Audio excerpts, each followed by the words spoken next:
Oh no.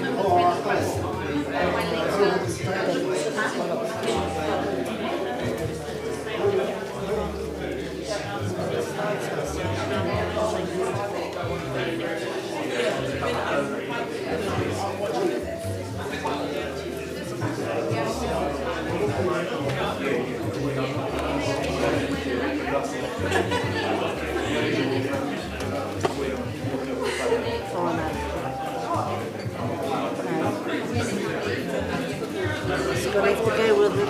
Yeah.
Nā tātou katoa.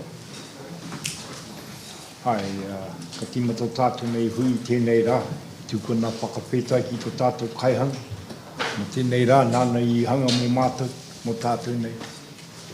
Nā reira, nā mihi kia koutou rā. Koutou katoa ko tai mai. Nā rea, kai nui tātou. He mua koe ia tātou I tēnei rā I hua. Hei tohu ia mātou mahi katoa. Ko koe ana hoki hei whakakaha ia mātou. Kia whai krori ai koe I roti ia mātou nei mahi. He mea timata, he mea mahi, he mea whakaoti I roto I tō ingoa. Kia piwhi ai hoki mātou ki te ora tonu mena nāu I ata whaikia nei ia mātou. He pā krori o tō ingoa tapu, ai nei rā, ngā ki tonu ake. Amen.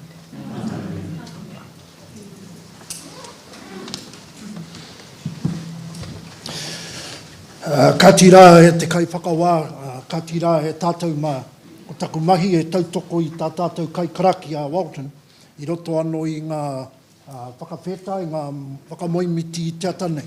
Nā reira tēnā anō tātou ko hui mai anō, ki raro I te tuanui o tēnei whare ko manu koroki tōna ingoa.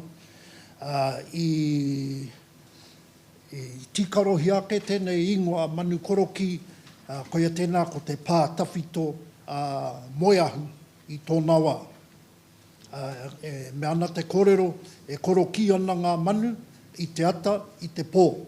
Nā reira e puare ana tēnei whare ahapa heaha te haora, nā e hui mai nei tātou, I tēnei ata, mo tēnei nohonga ki te whakarongo I ngā kōrero, e te kai whakawā e mihi tonu ana kia koe, e kia koutou e te rōpū whakamana I te tiriti o Waitangi, e ngā kaimahi, tēnā koutou, e ngā hoia, e ngā heramana, koutou katoa e ngā roia, e mihi atu ana kia koutou katoa ko hui mai nei, kei kone anō hau ki te tautoko I taku tuahine, ia waina, I roto I wāna kōrero, waraua kōrero, I te ata nei. Mo te roangāke o tēnei rā, taino atu ki te taite, nā reira tēnā anō tātou. Welcome everyone. In terms of our tikanga here, it's important that somebody from home supports the Kai Karakia, which in this case is Walton, and our matua Tauta Sherrington would be very upset if we didn't conduct our tikanga in the right way.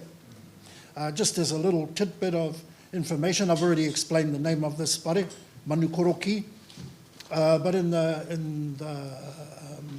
lead up to our first kōrero, and I definitely won't be stealing any thunder, the fifth popo from that side, which is the right-hand side looking down, is Mataroria, just overlooking our Crown lawyers.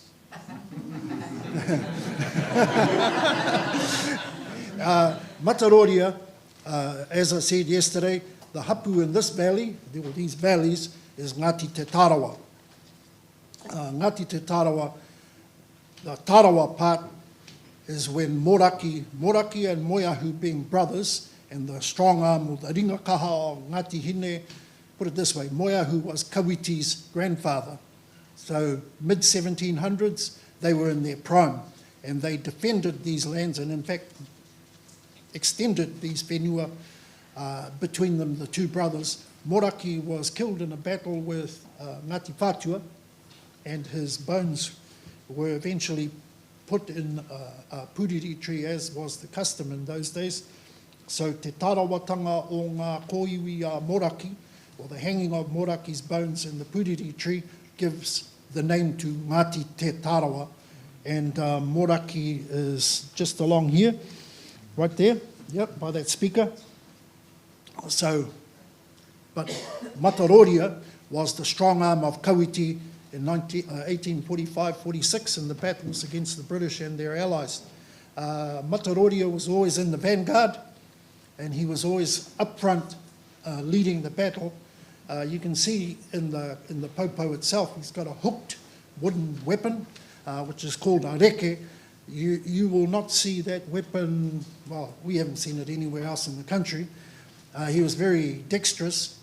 There's no images of him, but he was described through through our kōrero, that he was a very large man, a very muscular man, very dark, some call him black, and he was fearsome. So he was always in the vanguard in those battles, and some even say he was killed at the Battle of Ruapekapeka, but it's not absolutely known. So Mataroria had a son called Tipene, who was here, and hence the Tipene whānau. We could easily have been the Mataroria whānau, but his name was Tipene Mataroria. So the Tipene name is in this valley, as you can see from the CBD a bit further up, Tipene Road. A little bit of a history in the context of what we're talking about today. Mataroria and the people of his time defended their freedom. Nothing has changed. Kia ora no tātou. Ai, tēnā koe Walton mo tō karakia whakamoimiti mō tātou e timata te hui nei. Tēnā koe hoki Peter mo tō kōrero e pānati te hitori o te riu nei. Tēnā koe hoki ki tō kaha ki te mautonu, te tikanga o Ngāti Hine, hei tautoko te karakia nei.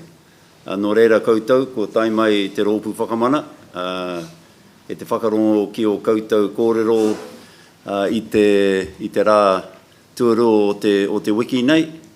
Nō reira he honore nui ki a mātou ki te noho mai nei, ki te whakarongo ki o koutou kōrero.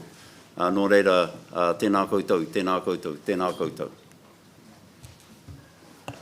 E a koe, Dr. Downs. Morena, tēnā koutou. Just to address a couple of administrative matters, I just wanted Sir to seek leave for our team to take our jackets on and off today. It's pretty hot. One of our members is hapu. If that's okay. Secondly, in relation to the timetable, just noting that two of our witnesses today, Mrs. Shayla Shortland and Waihoro Shortland, will both be attending via AVL, and we will manage that as that comes across in the day. We have two absences which I've notified to you this morning, and we'll also manage in terms of timetabling.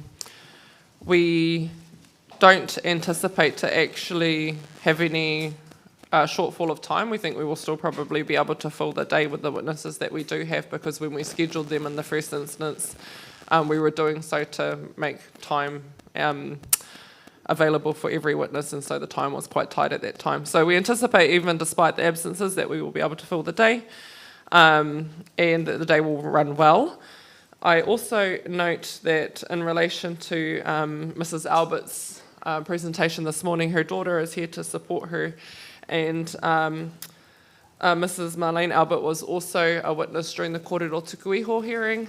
She wasn't able to finish her evidence at that time. While we don't represent her as legal counsel, she's hoping to have a short window of time to be able to talk to her evidence that was not completed during Kōrero Tukuiho. We've put that through Crown Council, and they were okay with that, and I'm hoping that it's also okay with the tribunal. Right. No, that should be fine, thank you, depending on time. Kia ora. So with that, I'll hand it over to Ms. Hita and Mrs. Albert and her daughter for this morning's session, and we'll be able to assist you as necessary with the timetable. Just before you do that, so who are the persons not appearing today?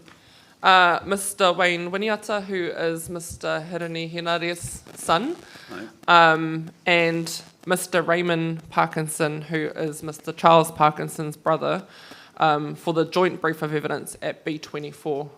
So if, because of their non-appearance, if we do have some spare time, those in the afternoon able to come forward?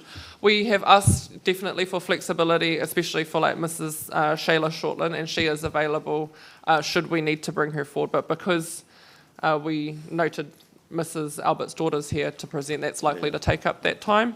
And Mr. Parkinson's able to speak to the joint brief, so despite the absence of his brother, we still anticipate that they will take their full allocation. He will take that full allocation. I was more thinking of those after 3:30. And whether they're able to come forward to just after the luncheon break.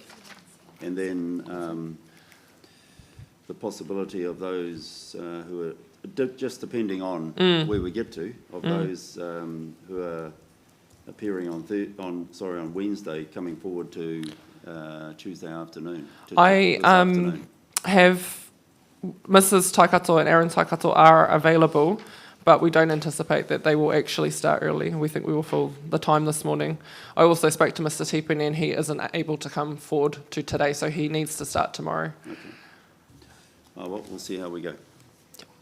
Kia ora. All right, thank you. Mauri ora e te whare. Tuatahi ake e rere kau ana ku mihi ki a koe te karaua. Nau I haka puaretia I a tātou nei hui I te ata. Nā reira tēnā koe. O tira tēnā koutou. So as Dr. Downs has said, beside me I have Whaia Waina and her daughter Marlene. In 2016, Whaia Waina and her whānau participated in the Ngā Kōrero Tuku Iho hearings and presented evidence at Otiria Marae. A list of that evidence is provided at paragraph 7 of her updated evidence. The more recent evidence filed in 2013 provides an update on the ongoing effects of her husband's service, as well as where the military continues to fail veterans and their whānau. Whaia Waina also has 3 daughters that are currently serving in the Defence Force, and we are grateful to have Whaia Waina and Marlene with us here today.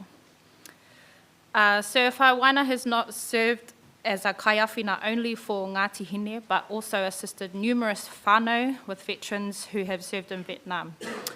Over the years, Whaia Waina has dedicated herself to championing, aiding, and advocating for access to proper support and acknowledgement for veterans and their whānau.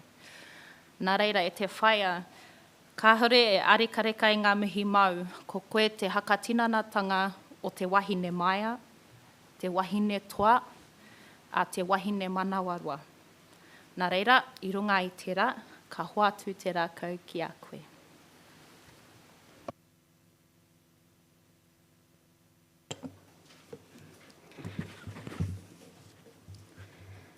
Mōrena koutou, katoa.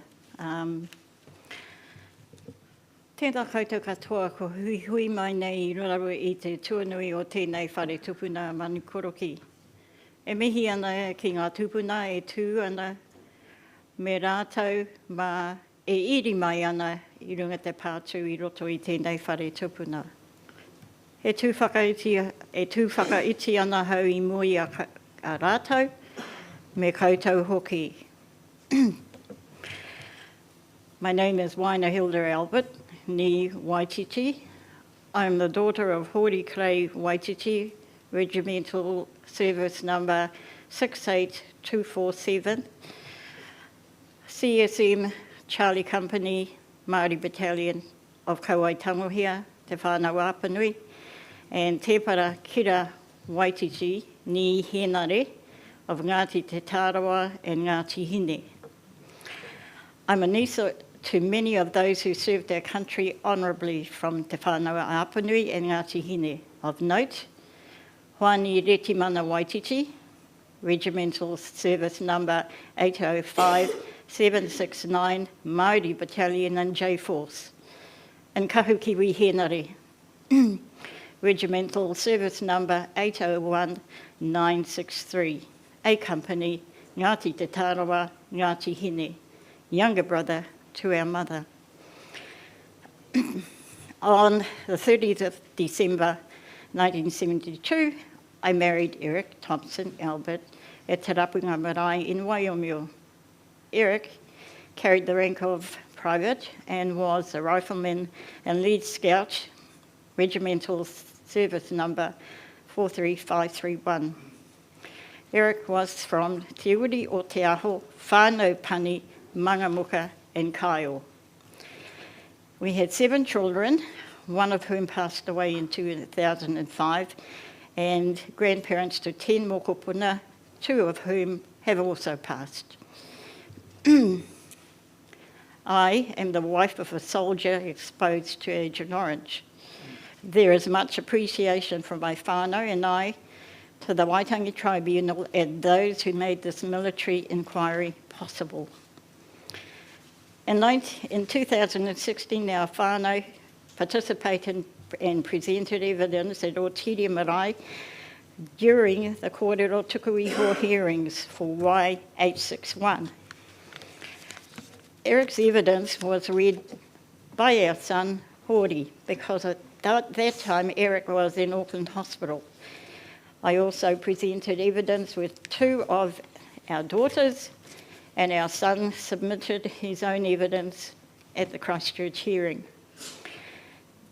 Our evidence is contained in the following documents: Y2500, brief of evidence of Eric Albert; Y2500, PowerPoint of Eric Albert; Y2500, PowerPoint of Waina Hilda Albert; Y2500, brief of evidence of Waina Albert; Y2500, PowerPoint of Marlene Albert; Y2500, brief of evidence of Marlene Hana Hinemahuru Albert; Y2500, PowerPoint of Melanie Hariata Lois Tipaki Albert; Y2500, brief of evidence of Melanie Hariata Lois Tipaki Albert; Y2500, brief of evidence of Hori Kare Wiramu Maxwell Albert.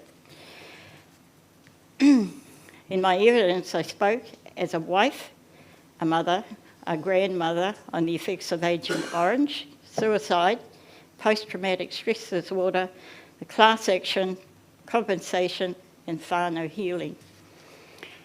Here I am in 2024 giving evidence now as a Ngāti Hine, Te Whānau Aupunu Pauaru, a widow, a mother, to 3 daughters currently serving in the Defence Force, a grandmother. I wish to speak about the ongoing effects Eric's service has had on me and our immediate whānau, as well as where I think the ministry continues to fail veterans and their whānau. Our lifetime battle for recognition and support. Wives of the soldiers who were exposed to Agent Orange have a saying that we all can relate to, which is, we are the ambulances at the bottom of the cliff. I was the ambulance at the end of that cliff like all other Vietnam veterans' wives. We are considered the ambulance because we are the ones who get the papers away to ensure parity and continued argument. I have done this for years. It has been 46 years of appearing before Vietnam veteran committees and inquiries. During those 46 years, I would continually talk to Eric and get him to sign the numerous papers, constantly talk and listen to him. There were ongoing assessments, travel, and meetings. It was a lot of work. In 1978, I fully supported Eric when he submitted evidence with approximately 250 other New Zealand Vietnam veterans to the United States of America. He was one of the original claimants who took a class action against Monsanto in the US in relation to Agent Orange. We also supported the USA Vietnam veterans class action lawsuit against Agent Orange chemical manufacturer in the USA. The class action was settled out of court for millions. The government and the RSA, who did not want anything to do with the class action prior to the settlement, now wanted to participate. The government and the RSA then took the settlement and only a small token amount was given to the claimants. In 1998, Eric submitted evidence to the Reeves Commission. Eric did not participate in the McLeod Commission. Eric, with my support, appeared before the Select Committee of Parliament chaired by Steve Chadwick, MP, in 2004. The Chadwick Committee's term of reference included a review of the concerns of Vietnam veterans at the Whangarei RSA. In 2005, there was a Memorandum of Understanding, MOU, published where ex-Vietnam veterans would get $40,000, and those families who could prove that they had died from the conditions would receive $40,000, and widows would get $25,000. The MOU led to the Defence Forces in Vietnam's Veterans Affairs, including veterans' widows and partners, to be entitled to an ex gratia payment if their spouse had conditions relating to their service. In 2021, Veterans Affairs announced that 2 new conditions had been added to the prescribed conditions list. As my husband had one of these conditions, my children advised me to apply. After applying, I received a letter requesting I submit my husband's death certificate, which must state the cause of death as being one of the prescribed conditions to be eligible under the scheme.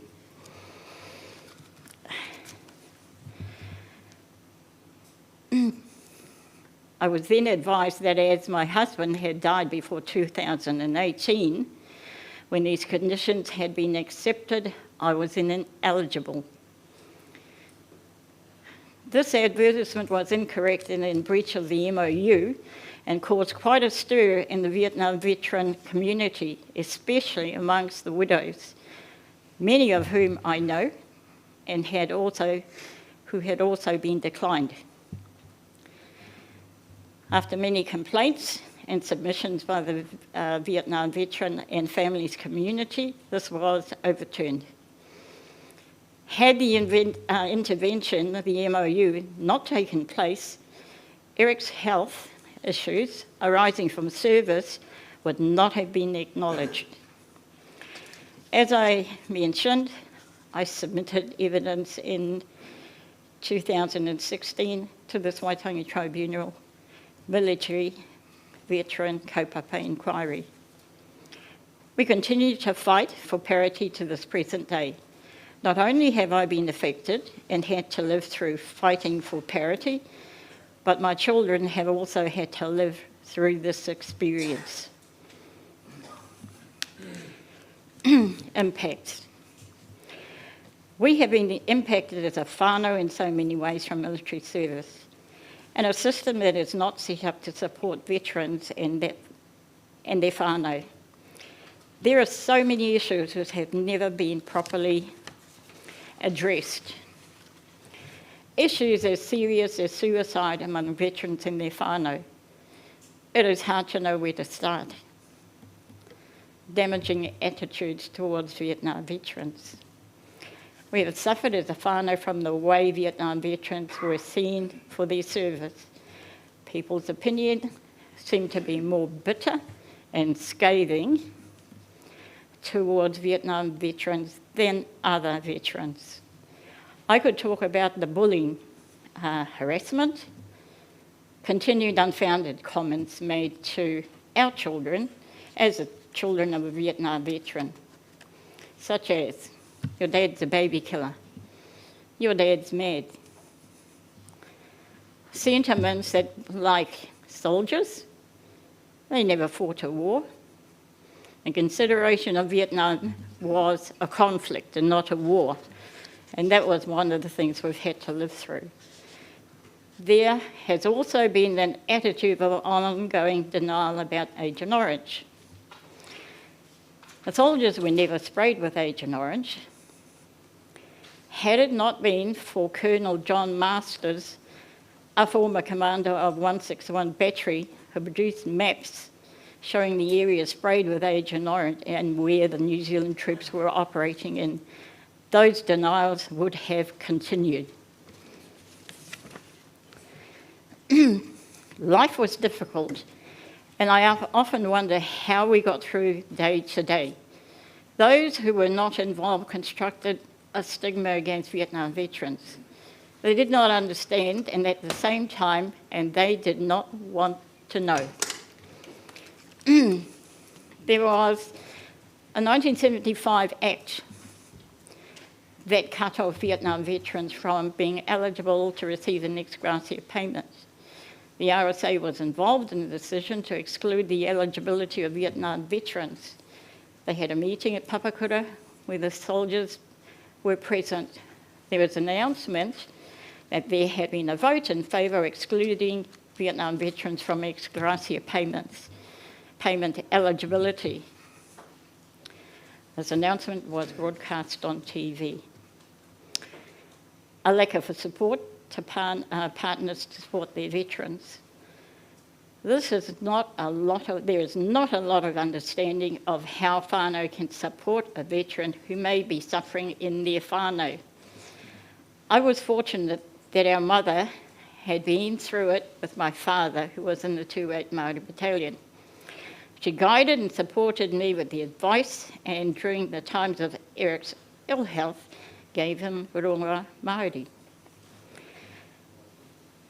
It was not known as post-traumatic stress disorder back then. The women of that time had a history of knowing how to look after their men, families, and live under the atua tūmatoenga. They were the ones who were the actual professionals. Her knowledge, her experience and advice were our mainstay of support while Eric and I navigated our lives and that of our children during difficult times. A lack of trust from medical professionals and the health system. Eric's health issues were evident in the 1980s, but not officially recorded until 1999, after he was admitted to Kaukau Hospital. On the 6th November 2017, Eric passed away from a massive stroke. Throughout the health issues, I developed a total mistrust of the medical system. Eric had been to 4 to 5 medical professionals and had never got anywhere. In the end, it took an English doctor who was an ex-British soldier to get somewhere, an understanding. It shows that the medical profession understands better when they understand the actual experience and needs of veterans. Funeral grant. When Eric passed away, we were entitled to a funeral grant from Veterans Affairs. The funeral costs were met by a whānau, and we were reimbursed with a grant which did not meet all costs. Though my application had been submitted before the changes to the funeral grant were made, I received the new amount which, as Veterans Affairs, had not processed my application in time. A lack of support for those left behind. We, our whānau, are still looking for solutions. As my daughters say, there is nothing in the community. If you want a support system, you have to create it yourself. There is very little for us as widows. Widows are always asking, what support is there for them after their husbands have passed? But there is very little, and what is there is only available for 1 year after the death of your husband. In all my conversations with veterans, they feel like there is nothing once you are out of the army. There is no help. You can only go to Veterans Affairs, but first you have to register with them and then go on the waiting list. But once your husband dies, you basically get written off. All a surviving wife is entitled to is a widow's pension. Relief. We had been waiting a long time for an apology, In my opinion, the government's apology to the veterans of the Vietnam War came very late. Since the apology, the situation has not changed and remains the same. We cannot expect the veterans to advocate for themselves. I remember when Eric and I were preparing a week out to go to Ortigia for the hearing, we had words, and Eric said to me that he was not going to go. I looked at him and told him I was still going to attend, even if he didn't. I let him know that our daughters and I were going to be giving submissions. I voiced my opinion to him that he was doing what others were doing and pulling out. How ironic, and that Eric had his brain aneurysm and was admitted to Auckland Hospital 4 days before the hearing at Ortigia and was unable to attend. I left Eric in Auckland Hospital with him telling me that he wanted to attend the hearing change. And his corridor was, I want to be heard. Take me in a wheelchair. I want my voice to be heard. With that, my reply to him was, your voice will be heard. And during that time, his submission was his voice.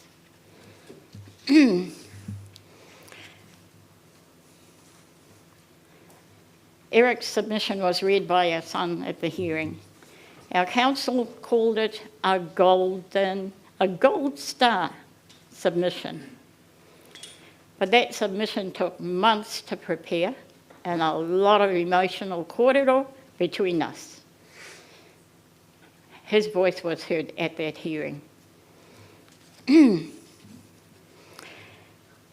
Veterans Affairs do not have the capability to come up with solutions to deal with the issues facing Vietnam veterans and other service personnel. The ongoing exclusion and an unfair treatment from Veterans Affairs is still present to this day. We're looking to the Ministry of Defence and the New Zealand Defence Force for accountability. Veterans Affairs do not hold the power to make the decisions and call the shots. In my opinion, it is the Ministry of Defence and NZDF who hold the decision-making power and the finances. What is happening is they wait for the research to come in from America before they take any action. In my opinion, the research done in New Zealand has been pushed to the side. For example, Massey University had research that looked at the genetic damage in New Zealand war veterans and their children. But that's disappeared. It is taking too long to process application requests for claims. If the government was serious, it would have employed people who can help veterans and their families apply for support through Veterans Affairs and other schemes. Aroha mai kia koutou, e mahi ana mō te taua āhuatanga te Veterans Affairs.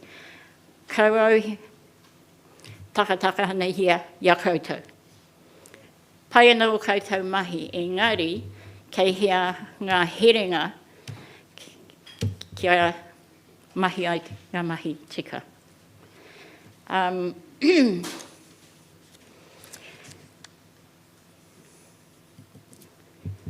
If I need help, I do not get it from Veterans Affairs or their cultural advisors, nor do I get it from NZDF. I get help from the likes of Ngāti Hine Haura, who have their feet on the ground and connect with the people on grassroots level. We need to go back to our own people for help. For example, we know Ngāti Hine Trust. We see them in our community, we trust them. It is their presence in the community. A lot of the workers there understand the issues because they are part of the legacy of military training in Ngāti Hine. We also need advocacy in our community because the help does not come quick enough. The criteria who you go to and what you get are all set by Veterans Affairs and others. Me haere tonu. The New Zealand government treats veterans differently and poorly compared to how governments treat their veterans. Ngāti Hine servicemen have been fighting for remedies for years and continued to this present day as the issues have not been rectified or remedied. My family support my involvement in this claim. They said to me, "What have we got to lose, Mum? Just go for it."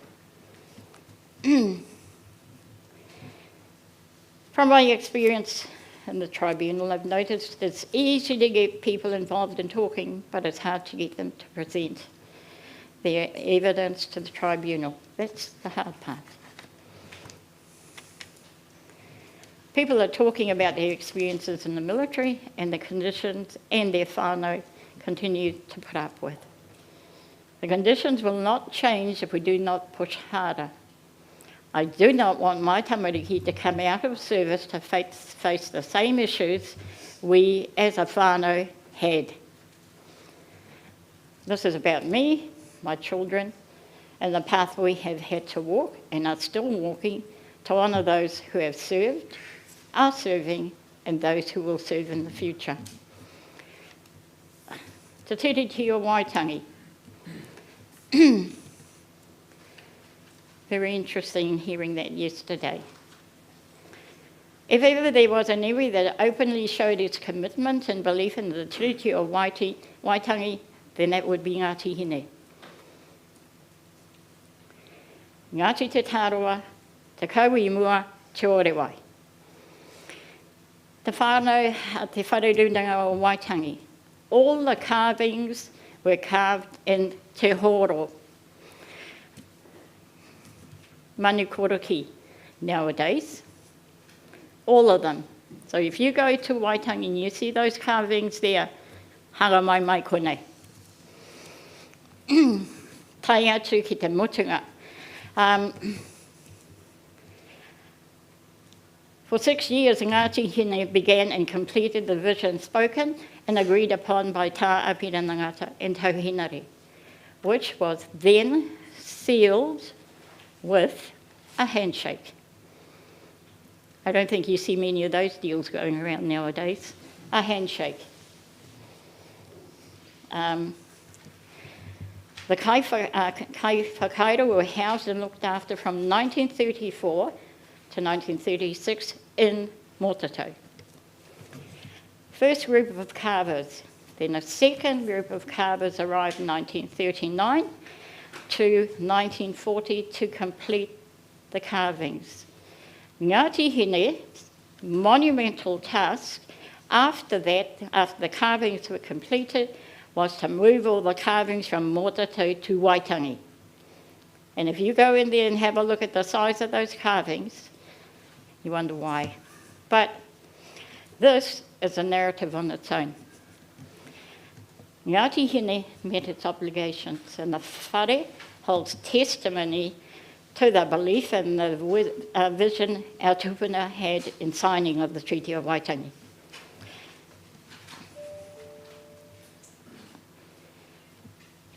Nā reira e te whakaminenga ko hui mai nei I naro I te tuanui o tēnei whare tupuna, tēnā koutou, tēnā koutou, tēnā koutou katoa.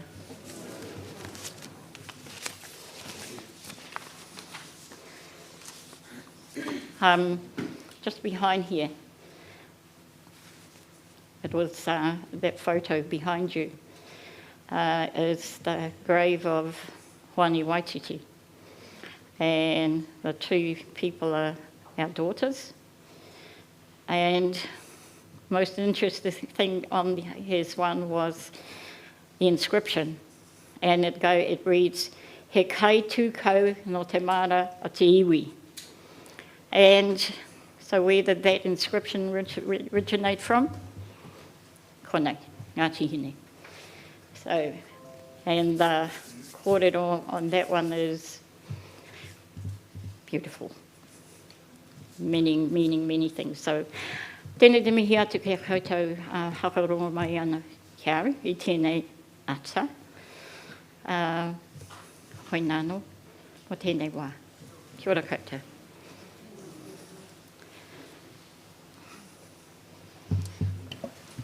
Sir and Mrs. Albert is able to take questions if the tribunal would like to do that now.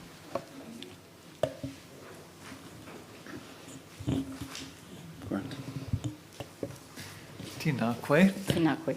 Thank you very much for your evidence. I just wanted to ask Council first, there were some additions to the brief. Are we getting a new copy? Ai. Aye, we can file that with the tribunal. Thank you. Thank you very much for sharing all of that with us. I just have a couple of questions. The first was the 1975 ex gratia payment that Vietnam veterans were excluded from. What was that payment for? Service. And, It has continued after that for other servicemen other than Vietnam veterans. I see. And if you go back and check over it, it's still current and still to the day. Right, and that started in 1975. 75, it was actually passed then. And that was one of the ones that really made it very difficult for Vietnam veterans. We were there at the time when the MOU were made. When it was brought forward from 2018, nowhere was the MOU considered in the formula to actually disperse money from ex gratia payments, depending on the illnesses that the soldiers had suffered from. So they had already put a ceiling on it from 2018, and that was really from the release findings from United States. So therefore, people at faith and wisdom chose to use that date. However, we forgot that widows like me, part and parcel of how we managed to overturn the release of ex gratia payments because of that one particular clause, and the government signed it in good faith. And we know how far that goes. And who signed that for the government? That we left to the lawyers to do. I see. Neville Wallace and them knew what they were doing. Right. So anyway, they gave the okay, the army for that, for them to go in while they were disgruntled.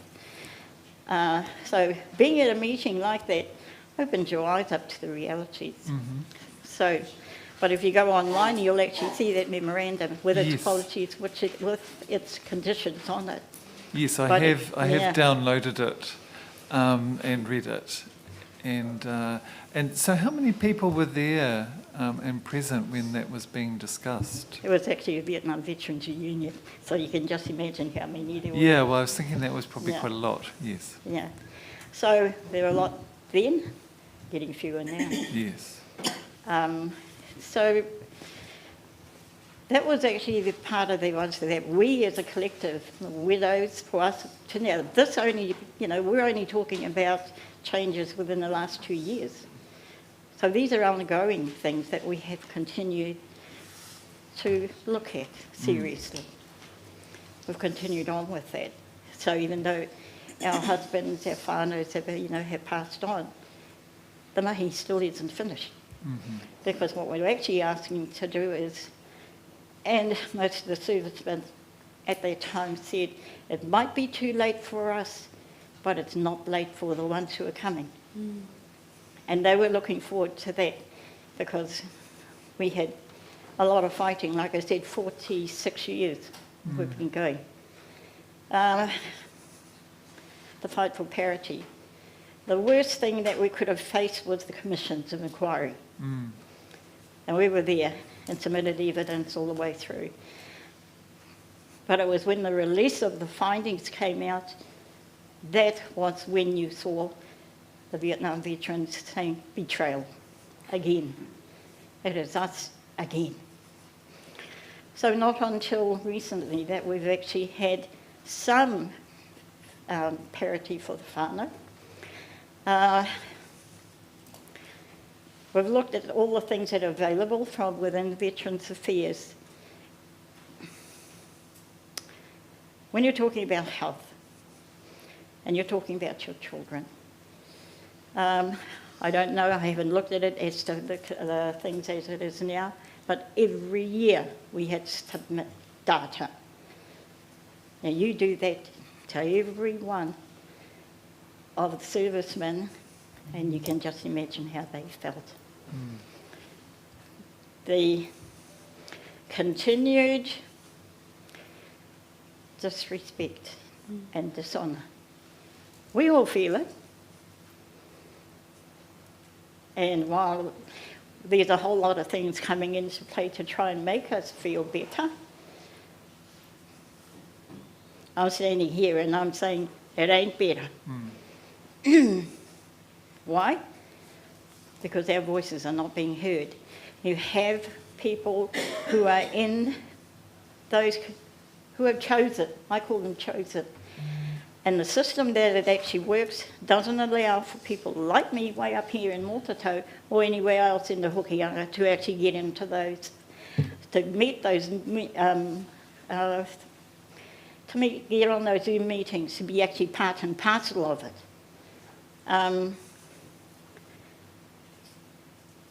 2023, last year, survey went out and it had to do with illnesses. And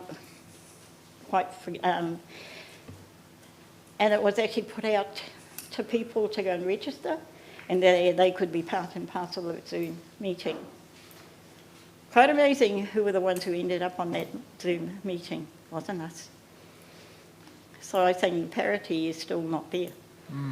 And the equality that we actually ask, all we're asking for is to look at the situation that you have and don't continue going down the track that's already been set.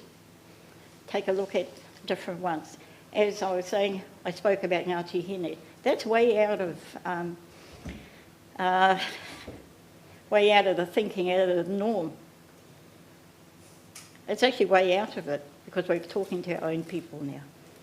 And I think that's the growing thing that happens. How it actually can come, I have my ideas as to how it is and how it will work. But at least we're dealing with our own people who are the NDF, the NZDF, and most of all the Ministry of Defence. Because those are the ones that hold the putia. Yes. You don't, for us, me and my whānau, we haven't walked this path very easily. But there is one thing about it, no one pulls the wool over our eyes, particularly when it comes to service, because we're all in that same boat. I haven't served, but my dad has. So we're brought up around those same honourability, same ones, people who served honourably. And we choose to maintain an integrity and maintain the status quo best for all, regardless whether you're Navy, Army or Air Force. There's still a platform there for everyone. I'm just going to go quickly over Waitangi, the Treaty of Waitangi, the house at Waitangi. And like I said, there would be no other tribe in New Zealand who would be more supportive about the Treaty of Waitangi as it is.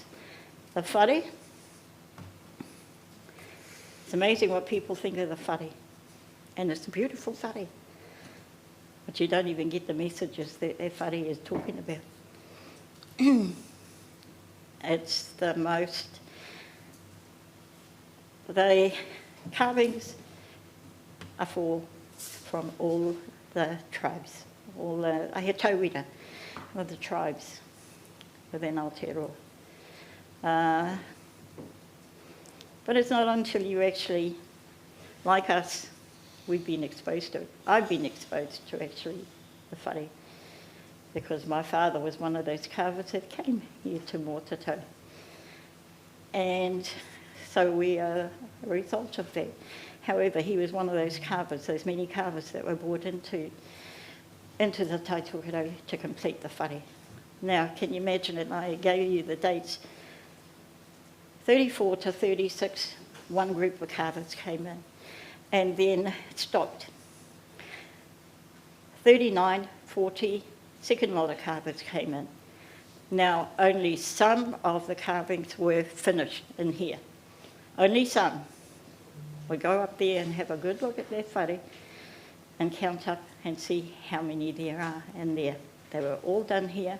They left here on the train to Opua. But that was Ngāti Hina's job to make sure they got there, from there over to Waitangi. It is one of those beautiful whare. And while people have their feelings and thinking about it, if you really get to know that whare, it is the best whare and wairua that you can ever have. And that's due to Ngāti Hine. So ngā mihi hoki ki o tātou mātua, o tātou tūpuna. We have a few narratives and people who know that. But I can talk about mine. Pita can talk about his. Their whānau, all our whānau were involved in that. So that's what I call dedication. So we're looking at the military kaupapa, same dedication that went into their whare, still continues on. So ngā mihi, hoki kia koutou. I know I'm boring you, so... No, I've been working a long time and listened to a lot of people talk about the treaty, and we'll never get sick of it, so you're not boring us at all. But thank you for that very fulsome answer. I do have one other question, but something you said sparked my interest. Do you still have copies of the evidence that your husband gave to those various inquiries? Okay. Now his submission is published. It's already there. Right. So if you want to have a look at it, and you have a look and call it and see why the council actually called it Gold Star, have a look at it. Oh no, I mean Yeah. the earlier to the Chadwick Chadwick. Select Committee, yes, or the yes, I earlier do. ones. All the evidence, I've become very gated with evidence now and not trusting. Yes. Like I said, you learn very quickly how to create an even playing field. Sometimes it's not, but you try and make it that. Chadwick ones, yes. I've also got the PowerPoints that were actually put in for that. It would be helpful if all of that could be filed. If it wasn't in 2016, I'm not sure. It wasn't, but put it this way. A lot of our evidence went with our council then, even right to the medical, our medical conditions also from things. However, I hung on to a lot of them. You learn pretty quickly. Thank you. And just my final question, I had two, was you suggested that other governments have treated their Vietnam veterans better than New Zealand, and I was just wondering if you could tell us which governments in particular you were thinking of there. Australia. The Australian The government. Australian. Yeah. Why do you think a lot of our soldiers leaving here and going over there? And not considering it. So is that the parity you want? You want honourability, how to repay, how people to remain, and that. So there is honourability in everything, but you can't turn around and hold everyone back. You can try, make a good fist of trying to keep them here, and a lot will actually stay because it's home. He tūranga waiwai is here, but other than that. America, I have a nephew in America, and that's how come I know America looks after their servicemen extremely well. Now, didn't before. But the whole paradigm has changed. Their thought is a different one. So that's how I keep up with what goes on in America, because our nephew is in contact with servicemen over there. And so, yeah. Thank you. I've probably taken up my share of the question time, so thank you very much for You're your welcome. evidence. And kia ora. Kia ora. Tēnā koe te hākui, hoi anō i te tuatahi he mihi ki te hākoro Walton, nā au anō i whakatūwhara tēnei wāhi ki a tātou, nā reire te kai whakarite tēnā koe, tēnā i te mihi atu ki te whare. E te hākui kua rakatira mātou i enei kōrero. Thank you so much for your evidence and your kōrero this morning. Firstly, I'd like to say your point about not serving, I think the 46 years of legacy of fighting for the rights of whānau and for veterans is absolutely service. Nā reira, ko te amoraki kei mua, ko te hāpai o kei muri, nā reira e te rakatira tēnā rawa tūkoe i o mai. I have a couple of questions, and I'll try and move through them quickly. In terms of being one of the original claimants to the US, and what happened in terms of the belated stepping up of the RSA and the organisations here to then take that money and assume control of that money, were you ever, as one of the original claimants, were you ever given any transparency over the decisions or the allocation of those funds? I'm looking at my daughter, and they came through that as we were going through that with it, and I'm going to smile at and just say nicely and say no. We were the original, and that's the difference we've learnt about class actions. When does a class action become the property of the government in the RSA? Because they only became the post office, the bank, for the money to come in. But nowhere in that period of time were we ever consulted. Another slam for us. 250 of us, there were 3,000 troops back then, but we were the only ones who actually got up and took the gauntlet on and signed the papers and sent it off. So that's still unresolved now?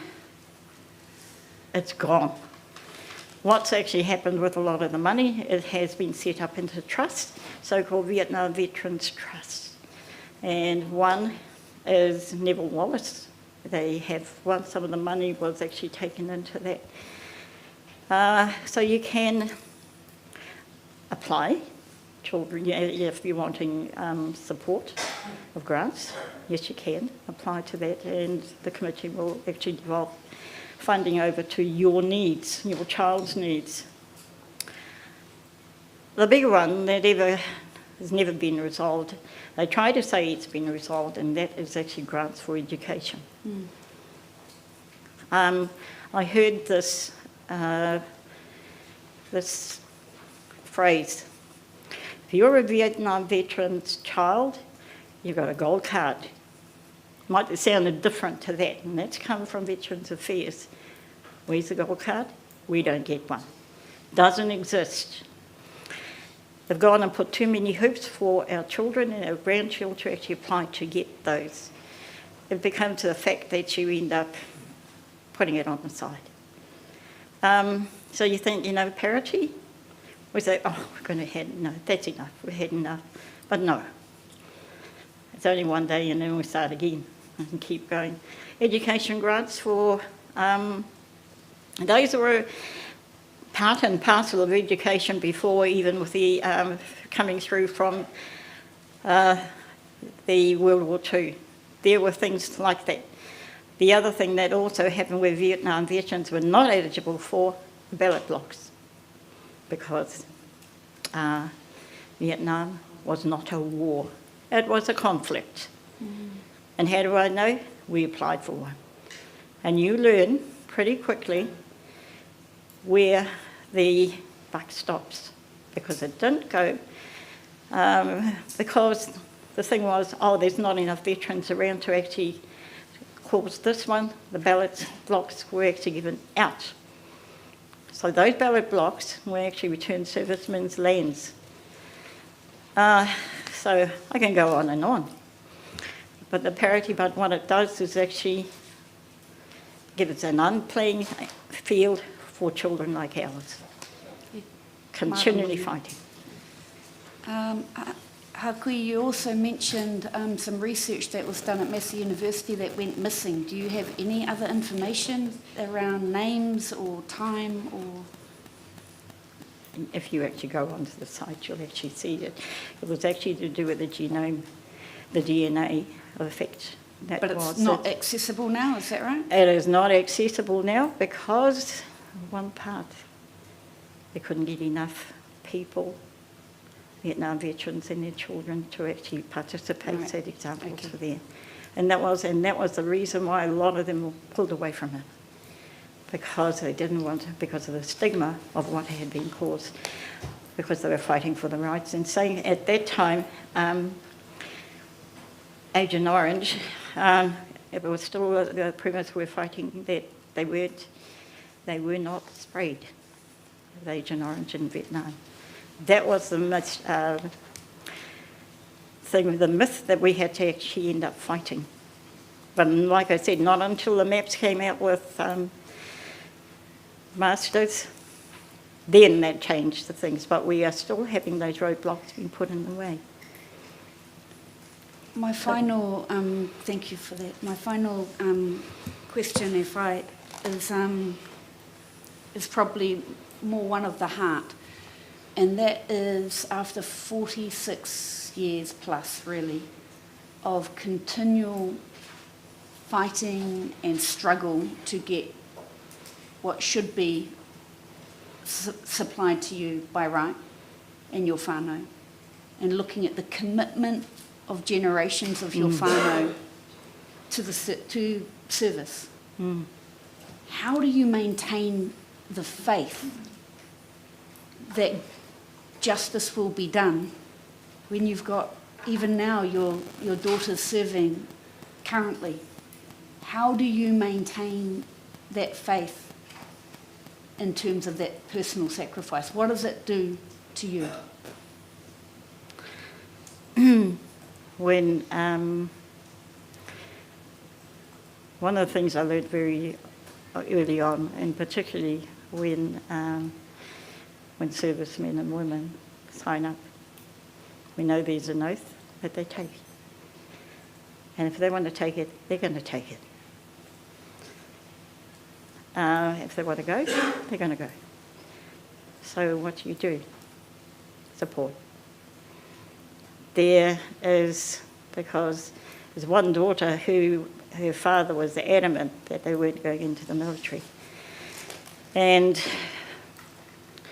her kōrero to him, you made your choice when you were 19 years old, now it's my turn. It's my choice. I don't think, and I've learned from that, same with those who are all underage and signed up to go to World War II. Can you turn around and turn the tide? Am I going to sit? Ngāti Hine has always been our thing of toa. And it's been continued. It hasn't just started now, it started ages ago. So all I'm going to say to you is embrace it if they decide to go. And if they don't want to stay home with mum, that's fine. And leave their life to it, but it's their life. And they make their decision, like all the rest. I know if I was in that situation, I'd like a mother like you behind me. Tēnā rawa tū koe, kia ora e whai. Ngā mihi.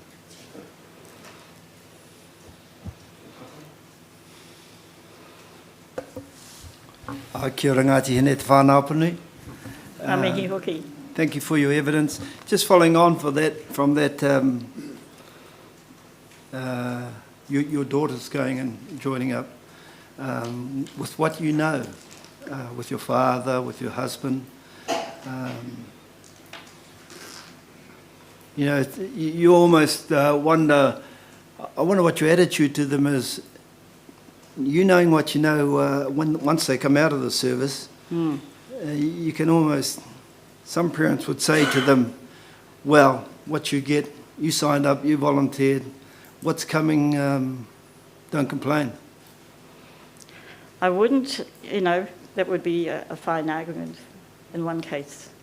But the majority of the things that we're talking about that they were due to be acceptable for servicemen and women started long ago, but they have been diminished now and again. There are ways in which that military can turn around and do that and make it comfortable, but it's actually the transition from there to out into the community. Not, like I said in my evidence, not all communities are really acceptable to a serviceman at some stage. They are now, but not for us as Vietnam vets. And so we're slowly hoping that that will change. I've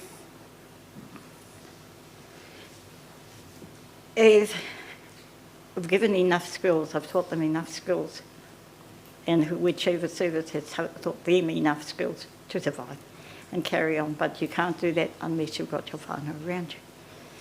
Like our mum, yeah, that's a good recipe. That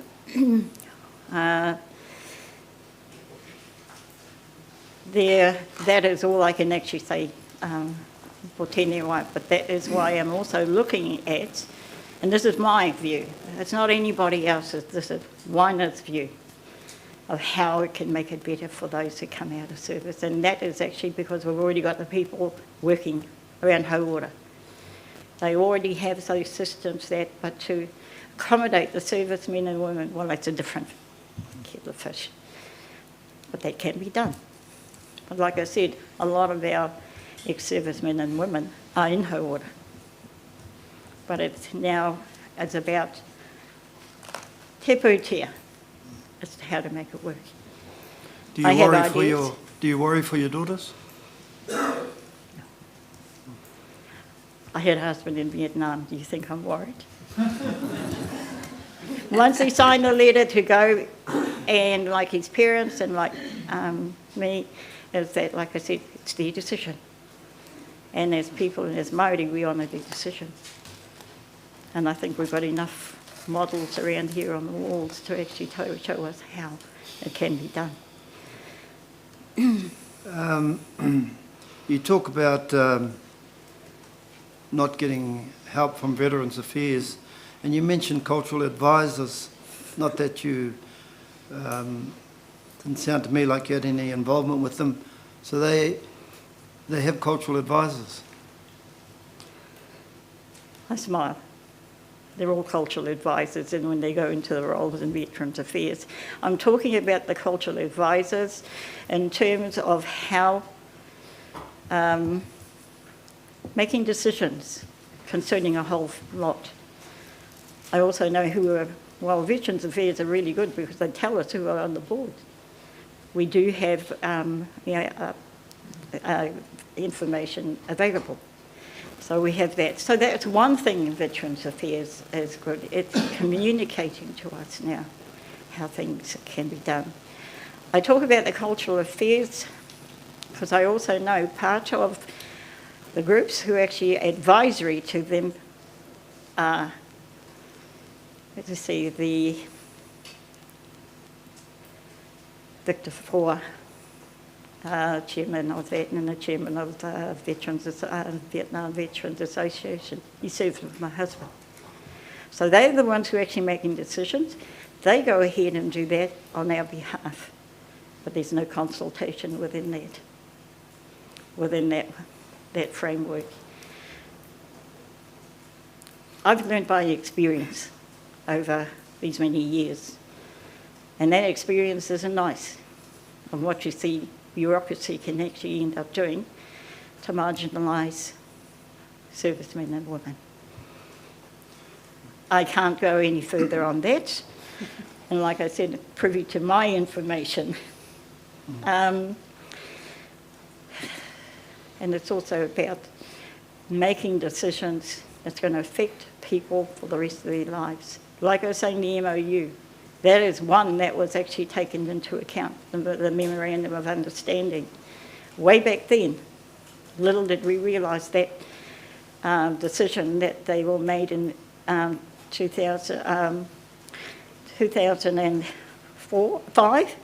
It came into law in 2006. But that decision has actually saved quite a lot of us and helped a lot of veterans' wives and Pauru men as well. It's not only the men and the women, we're all facing that. And how are we able to turn around and keep on going? Social media works a treat, but it also becomes a hammering block for other people with other opinions. It's how they see it. There is a big difference with those who have served and continue to serve for the length of time, because they are cocooned, they are well looked after within that society, within the service. But it's when they come out of there. That's where the difference is. Like my husband, he only served for 3 years. He'd had enough. He had absolutely had enough. Came out, but he didn't realise that the hounds out in the community were even worse. He thought he would come back and be accepted like servicemen before him. No. No. You know, when we started the Kororo Tuku Iho phase in about 2016, Veterans Affairs came in for a lot of criticism by some of the claimants who were giving testimony. In your opinion, since then, have you seen changes, improvement in the way Veterinary Affairs deals with families?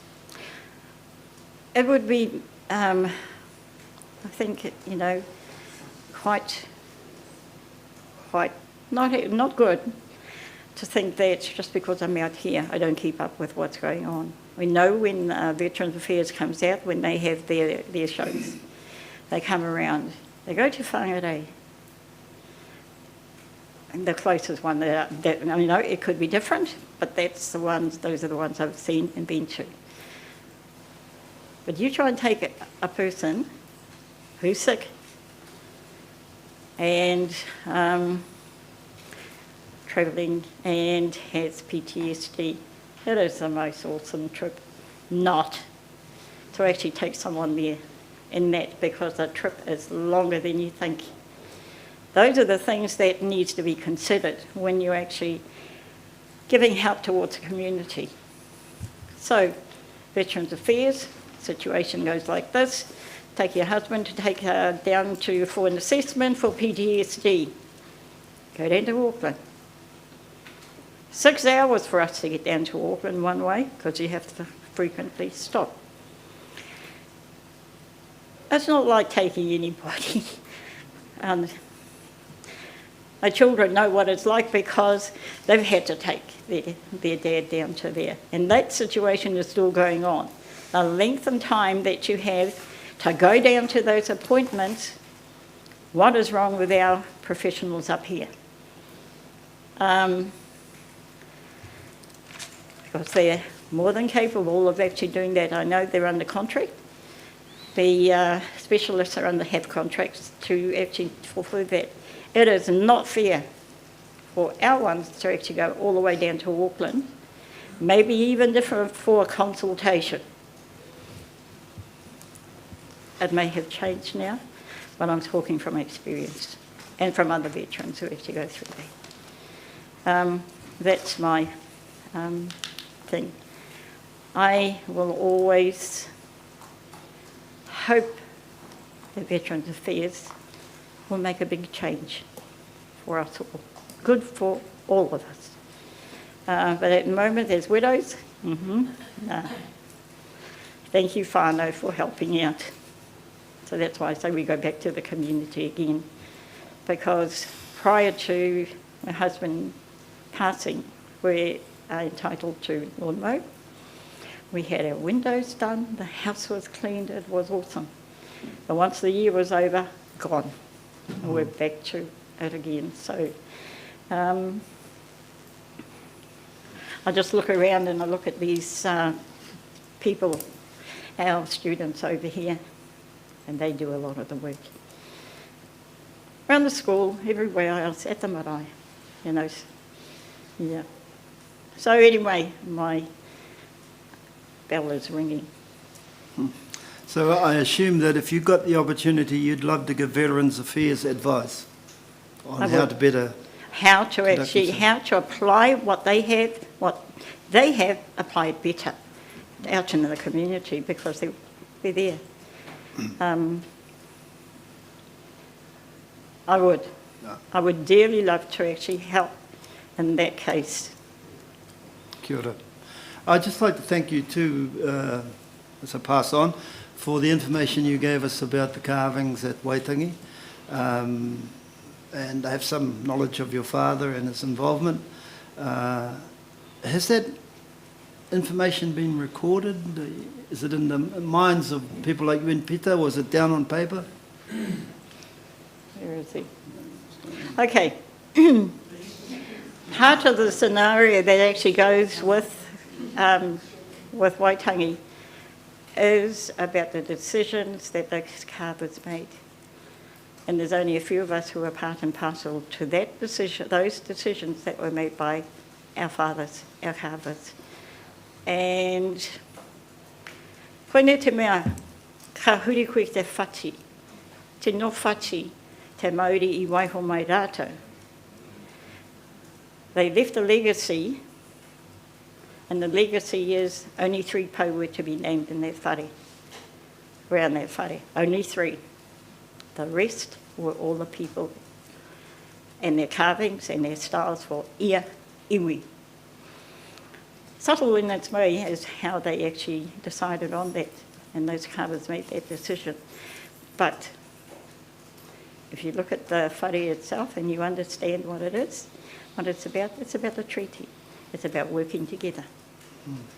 And having those 3 pau named took it away from no one going over one above the other. They are working together. And that's the dream. That's the hope. And each of the conditions, the articles set down by the treaty will be honoured together. O tāku ki a koutou, tuhia ngā kōrero, koe ngaro. Ai, mai mōhi ana hau ki tērā. Engari ko te mea ke mōku, Te rapu ana hau te tahi tangata te katai au ki te noho tahi. Engari mohi ana hau ko wai. Engari koene te wā. Te mate ke tini ana ngā pūrākau e puta mai ana I pāniki tera, engari e mohi ana hau kau e tikana. We see so many narratives, stories coming out, published book form and that, and you're just going, oh my God. So it'll actually drive us in a way to actually correct. It's actually about correcting it. Mohina koe, he iwi whakaitia a Ngāti Hine. And we practice it. And that's one of those practices that we need to actually begin to change. Kia mōhio te katoa.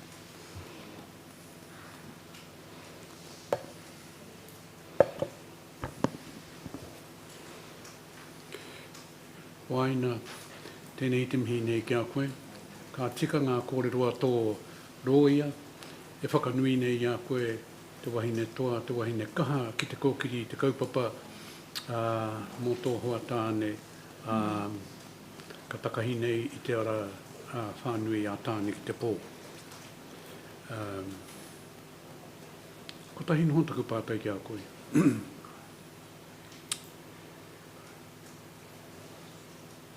In this inquiry, we've read many submissions about the way that Agent Orange have affected the children of a marriage and the mokopuna of a marriage. The passing of your son and your 2 mokopuna, the question that I pose is, did Agent Orange have anything to do with that? Yes, proven. And the autopsy on our daughter proves that. It was the first time a coroner had actually made submissions over and above that. We have had more coroner's reports coming out, but those are private. But because I'm talking about mine and the effects it has on us. Yeah. And there was actually a newscast actually done by Hirini Hinari, as he was working for Te Karere, because by then the research material was starting to come out. And we were, and already part and parcel of it after the class action that was taken.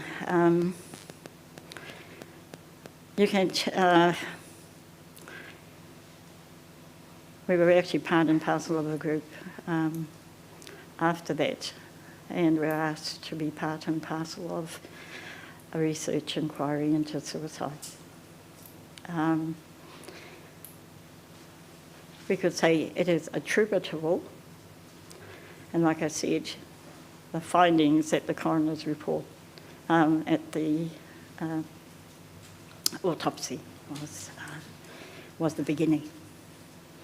We don't know how many more. The statistics are high, but we don't know who. No, it's only by word of mouth when we find out someone has passed. Kia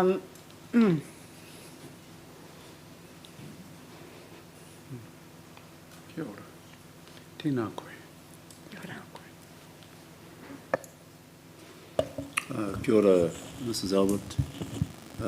Thank you very much for your very valuable and heartfelt evidence to this tribunal.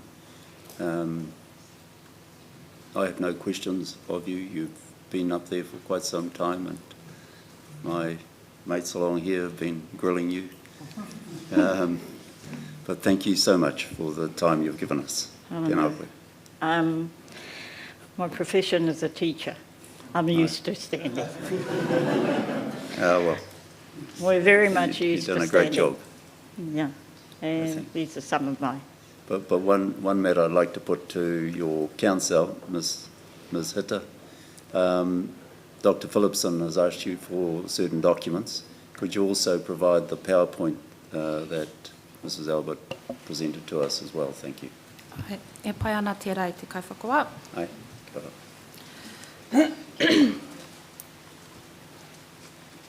Tēnā koe whaia I o kōrero. Ngā mihi hoki kia koutou katoa. Mohina hau, ko roa tēnei tū, tēnei kōrero engari mihi ana hau kia koutou katoa, tēnei wā.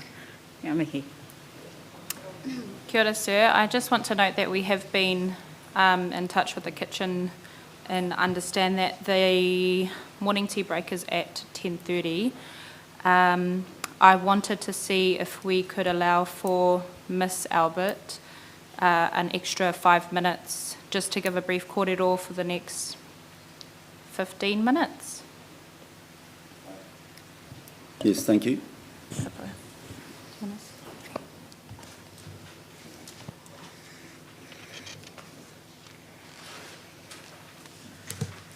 And this is carrying on from the Kōrero Tuku Iho hearing at Ortidia.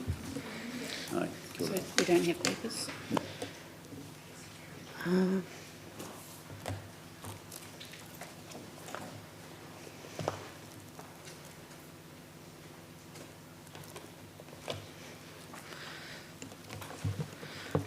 Tēnā koutou katoa, ngā mema o te taipuruna. Koutou hoki aku whanaunga o Ngāti Te Tarawa. I just wanted to read a couple of paragraphs from my initial brief of evidence that weren't read out due to the shortness of time.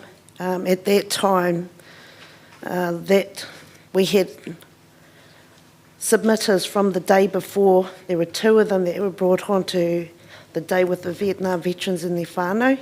So all of us had to get cut. I think my dad's one was the only brief that was read in full. There was myself, my mother, my sister, my uncle Ozonia Harris from Mangamoka, my uncle Joe Martini, Mr.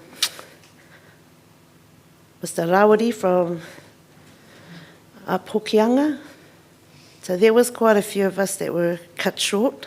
And the point I want to make there is, for pretty much our entire lives,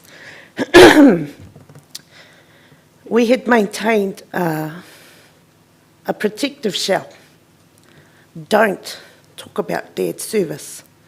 It opens you up for bullying. It opens you up even in your own whānau.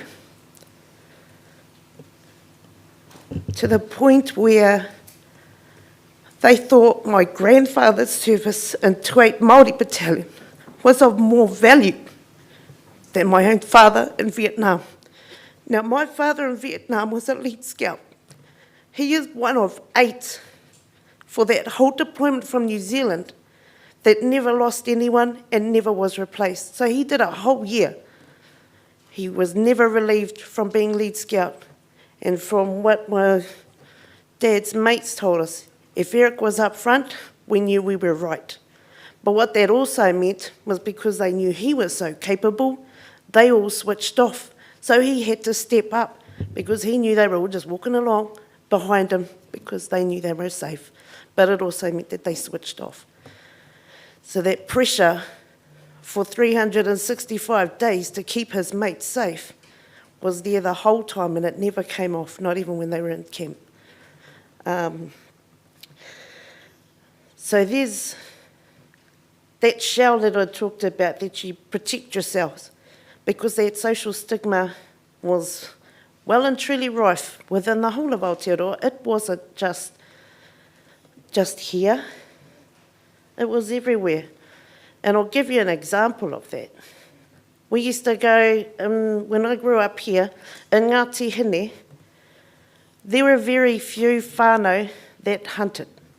My dad was one, because pretty much all the whānau in Mangamoka hunt.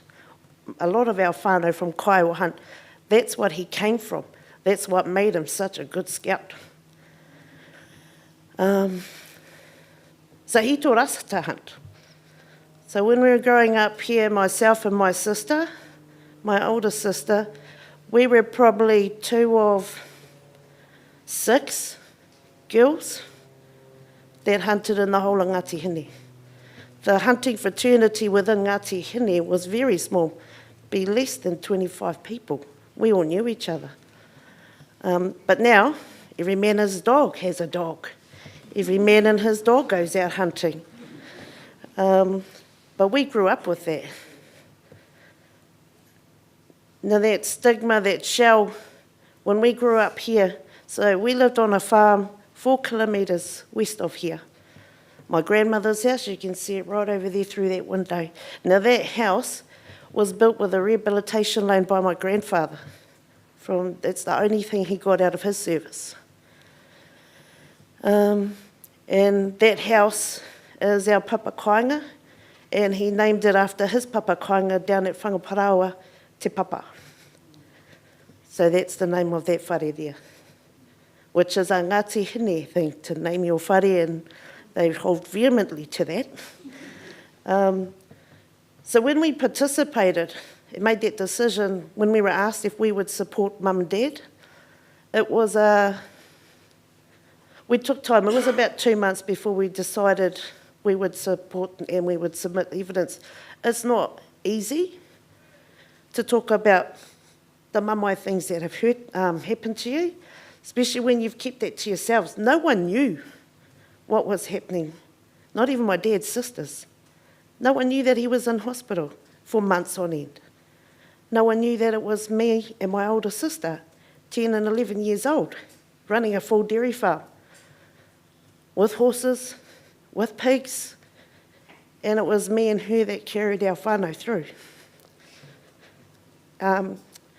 In terms of scholarships under what we are entitled to now, so I was in a brief in 2022, help given by Veterans Affairs.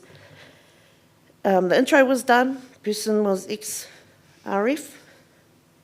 And within 5 minutes, man, my blood was boiling because the first thing he said was, are there any Vietnam veterans, children or descendants here? 2 of us put our hands up.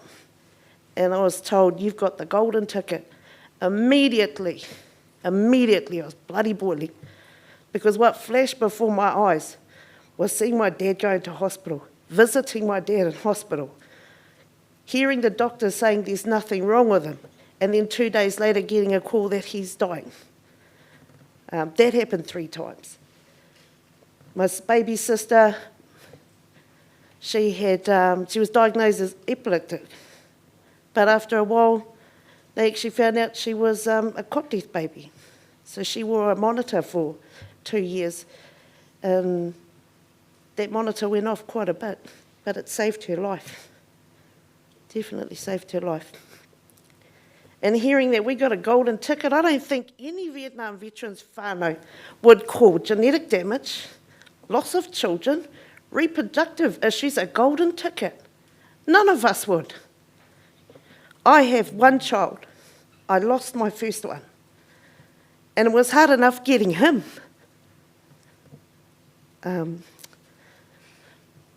Now, to give a bit of context on why that is so important, my Henare whānau, my Tipene whānau, my Albert whānau, and my Waititi whānau are all prolific breeders. They have numbers of 7 and up. We're like a little family because we're 7. Oh, is that all you got, Waina? 7. But you get to Waina Albert's children, 1, 2, that's it. A lot of losses in between. And we're actually lucky compared to a lot of our Army Vietnam veteran cousins. I have 1 cousin, she still drives trucks today. She lives in Auckland. She's in pain constantly. She still plays sports. She drives trucks. She's raised, her father had a drain digging company, but she has a container that's about 50 by 30 centimetres, and she takes about 33 pills and medicines every day. And that's sometimes 2 to 3 times a day, and she's been like that since we were kids. We have so many of our Army Vietnam veteran cousins that are like that. And most of them, you won't hear about them because they just deal with it, because there's been that exclusion of us in society. You're okay, only on Anzac Day you can be a veteran. And that's the stigma. So coming into this and submitting a brief of evidence, we had to weigh that up. Were we prepared to open up? And then to get to Otiria, we get cut. And it was only the Vietnam veterans that got cut. We were the only ones that got cut, the veterans and their families. So, what does that say? Is that a setup, or is that just unlucky? So I thank you for giving me this opportunity to address the tribunal today. And it's an honour, it really is. I made a few notes as well, and further to support what my mum said, when my father first applied for assistance and a pension and that sort of thing, he was sent to a specialist in Auckland who was the VANS contracted specialist, the psych. He was awaiting a double hip replacement. It took my sister, I think it was 4.5 hours to get there, to 5 hours, because she had to keep stopping because he was getting so sore. And our roads are northern are mint. Awesome. And then she got there and they had to wait an hour for the appointment. So there's my dad starting to get irritated. He's already had a long drive. He's in pain. And then he went in for this appointment. In an hour, the psych came out and he said, my sister said to him, how was that? And he goes, I don't know, we'll see. Oh, well, let's go home. So they waited for the report, and the report came out. So this is a man, he's been shot, get the scar to prove it, wore the shirt, and the psych report. And obviously he had been sent there by Veterans Affairs, so clearly he had to validate his service to them. The psych said had delusions of being in battle, had delusions of service, claims to being shot through the mouth. And this guy, and on that 1 hour assessment, probably 45 minutes, Dad was declined, so he never received a pension or any support until he was 60. He did, I correct that, he did get $14 a fortnight for his loss of hearing. He then had to fight for 7 years. So initially he had a single hip replacement waiting. He was lucky enough he didn't lie and didn't just cover up his injury while he was in Vietnam. He actually went and got some help, and they attributed his hip to that. But he had to wait 7 years because they said he was too young. He was 59, 60. They said he was too young. So by the time that time had passed and he finally got an appointment, and they finally accepted that his injury was attributed to his service, he needed a second one. And that contributed to his pain. So just from that one psych appointment, that was it. My dad never served. He must have shot himself in the arm. And that's the sort of stigma and the sort of waiting, I guess, that Vietnam veterans, and that's not an isolated story. That's common through all of them. And my sister was at a brief given by the then military advisor to Veterans Affairs, and in that brief, that advisor said, Vietnam veterans are nothing but a pack of whiners, and if you get one of them something, they go around and tell all their mates, then they all apply. You know, what sort of care is that? Is that how we care for our veterans? Like, I look around and I've got a whole lot of mates here and they've all served. Is this what they've got to look forward to? Because my dad fought damn bloody hard to make sure there was psych services and that sort of support put in place. He said it was too late for them, but it was here for them and the ones coming behind. And I think that narrative, you know, Veterans Affairs telling Vietnam veterans, kids and descendants that they've got a golden ticket, and you can have my golden ticket, you can have it. Now, social stigma, and I believe this comes directly pushed down from the top. You look at COVID. When COVID happened, what was the message? Be nice, be kind, check on your neighbour. And that pushed down from the government, and that did spread out.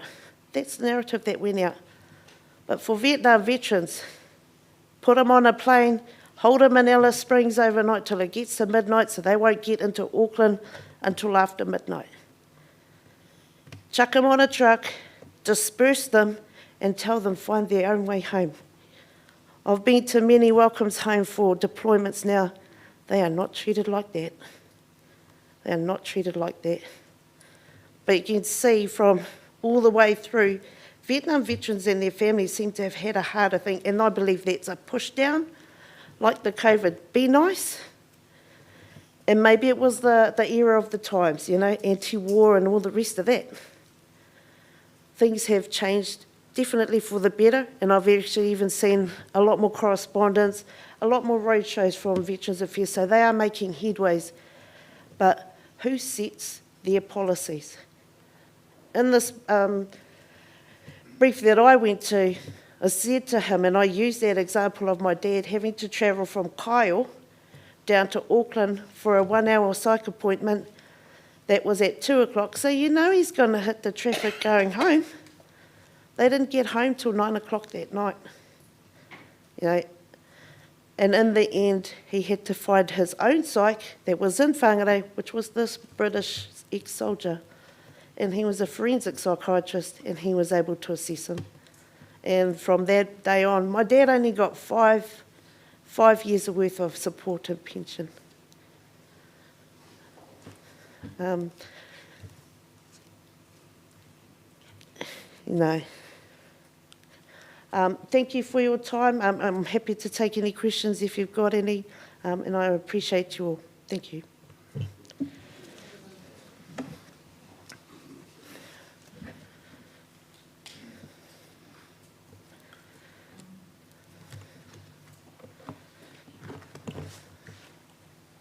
Tēnā koe. Kia ora. Thank you for that. It's difficult to hear, it's difficult to say. But I would like to go back and look at your 2016 evidence and so put any questions in writing, if that's okay. Yes. Thank you. E te tuakana tēnā roa tu koe. Kei te roko i tō mamai, me tō pōuri, koe anō kei te roko ki tō kaha, tō tūmāia, ki mua i a mātou, mo te tika. So I just wanted to thank you for your strength in doing what you've done and being the voice, not only of yourself and your whānau, but others who might not have had the strength to do what you've done today. And just to know that you have been heard. And like my colleague here, I'm more than happy to read anything that you've got from that you haven't been able to share or that you got cut off from to be included in our wānaka. Thank you. Thank you. Oh, kia ora. No, I just wanted to say, I think it's important that you got up and told us the situation, particularly with regard to Otiria. I can't recall now what happened there in terms of getting cut off, but clearly you've shown us how much is put into your evidence, and I sort of feel for those others who now, having listened to you, got cut off as well.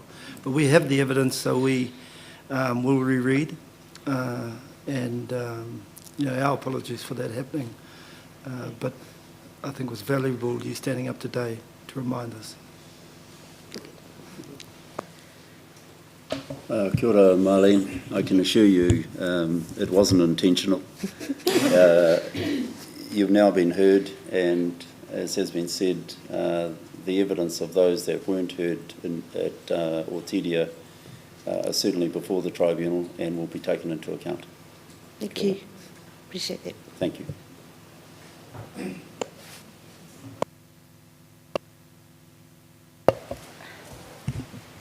Tēnā kaurua, i mua i te wehenga, ka rere aku mihi kia kaurua i au kaurua kōrero hakahirahira, e hara i te māma i tēnei huarahi, ki te rongo te whare i tō mamai, i tō maia, i runga i tēnei huarahi, nā reira, e mihi ana, e mihi ana, e mihi ana.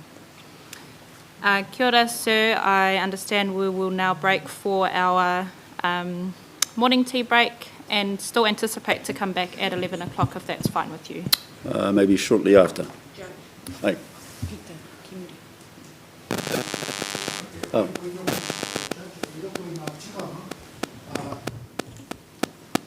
just wanted to mention a couple of things. Tuatahi ake, ko tai mai te tahi manuhiri, e noho ke ana i muri. E henerangi nau mai haere mai. Ki te tuana hau te whakaiti o tō noho, ngari tō hautanga mai, me mihi a koe. Me te mahara ke tō hoaranga tira a moka. E maharana koe matu i roto i tēnei whare, i tū e rima ki te mea e moka, a noho mai koe ei matua mā Ngāti Hinu.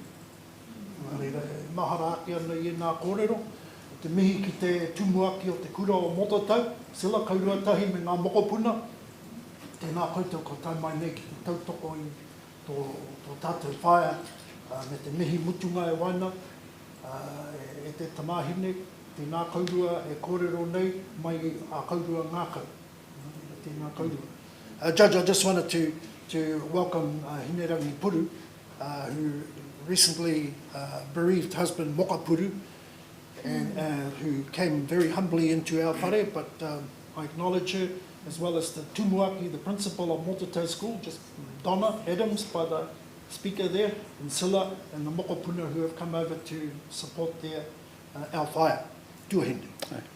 As well as to support Moana. Hono e wāhi kōrero tēnei, tēnā koutou, kia ora tātou. Kia ora.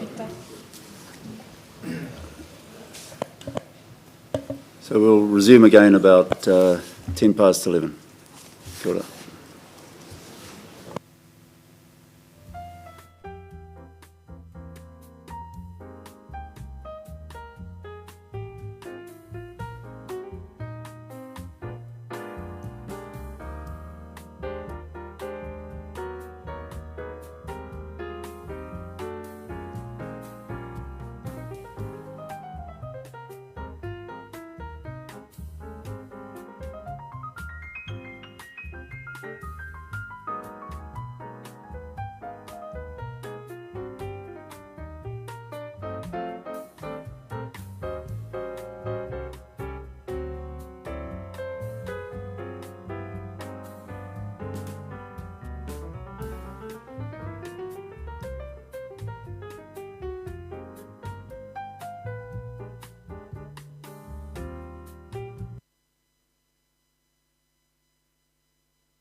Ms. Hita, are you, oh, kia ora, Tēnā koe te kaiwhakawa. Ms. Sherrington.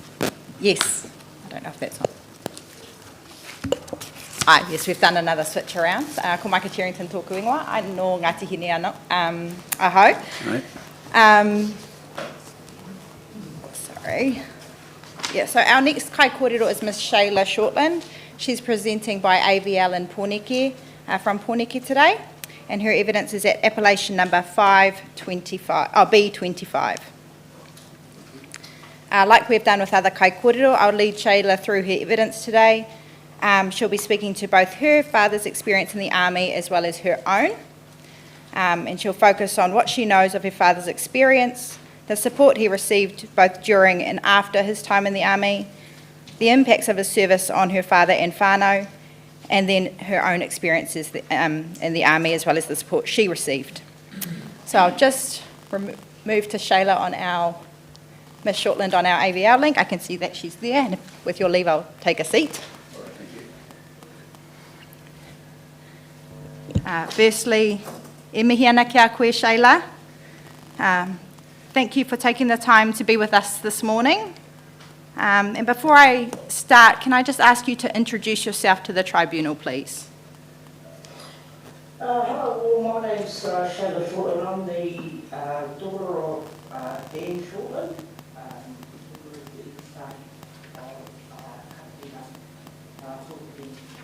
I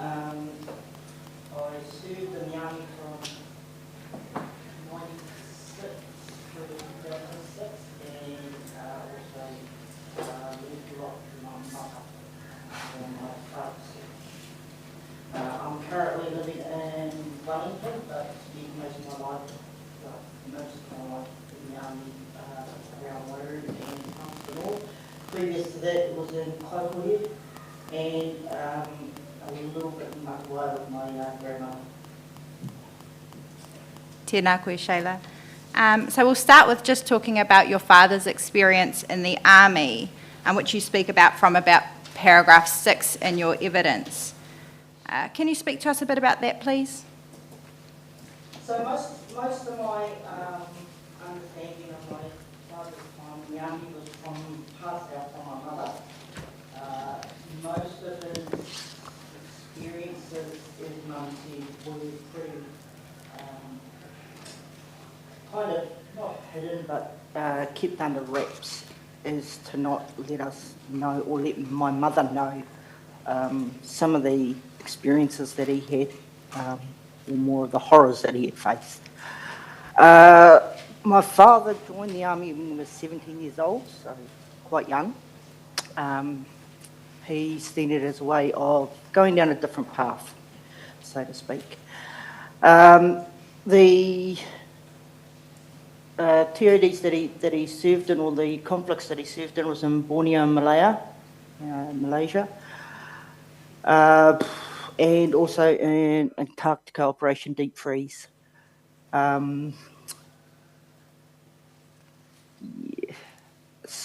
That's probably as much of an overbrief that I'm aware of for my dad. So my dad was, when he was deployed overseas, he was deployed as a lead scout. The majority of soldiers, or shall I say, the majority of Māori soldiers that were deployed mainly in the sense of lead scout. The idea from what Mum was saying from Dad, the reasoning behind it is their understanding of the land. They had a connection to the land. They knew how to get their way through things. Also, Mum did mention that Dad said, potentially they were just fodder, basically, expendable. And, she didn't really go into it, but, we could... as she spoke to me when I was older about it, I could read between the lines what she meant by that. Sorry, there were times- Shayla. Oh, sorry. Sorry, Shayla. I'm just going to ask you, what did you take that to mean when you're reading between the lines? I took it as Māori were expendable.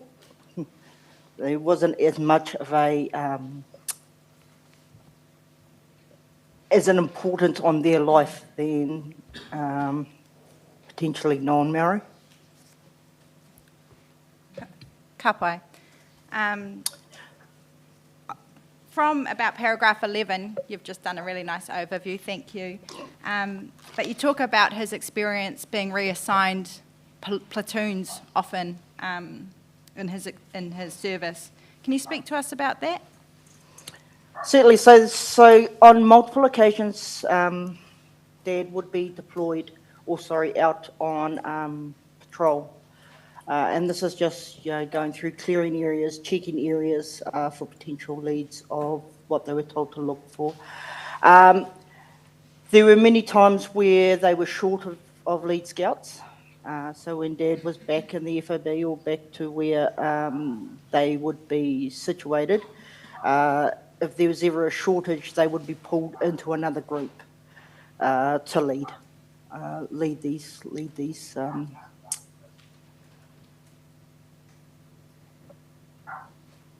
lead them through, sorry.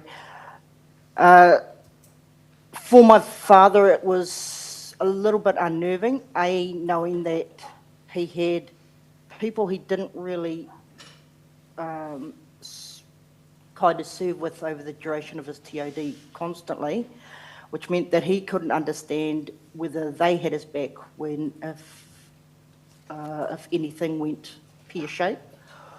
Also, not understanding, not knowing that group as intricately as his group that he normally deployed with. So there was a lot of pressure put on him to be able to get them through on all these patrols. So there was a lot of pressure put on him as the lead scout to make sure that his team that he had deployed with would come out at the other end complete. Thank you, Shayla. You also talk in your evidence about his experience with the use of te reo Māori in his service, and that's at paragraph 12 of your evidence. Can you talk to the tribunal about what you know of his experience there? Certainly. So Dad and a few of his colleagues were, it was frowned upon for them to speak te reo in the open. There was a stigma around te reo being spoken openly. There was a stigma around their culture, the Māori culture, within the deployments.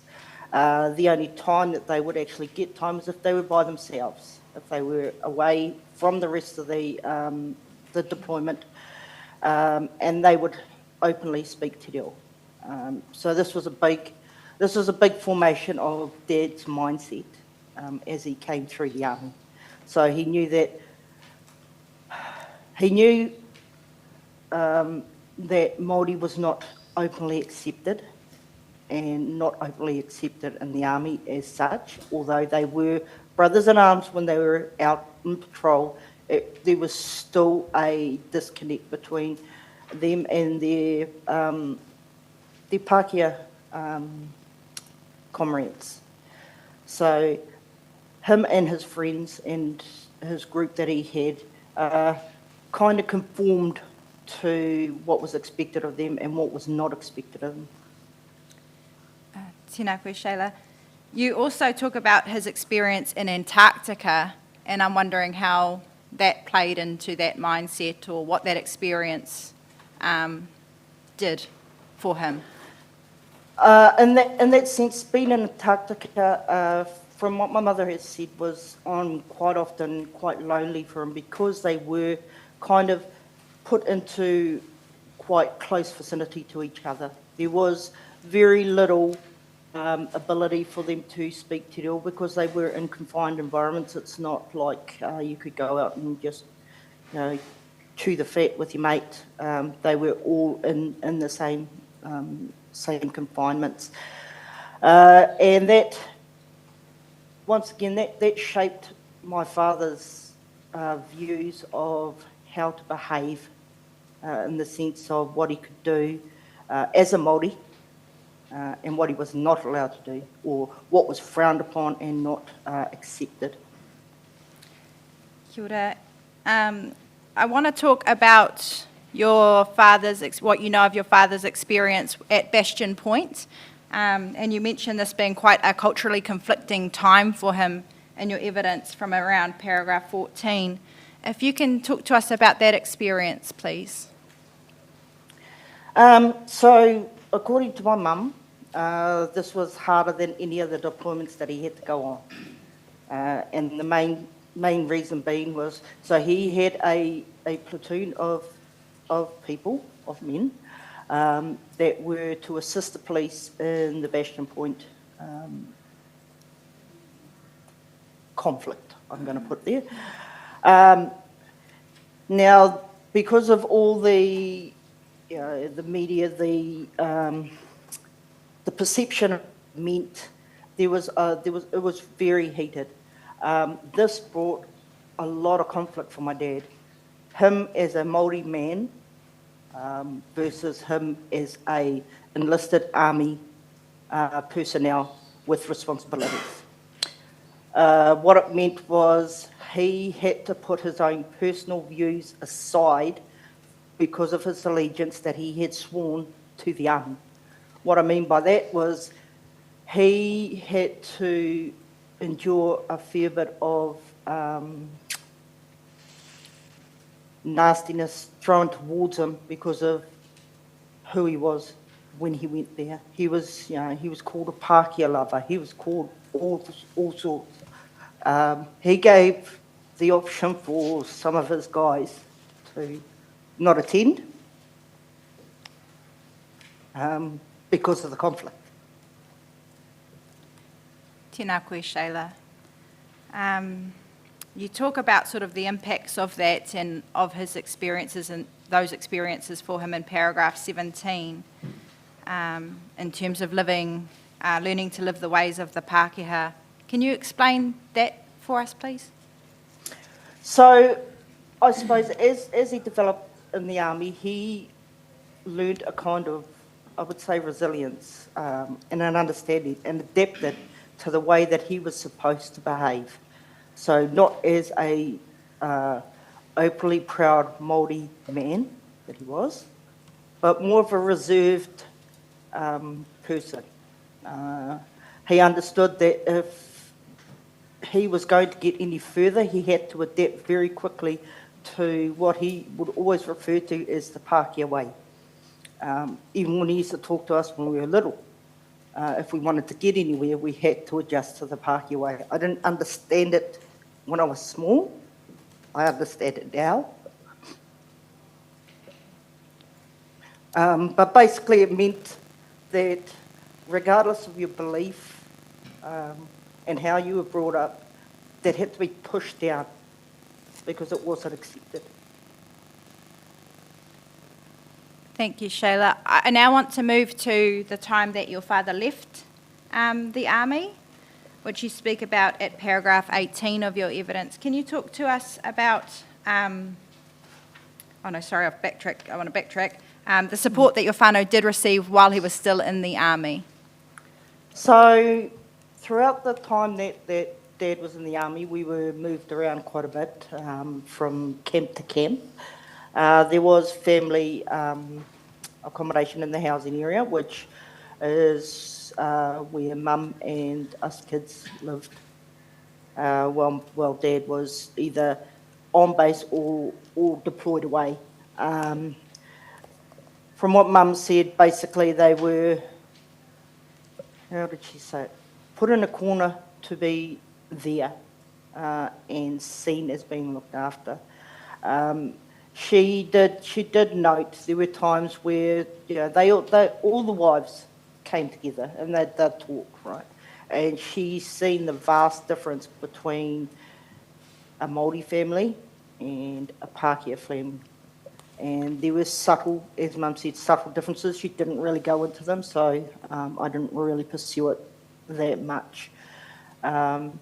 So the support she got was, yes, she got housing accommodation, but where she found most of her support was when she joined the mess or become a civilian in the mess environment. So it's the kitchen environment, and that's where she got most of her support from other wives and also some of the serving members. Kia Kia ora, Shayla. Do you know of any other support, financial or otherwise, that your whānau received during that time? No. Tēnā koe. And now moving to after he had left the army, which you speak about at paragraph 21. Can you talk to us about that, please, and his decision to leave the army? So, Dad's life was built around the army, and he vehemently stood around the whole army life. However, that army life meant we moved lots, which meant that my older brother and sister, my two eldest brother and sister, were kind of getting really unsettled with all the moving. They were becoming little buggers, really, because of all the unsettlement. And both Mum and Dad, didn't want this for my brother just before me and myself. Dad was presented with an opportunity to progress to Warrant Officer First Class, but that also included a posting to Singapore. And this is where Dad decided that enough was enough and it was time for us to settle down. He realised that the family was starting to suffer and there wasn't much support for the family while he was away and doing these. It also meant that the whole of us were going to go over to Singapore, but we were already disconnected from our family, our whānau, which was also another big part of why Dad left. When he left, we then went to Kaikohe, where Dad decided to settle us down so that we were close to Nan in the farmer Matawaia, but we also had our own getaway. We were close to schools and all of that stuff. It meant that every weekend we could go back to Nan's at the farm and spend a lot of time. This is where Dad tried to immerse us in his Māori background. This is where he was trying to teach us how to listen to the land, how to work the land. Also take us to the marae Matawaia quite often. Not just for tangis, but for anything that was happening there, for us to get in there and learn how to help there and what it meant for us to be Māori, which was a big part that we were missing. Kia ora, Shayla. I now want to move to the impacts. I mean, you've talked about them in terms of his Māoritanga, but moving now to his physical and mental impacts on your father as a result of his service, which you discussed from paragraph 25 of your evidence. Can you talk to the tribunal about that, please? So physically, Dad was a very strong and quite fit man. However, he still had physical injuries from Antarctica. So he had 2 fingers or fingertips missing from that. And from what I understand is that was from frostbite. So there was those physical injuries. He also he would suffer quite regularly with fevers and shivers, and was determined that potentially, I determined through reading up all these things and also my service that it was potentially a mosquito-borne disease that he may have picked up from Borneo and his time in Borneo and Malaya. And in those times he'd be taken out for a little while, maybe a week or so, until he recovered. The other aspect was his mental aspect. Not many people see that. We did. Sorry.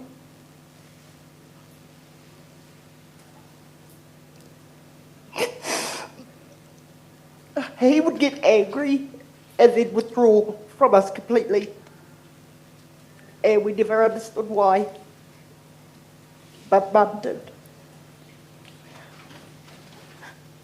Some of those times, Mum would take us either to the next door neighbours or get my sister and my brother to take us out However, when we returned, everything was back to normal. It wasn't until later on that I found out why, and that was when I was a lot older. I believe it was PTSD from what he had experienced, but it was not known. That kind of stuff was not known back then. It was get over it, shrug it off, push through. There was no help. There was no management around it, not like it was now. There was nothing. It was kept in-house. He didn't want anyone to know. He didn't want anyone to know how vulnerable he was. So everything was in-house. Tēnā koe, Shayla. I now want to move to your father's diagnosis with soft tissue sarcoma. Can you talk to us about that, which is at paragraph 31 of your evidence? Yeah, so I was only 9 when he was first diagnosed. He was diagnosed with a soft tissue sarcoma, which is a form of cancer. It started off with just a little bump on his chest, but it grew real fast. Mum went through multiple times in Auckland with him while he was trying to get treatment. We stayed home with our grandmother come over to our house to look after us while Dad was being treated. It's been said that some of the chemicals that he may have been exposed to during his time in Borneo and Malaya, and potentially his pre-deployment to Vietnam, which he never, I'll just put that out now, he never actually served in Vietnam, but he did pre-deploy. By the time he was ready to go, it was already over. So this didn't come out until later on, till Dad was almost near the end of his life. That Mum had been talking to some of his friends, some of his old ex-serving friends, and they said, look, you know that we were exposed to quite a few chemicals. Mum wanted to pursue it more. She wanted to get to the bottom of why someone so fit and healthy and, he wasn't a smoker. Yes, he drank a bit, but not too much, but she wanted to know why this was happening and what is it that caused this to happen. 1986, my father passed away. And there's nowhere in his death certificate or anything that says he passed away from soft tissue sarcoma. It says he passed away by pneumonia because that's, of course, what ends up killing him. So Mum kept pursuing it and Dad asked her to stop. For me, the belief is Dad's, he loved the army. The army was his life, and I don't think he wanted that brought into disrepute.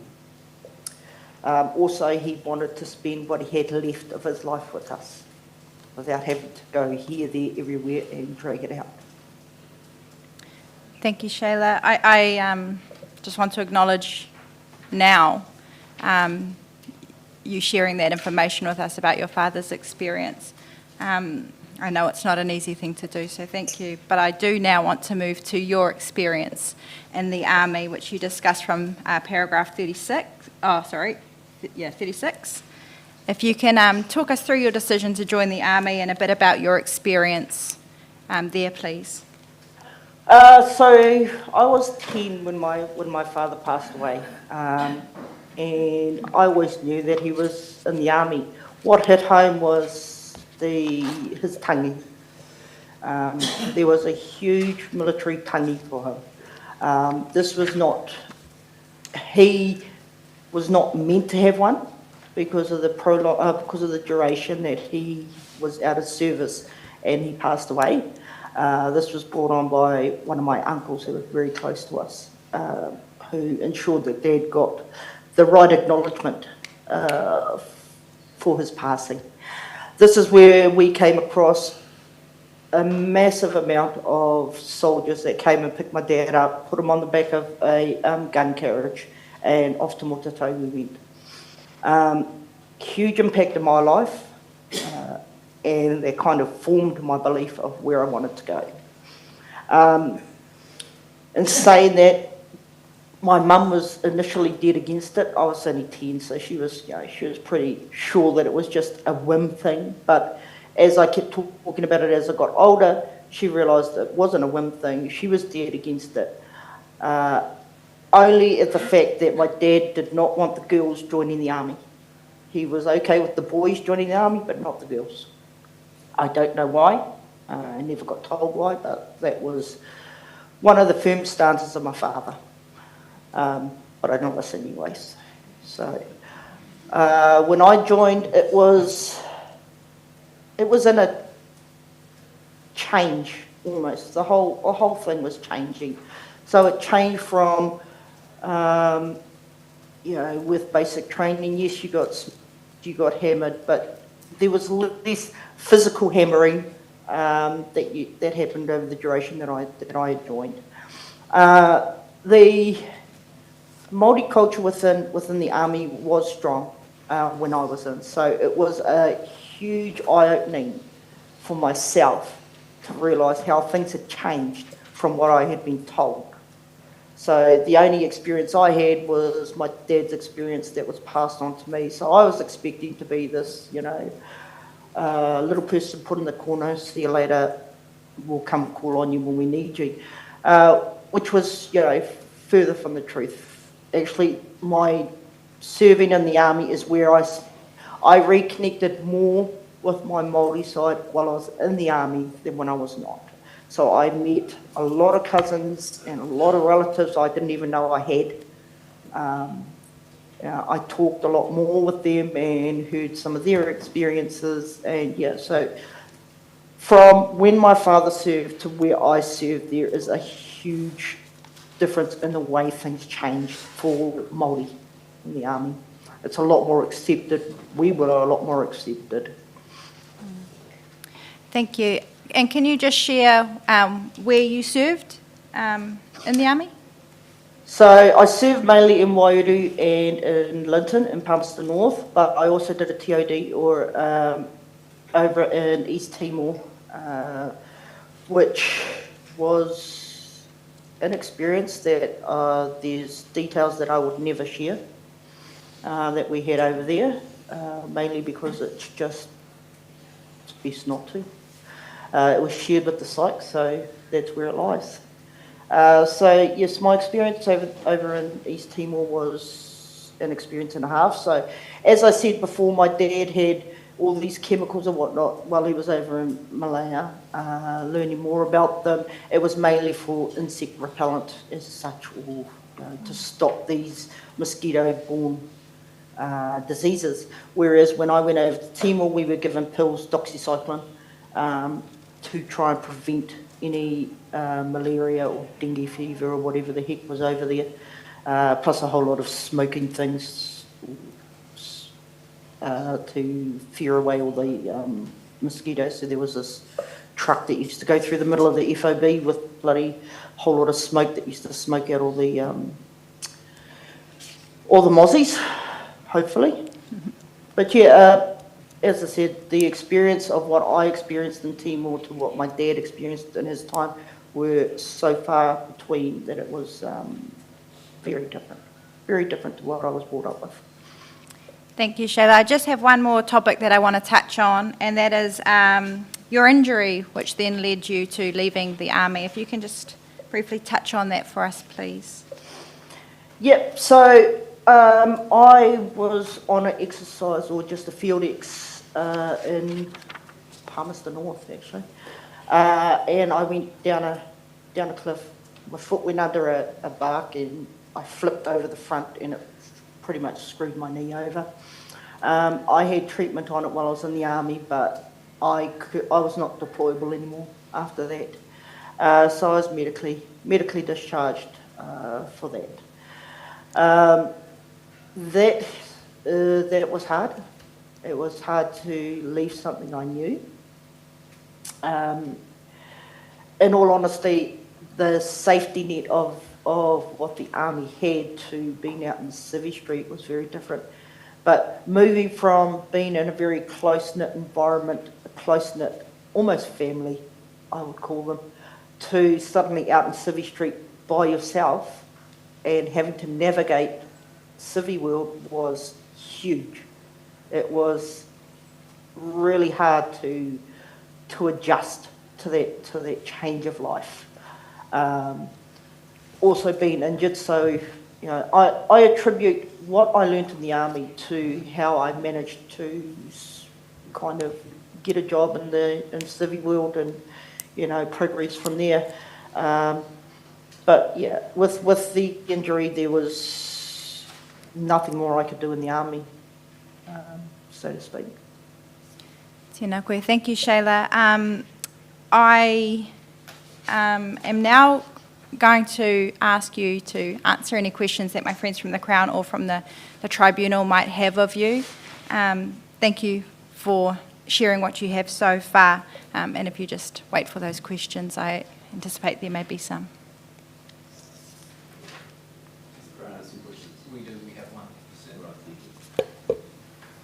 Tēnā koe, Ms. Shortland. I'm one of the Crown lawyers, and I just have one topic I wish to raise with you, which I think you're aware of already, and it pertains to what you say at 48 of your written evidence. And there you tell us that it was only around 10 years ago that you learned Veterans Affairs might have been able to help with your injury, and you tell us that you actually learned about this through a Facebook group. And I'm just wondering if you have any ideas as to how NZDF might, or VANS, might better communicate what sort of services and support would be available to people on discharge such as yourself. So, I mean, there's multiple. When I left, there wasn't much detail given to me about, you know, I was going to be medically discharged, you know, this is what it meant. But there wasn't anywhere, like if I had still further injury or further complications because of my injury, where I could reach out to. Also, the adjustment was, I suppose, my biggest thing. Not so much my injury, but the adjustment of moving from army life to civvy life. And that, like I said, that was something that I found a real struggle to get my head around. Two different worlds, and I didn't even realise that they, you know, that there was so many different things in civvy world that you'd never even think of while you were serving. I mean, you know, right down to the point of making sure you're on time for something, you know, 5 minutes before anything, whereas you'd have your work colleagues in civvy come toddling on through whenever they felt like whenever they felt like it. You know, stuff like that was really hard to fathom how nothing could be addressed in that way. You know, the fact that when your boss told you to go do something, you did it. You know, you may question it, but as soon as the foot was put down, you just went, okay, right, I'll go off and do it. And then you'd have your work colleagues next to you going, duk, duk, duk, arguing the point, and you're going, what the hell's happening here? You're actually allowed to voice your opinion because part of army is part of discipline, right? You listen to your seniors, you listen to anyone that's in command, whereas civvy, you're allowed to question it. You know, those, although they may seem small to others, it was a huge part of learning how to adjust out of the army life, and I believe I wasn't equipped properly for that. And I think within there, with what I've learnt with the Veterans Affair and all of that, there are now points and places where you are starting to get to understand that there's now a course here that they kind of put you into now that adjust you to that. But when I left, there wasn't. The biggest part was I had this very close connection now with my Māori culture, which I had never had. And of course, when I went out into civvy, I didn't know how to connect to that. So the Facebook group that I formed were colleagues that I used to, you know, that I used to serve with that are still serving, and some that aren't serving. You know, so I understood. That's how I found these other little avenues I could go down, but they weren't readily available for me to know they were there for me to tap into. And what about what you're describing there are the challenges of basically the cultural transition from army life to civvy street? Mm-hmm. And you mentioned that there are courses that are available now for that. What about in relation to support for physical ailments, such as your own, and where to go for support? What sort of outreach or support do you think would have helped you more with that? I think for myself, because, you know, you put your all, when you serve, you put your all in, right? You don't, like I said, you don't question. You get injured, you get up, you push through. If you can't do it, well, you know. For my physical injuries, even now, I still, during winters, my knee, I can barely move it, and I didn't know where to look. You know, I went to the doctors and I had to pay some stupid amount, which I've never had to do. So, of course, I wouldn't go because it would cost me too much to go to a doctor. But I didn't realise that, you know, there are some places where you can get rehabilitated in the sense of physical injuries. And although now in my situation I don't need to tap on those, but they would have been handy earlier on. I'd just like to also kind of go off my experiences, but also my dad's experience. We didn't have help for it. We had to fight it all ourselves. There was nowhere that he could tap into to get help. Sure. All right, ngā mihi nui, Ms. Shortland, those are my only questions.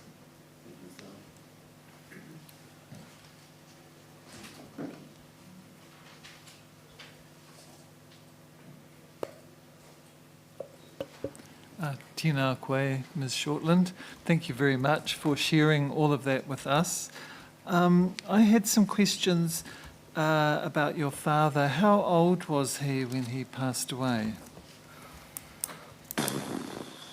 You know what? I don't know unless I count it back. So he died in 1986. What year was he born, maybe? 1940. Oh, I can't remember off the top of my head, sorry. Your council can get us that information in writing, so that's Yes. fine. Yep. Yeah, definitely. And what kind of pension was he receiving? Do you know? I think it was just the normal veterans pension. Right. When he passed, it was passed over to my mother as the widow's benefit. Thank you. And do you think now with, as you said, you found stuff out through a Facebook group, do you think now that veterans can just go to the VAN's website and look up, you know, what kind of assistance they can get, that works better than what was available in your father's time? Or do you think there still needs to be some active, rather than that passive way of finding out, some active communication between the Army and Veterans Affairs to people who are leaving, as they are leaving, saying, these are the services that are available to you, this is the person to ring, you know, do you see what I mean? Yeah, no, I do highly recommend a more active path. I said it took me about 10 years to find out there was an actual path I could take. To have that understanding that you're not just out to Civvy Street, go fend for yourself. There are ways, there are institutions that can actually help you get through or get past. You know, do you have anything that's potentially mentally you're suffering from, or physically you're suffering from? Hey, here's an organisation or association that we, provide or can provide in that sense. I mean, I've been on the on the veterans site, looking up more around, you know, for the stuff with my father. And once again, I know I didn't say this earlier on, but I remember Mum saying that Dad always said that he served in conflicts that were the, you know, unspoken conflicts. You know, you had your Korean War, you had your Vietnam War. They were well established, but the Borneo Malay conflicts, they weren't. They were just the off you go, pop off, and go do what you need to do, and come on back. So there isn't really a support group as such for that to understand, to get more of an understanding for myself around what it was that, you know, that would have triggered my father to do something, to, you know, behave in some ways, get more of an understanding. I think because I have served and I understand some of the mental anguish you go through while deploying, especially away from your family, knowing that your family's at home and you're actually in a situation where you are actually, you know, you're at risk of losing your life. And it's, you know, yes, where we deployed, it wasn't as well. No, Afghanistan was very risky, but you know, we were less likely to be put into that situation, but the fear was still there. You know, that does a real thing on your mind, on always being on alert. Even coming home, it took ages for me to readjust to, you know, not having my back against the wall, not always looking out, not always being alert, not jumping up at every bloody noise that happened. That took a lot to get over that, right? So just some kind of understanding of different conflicts and what it meant for people there. You know, I'm just starting to learn now because I've been actively searching that stuff up, especially around those conflicts that my father was involved in. Thank you very much, and thank you for your evidence. It's been very helpful.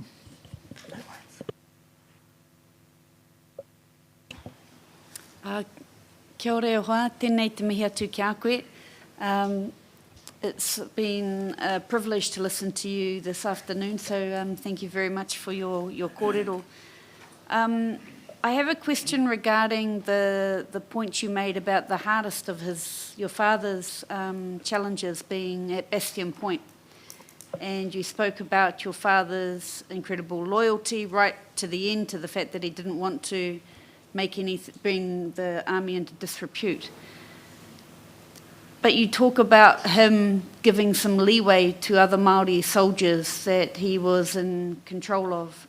Did he ever receive any, you talk about there being potential consequences, did he have to pay any consequences for those decisions? Yes, actually, there was disciplinary actions taken for that, for him, for leaving them out. There was also disciplinary actions carried out on the ones that stay behind.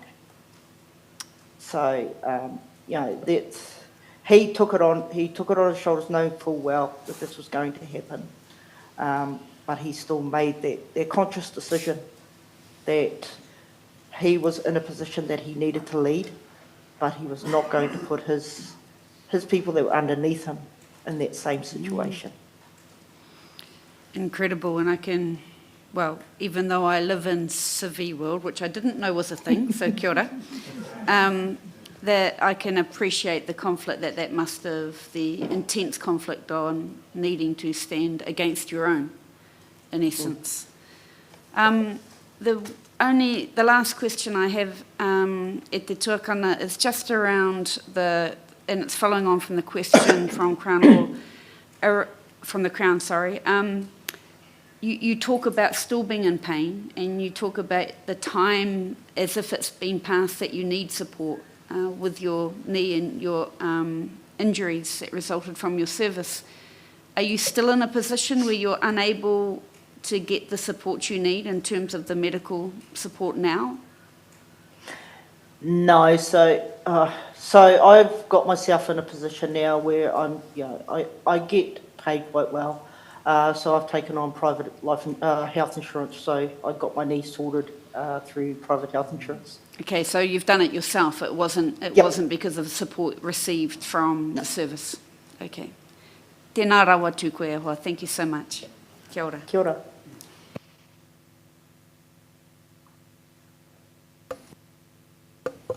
Tēnā koe, Sheila. Just going back to Timor, so I see you in the Artillery Corps and then you were in Signals. Who were you serving with when you were in Timor? With NZ SIGs, so with Signals. Ah. You guys had... So when I changed from artillery to signals, it was 1999, I believe. Yes, it was. 1999, I went from administrator with RNZA and went into RNZ SIGs. That's when they formed their CIS, which was the Computer and Information Systems. And that's the path that I ended up taking. So when we deployed to Timor, we deployed as information services, so computer information services over in Timor. Yet you're in the field with rifles. Yep, you're a soldier first, always. So regardless of your trade, you were always a soldier first. So that meant you trained, you trained your RFL, which is your fitness level yearly. You did your BFT, which is your battle fitness test. And that was with your pack and your webbing. So you were always trained as soldier first. Do you think if you hadn't had that injury, you would have stayed for a significantly longer time in the army? Yes, yes I do. As I said, that became my life. I formed very close camaraderie within the New Zealand Army.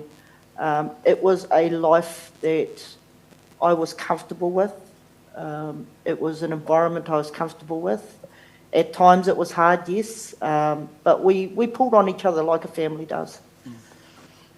What you're saying about the transition into civil life, that we've heard that many times, not just with your generation, but it goes right back.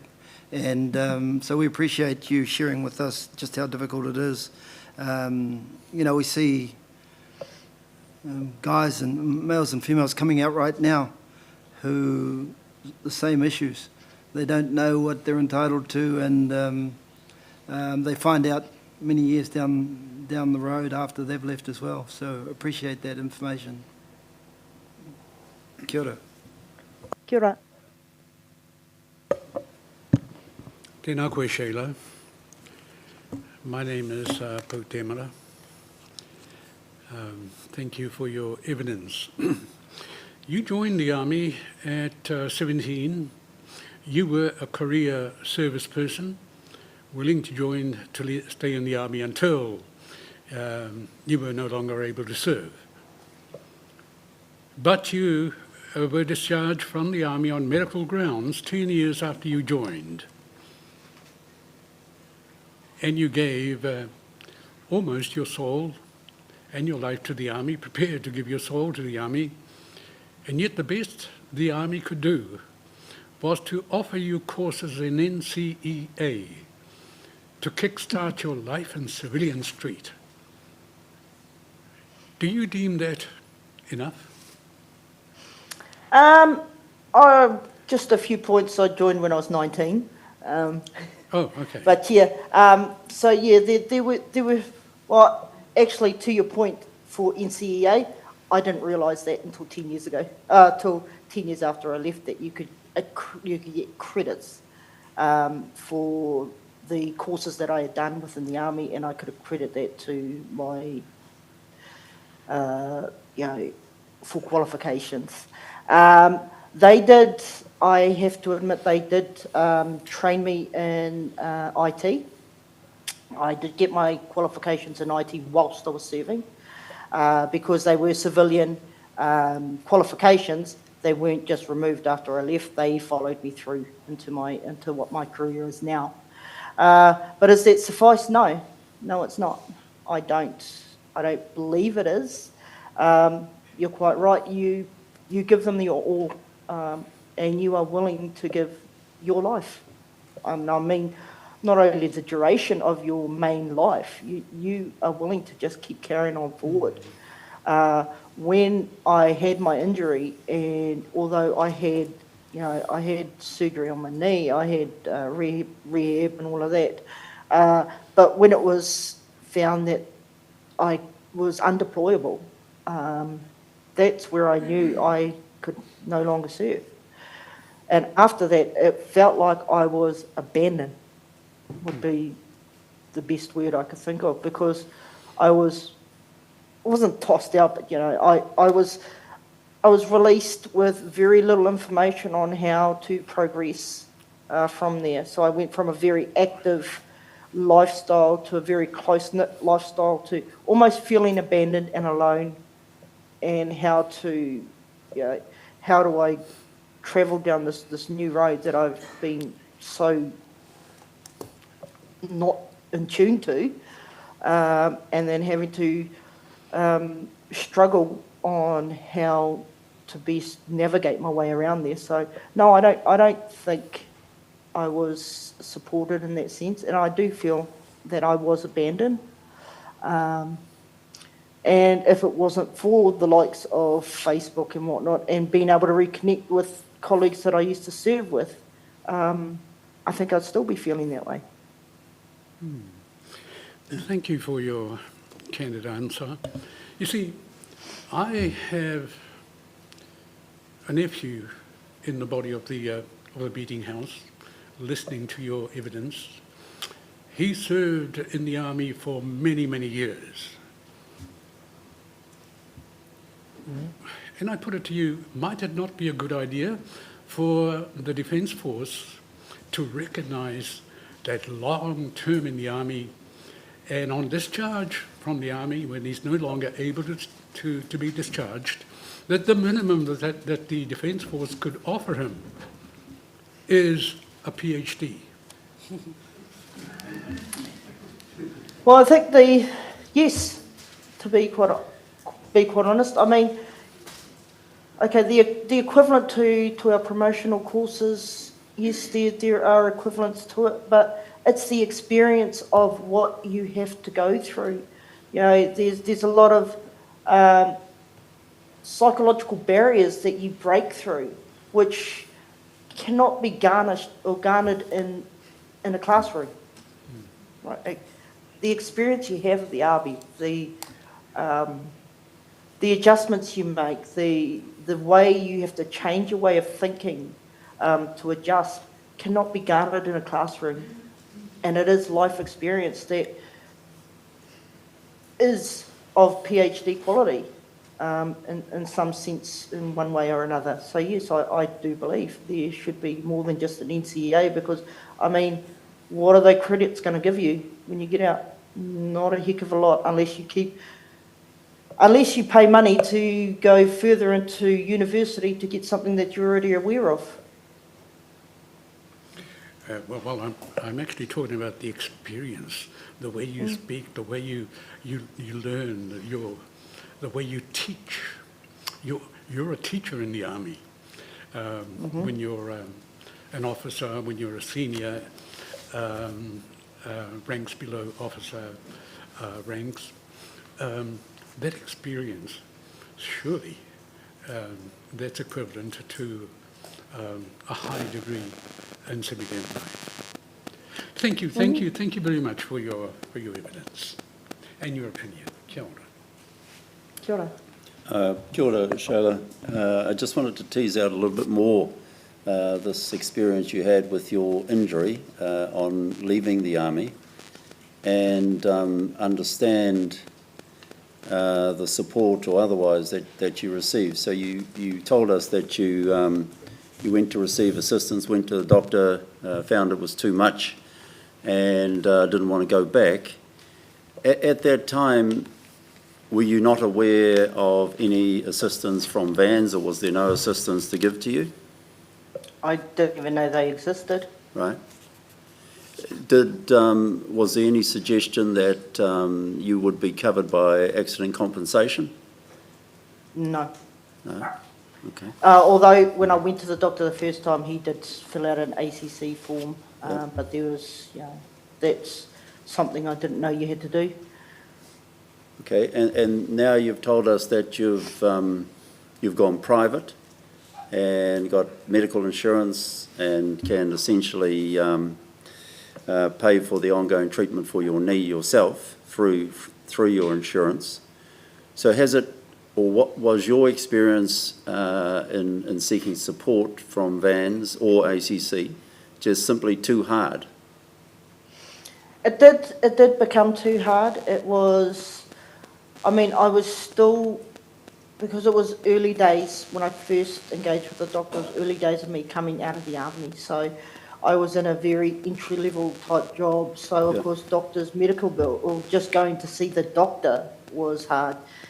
Even with ACC, I still had to pay money to see some other people. So, so yes, so maybe it was formed around more of a financial thing that made me stop, potentially. But as I progressed through my career, and then I got, like I said, private medical insurance, and because I was still having issues with my knee, that's when I pursued private. Just in saying that, once again, in the army, everything is paid for, right? You go to the doctor will either give you a couple of ibuprofen and Voltaren and off you go, or they'll actually dig in a bit deeper and see exactly what's happening. All of that, unbeknownst to the street, is all free, and you don't realise it, right? As free as it can be, right? If they need to get something dealt with fast, they put you straight through the likes of a private hospital, get you fixed up, mended, put together, and back out you go.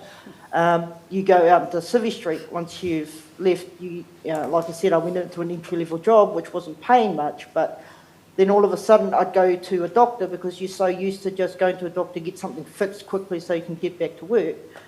It was costing way too much. But there was no understanding for myself of whether there was other avenues I could have pursued, whether there was anything from being an ex-soldier that I could pursue, or whether it was, I could get fully covered through ACC. I did not know any of this.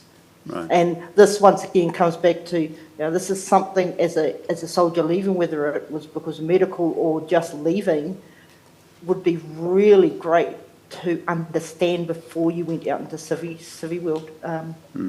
Just knowing the big differences and what it means to, if you usually do this in the army, well, hey, you now need to have a big, long, hard think about it because it's not as easily accessible.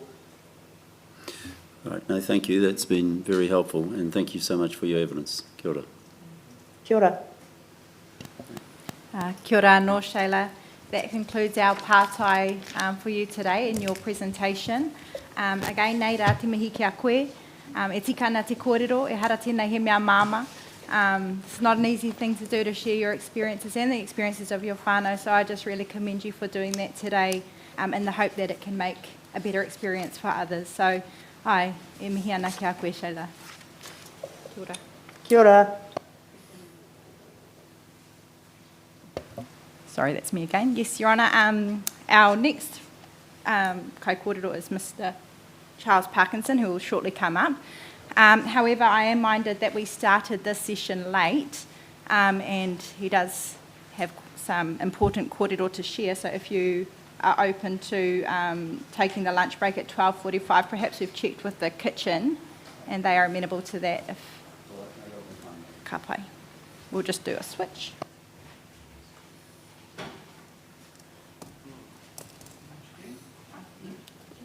Kia tana. 24.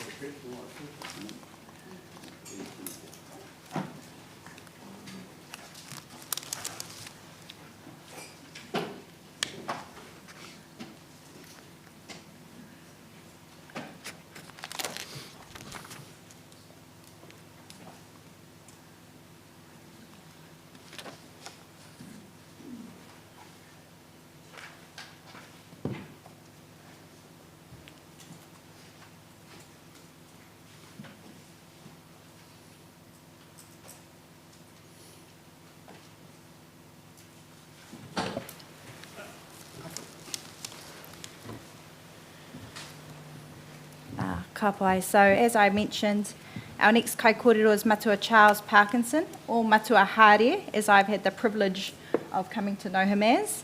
Matua Hare provided a joint brief of evidence with his brother Matua Raymond. However, as discussed this morning, Matua Hare will be presenting their evidence on behalf of them both. Their evidence is at appellation number B24.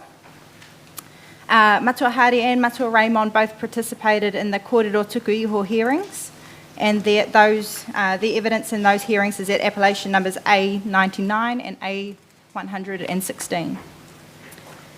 Again, like we've done with our other kai kōrero, I'll lead Matua Hare through his evidence, and he'll be speaking to his military experiences as those have arisen for his whānau, his community, and for him personally.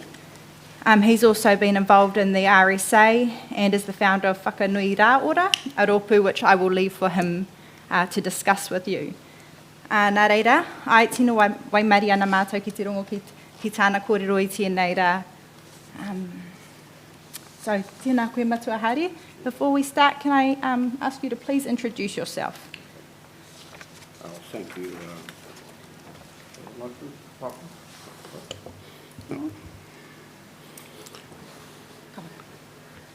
Thank you to my roia and my whananga. I feel quite flashed today. I've never had a desk like this in front of me in my life. I thought, hey, Monty, how to get the whare kraki, get one of those collars around you before I qualify. Ngā mihi, ngā raurangatira, kia koe pau. You're a famous name in my household. And I spent a bit of time with Sir John Ture through Puao Te Atatū and other things, Miss Stevenson, kia koe Monty. My dad is a Parkinson from down Whanau Apanui, one of those bad boys from down there. But he met a Ngāpuhi princess, so we trained him over the years. Tēnā koe pā, tō he. Kia koe hana. I had the pleasure of meeting your dad many years ago. My brothers all married those mainland girls from when they were in the boon days of Invercargill and all those places. So I'm very privileged to be here, but I'm also tēnā koe hone. Basically, I was one of those haututu mokapunas that we weren't taught to kōrero Māori. Uncle Jimmy there, they'd kōrero amongst themselves and they'd turn to you and say, what's the time, boy? And that's how they treated us. Have you had a kai? And you know, I was brought up in that era that I didn't realise it, but I was surrounded by Ruatako Māori, Uncle George Waititi and all those people. So I was raised in that little valley, just across here behind, in a place called Opahi, and a place called Moruhapa. And our main meeting point in those days was Otiria Marae. And my I think in my testimony I came from a family of 16, March? 15, 16, little families. And I was shepherded out to the old people as a baby. And so I was one of the spoiled ones, so they tell me. But I keep saying I'm one of the blessed ones. And my nanny came from Hongi Hika, so that's the Popeye Tunu side. And my dad was a humble gentleman. And I've brought Dad with me today. Monty, there's your phone number. Well, you can do it at my. So my dad was a very humble person. He obviously wasn't the law enforcer in our house, Mum was. And yeah, I don't wear medals myself, Monty, but I brought Dad with me because I think it's very special for me to come here and represent Dad and our uncles all over there. Uncle Tamati and them. I was born in Braywood, all those fellas there. So that's a big moment for me to come. A little bit, yeah, moke hana. Okay, so I was born and bred in Moerewa.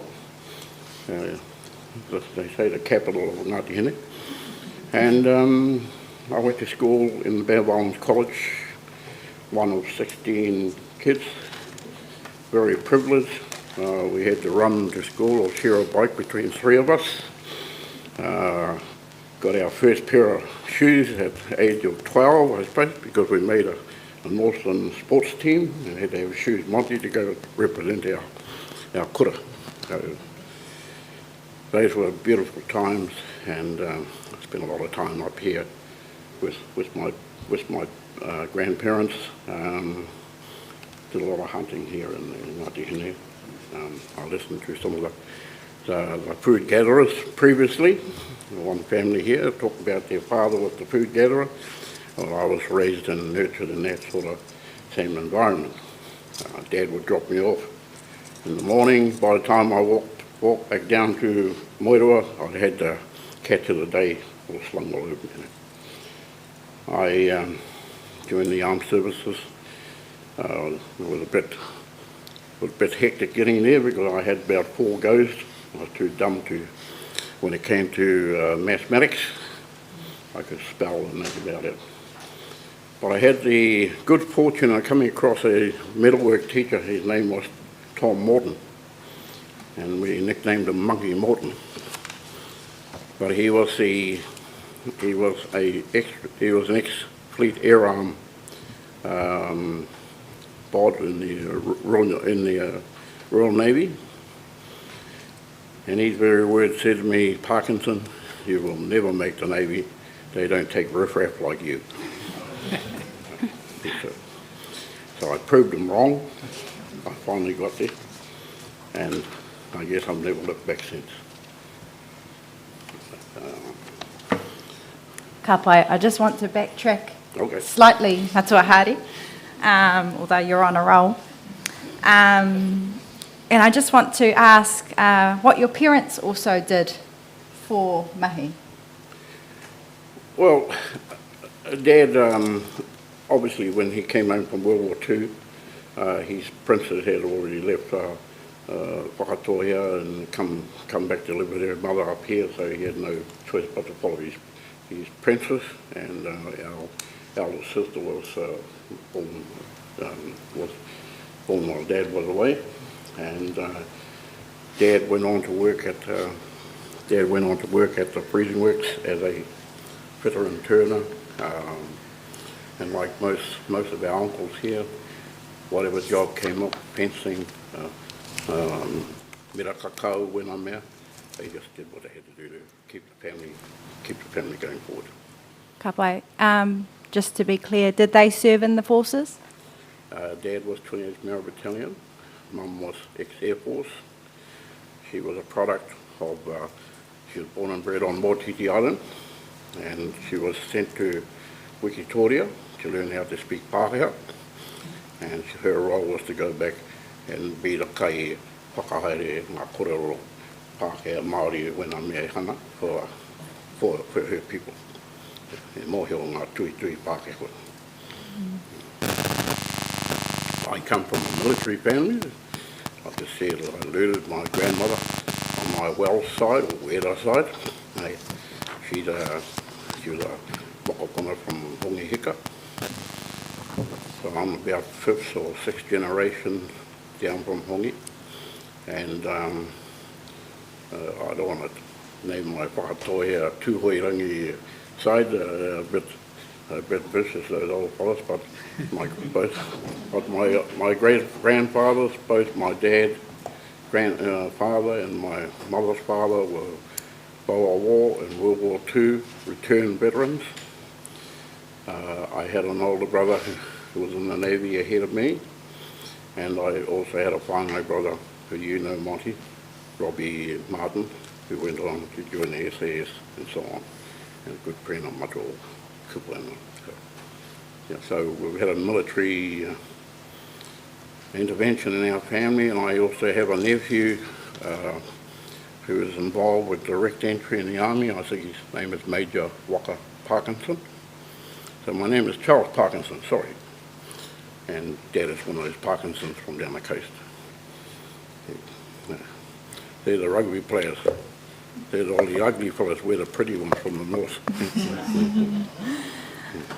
Ka pai, in your evidence from around paragraph 14, you talk about the impacts of having such a strong military whānau background on your home and on your community in Moerewa. Can you talk to the tribunal about that, please? Yes.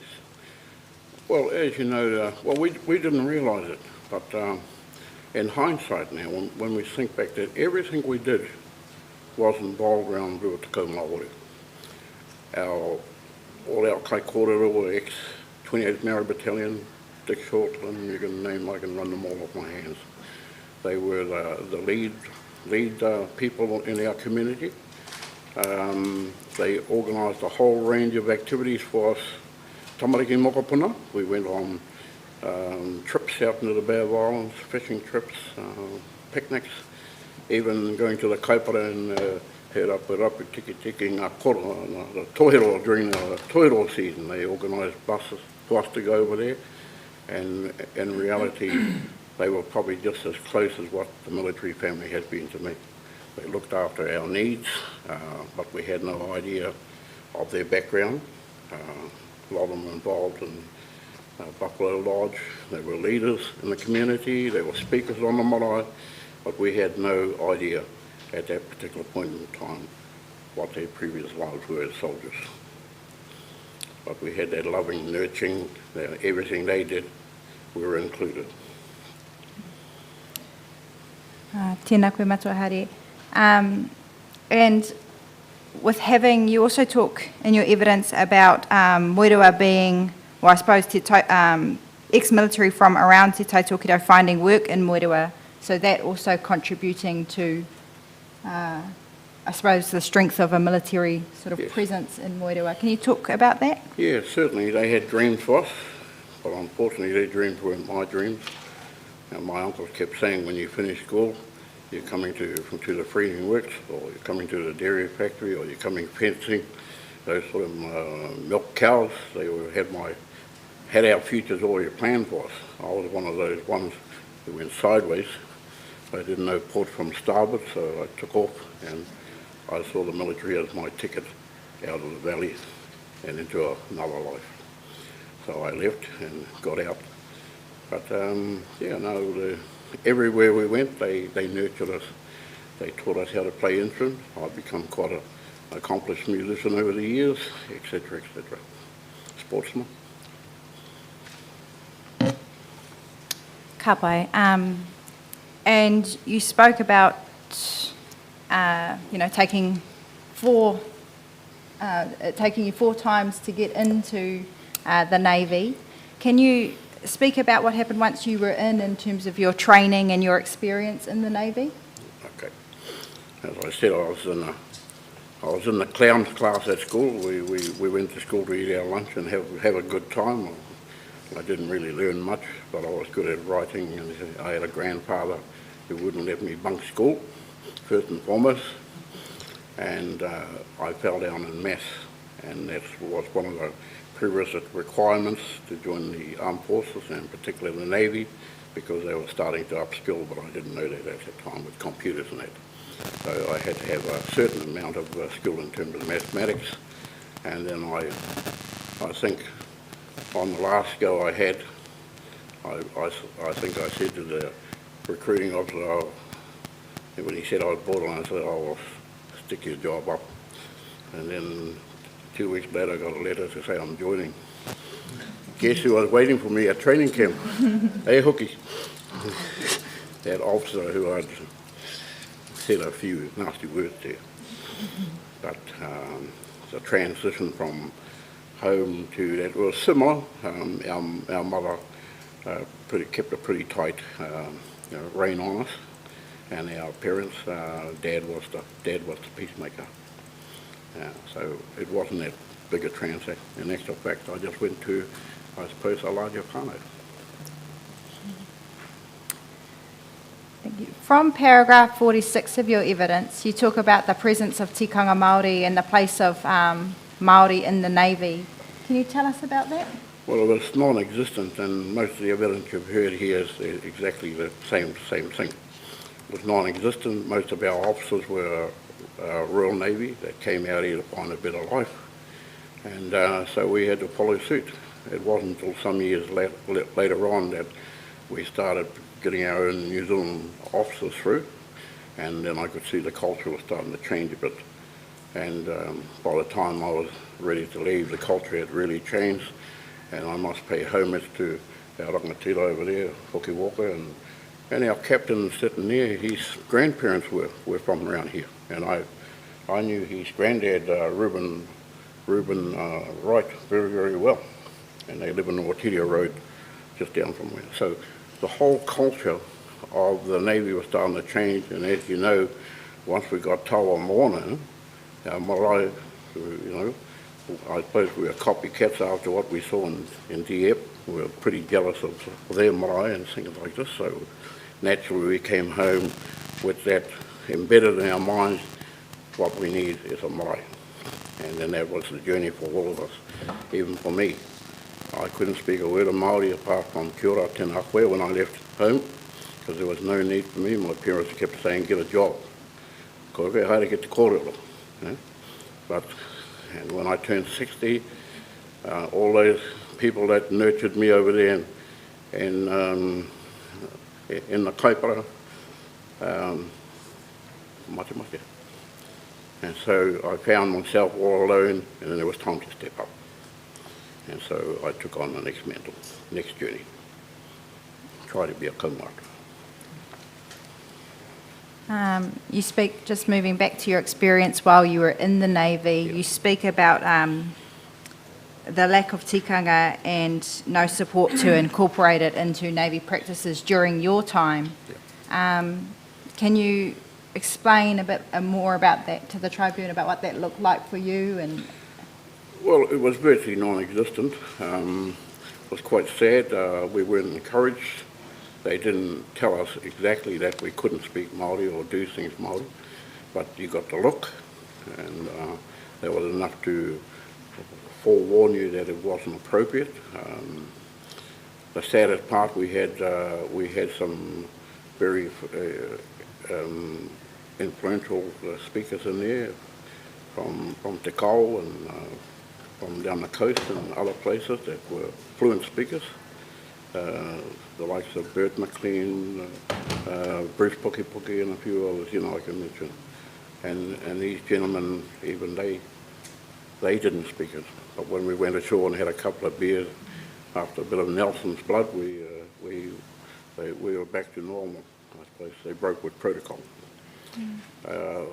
Sadly enough, it wasn't until later on in my years that we started forcing the issues, especially where tangihanga was concerned. We felt in ourselves that it wasn't adequate. We needed to do something to honour not only our parents and our tupunas, but ourselves as takata Māori. Well, as I said, I couldn't speak the language, but there was something burning inside. And as a result of that, by the time we got our marae up, Tawa Moana, I was part of the rōpū that got that off the ground. And by the time our rangatira Hoki and them come along and Miriam and them come along, you know, it's taken it to another level. They have real classes, they have kapuhaka, they're always at Waitangi, all those sort of things. In my days at Waitangi, we walked around looking like ice cream boys with big sharp sticks in front of us. You know, weren't allowed to mingle with my whānau there, all those sorts of things.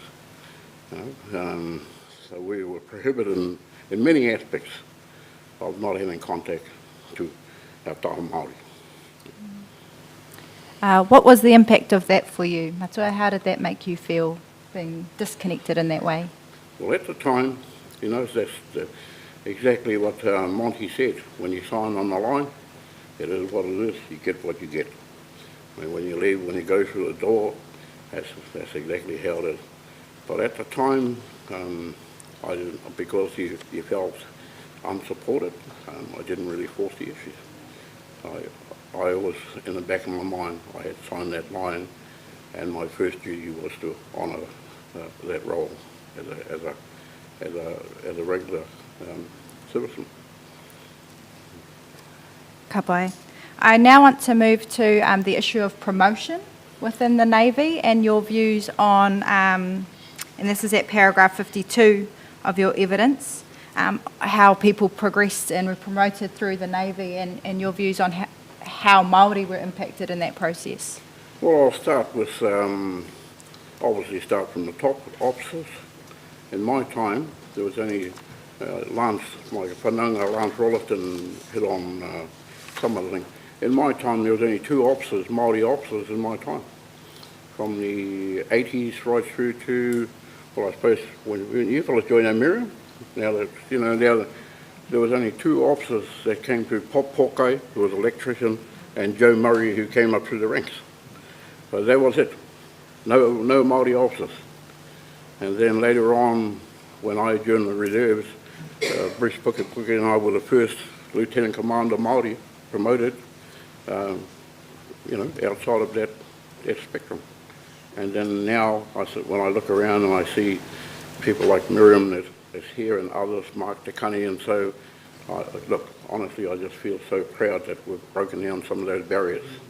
Because, you know, those were the barriers we were pushing and fighting for all the way through. So, for me, I stand proud when I see a lot of it. But I also want to acknowledge our treaty partners. The 2, well, I'll call them Rear Admirals, they're not far off being promoted. 2 Commodores that turned up here, Jim Gilmore, his father and I were served on Otago together. Darren Gold? Yeah. Now, his dad, Goldie and I were great mates in there. Now, to see those mokapunas coming through and they're now heading to the top as Rear Admirals, to me that's, honestly, that is. And you can see their ahua in terms of partnership is a totally different scenario to what, you know, I encountered in my time in the services. I only done, well, I owed boys time, so I've probably done, and nowadays we sign up for 8 years, and if you owed boys time, you did your boys time. So I probably did about 9 years. But then you want me to carry on? Or you got one? There you go. You continue. You sure? I'll ask you when Right. you're finished. Right? Okay. How I was still single, and I was really enjoying the Navy, my time in there. And then I was over at the dive school, I became a diver. And while I was there was 2 gentlemen that we'd actually tapered a course to meet their needs of the police, because they were about to set their dive teams up, and the fisheries and customs. So we tapered a course for them, not totally like what we go through as clearance divers. And 2 of these guys went back and they spoke to their boss, and then I got a phone call about 2 weeks later and got an invitation to go and meet the boss over in Custom House in Auckland. His name was Ian MacDonald. He was an ex-All Black trialist. And after having worked with him, I can see why he never made the All Blacks. He was too... Anyway, good guy. And as a result of that, he said to me, what do you get? What's your diving rate in the Navy? And we'd gone up from 3 cents to 6 cents. And I said 6 cents, which was a pay rise, a big time in those days. And he said, 6 cents what? A minute? I said, hardly an hour. What? 6 cents an hour? And I said, yes. He said, I can pay you $20 an hour. I said, done deal. So hence I left the Navy on that note. But you know, the bosses weren't happy. They'd already obviously started to sort out a career pathway for me. But I left and became the first new blood of fishery officer, Māori, and I went to work for Jim Bolter and became the start of the 200 mile zone back in those days, sir? Yeah. And so I had to go through all the training at university, sit in the house, see how bills were made, etc., law. And guess what? As soon as I got my ticket, they sent me back to the Navy. I was stuck on patrol boats. Yeah. Hey, Ka whai ngā mihi, Matua Hari. I just now want to move to the support you either did or did not receive following your service. And you talk about this from paragraph 66 in your evidence in terms of the RSA and learning about what you were entitled to there. Can you talk about that, please? yeah, well, the RSA actually was a swear word to us Māoris over in the Kaupara. It was totally non-existent for Māoris. They never had Māori on committees or anything like that.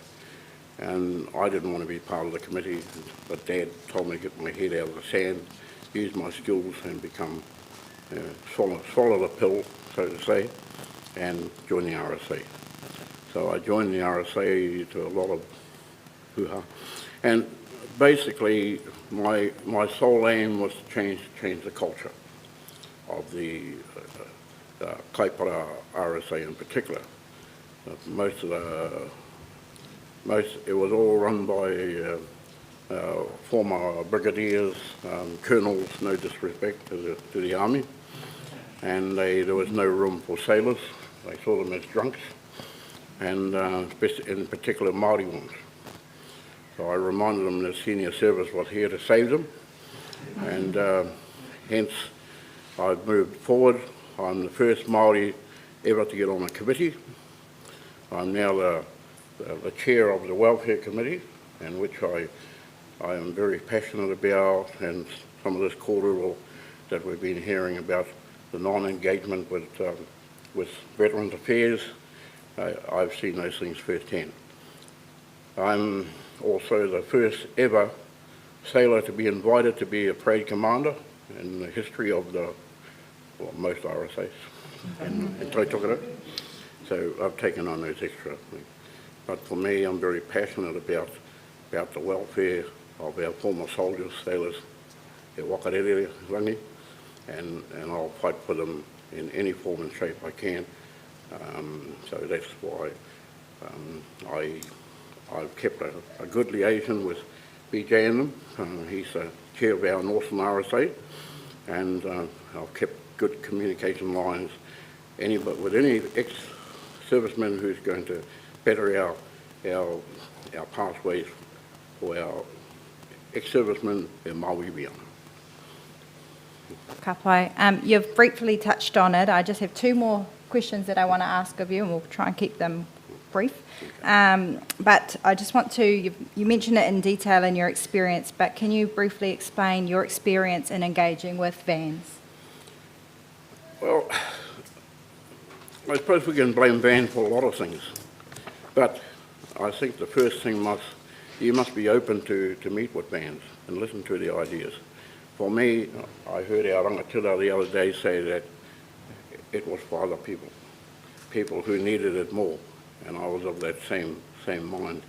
I saw other people who weren't capable of getting up, doing things, no longer able to sleep on the beautiful marae mattresses laid out the floor, and all those sort of things. So for me, my first instance was to look after my fellow servicemen and try and get a better deal for them.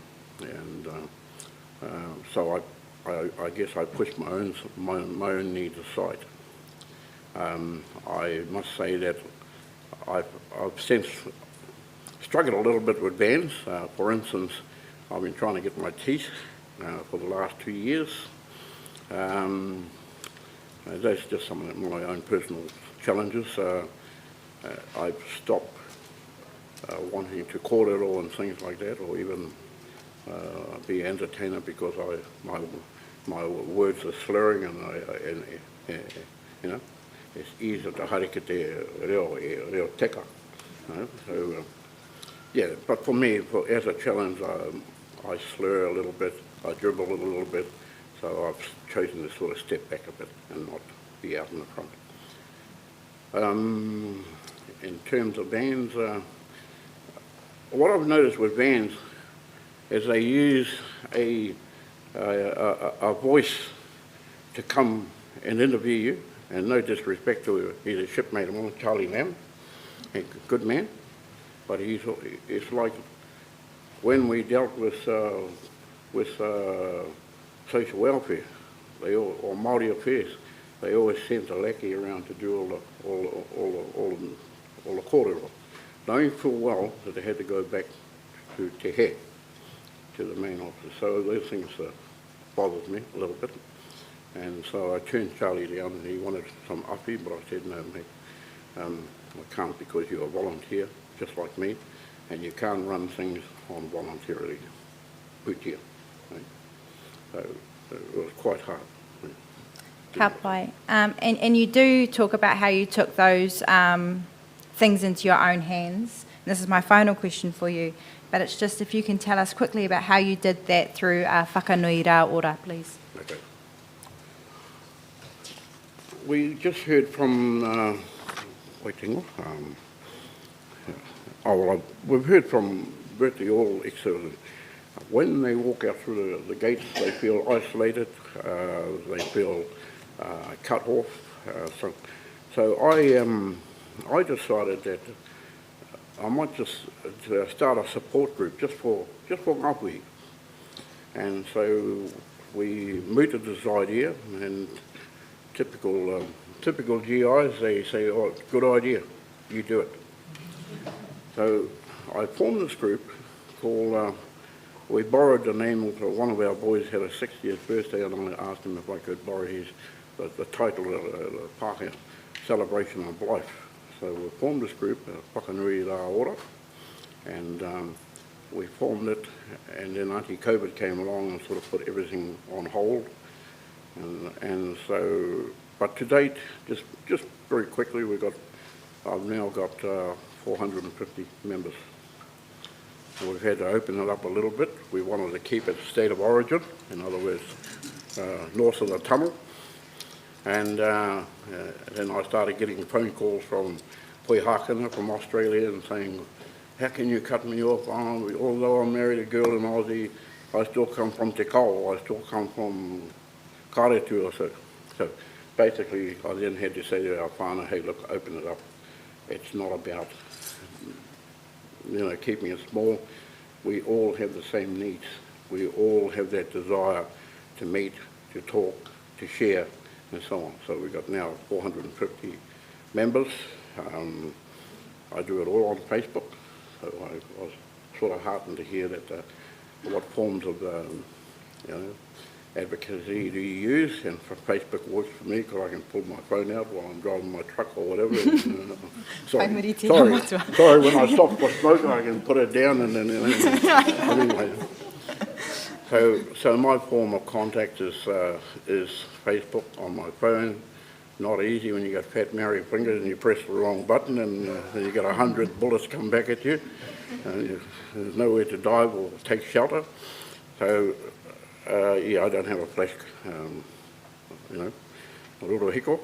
So I try to do it on phone, but I try to organise three hui a year. Our first one is coming up on the 20th this year. 20th of April, that's going to be at Tokoroa, and we always go to RSAs because we want to spend our dollar in the RSAs to help keep the doors open, but also on Maumahara. So that's a cope up on that. And I try to spread them around the country. Our middle one is going back down to Gisborne, and the last one we'll have in Taitokere somewhere. We average between 70 and 160. Most RSAs aren't supposed to have 100 in, but somehow we squeeze them into the backyards and so on. And we start everything just like our huis, with clunky introductions. And I try to time frame it so they're not giving a whakapapa from north to the bottom and so on. So that's our way of keeping up with play, and it's also how I was able to find out a few things in terms of bands, what we're entitled to, and we were able to pānui that stuff out amongst our members. So basically it's life after having served. So that's our kapa. Kia ora matua haere. I just note the time, and it's time for lunch now. Would Your Honour be minded to take questions following lunch, or would you like to?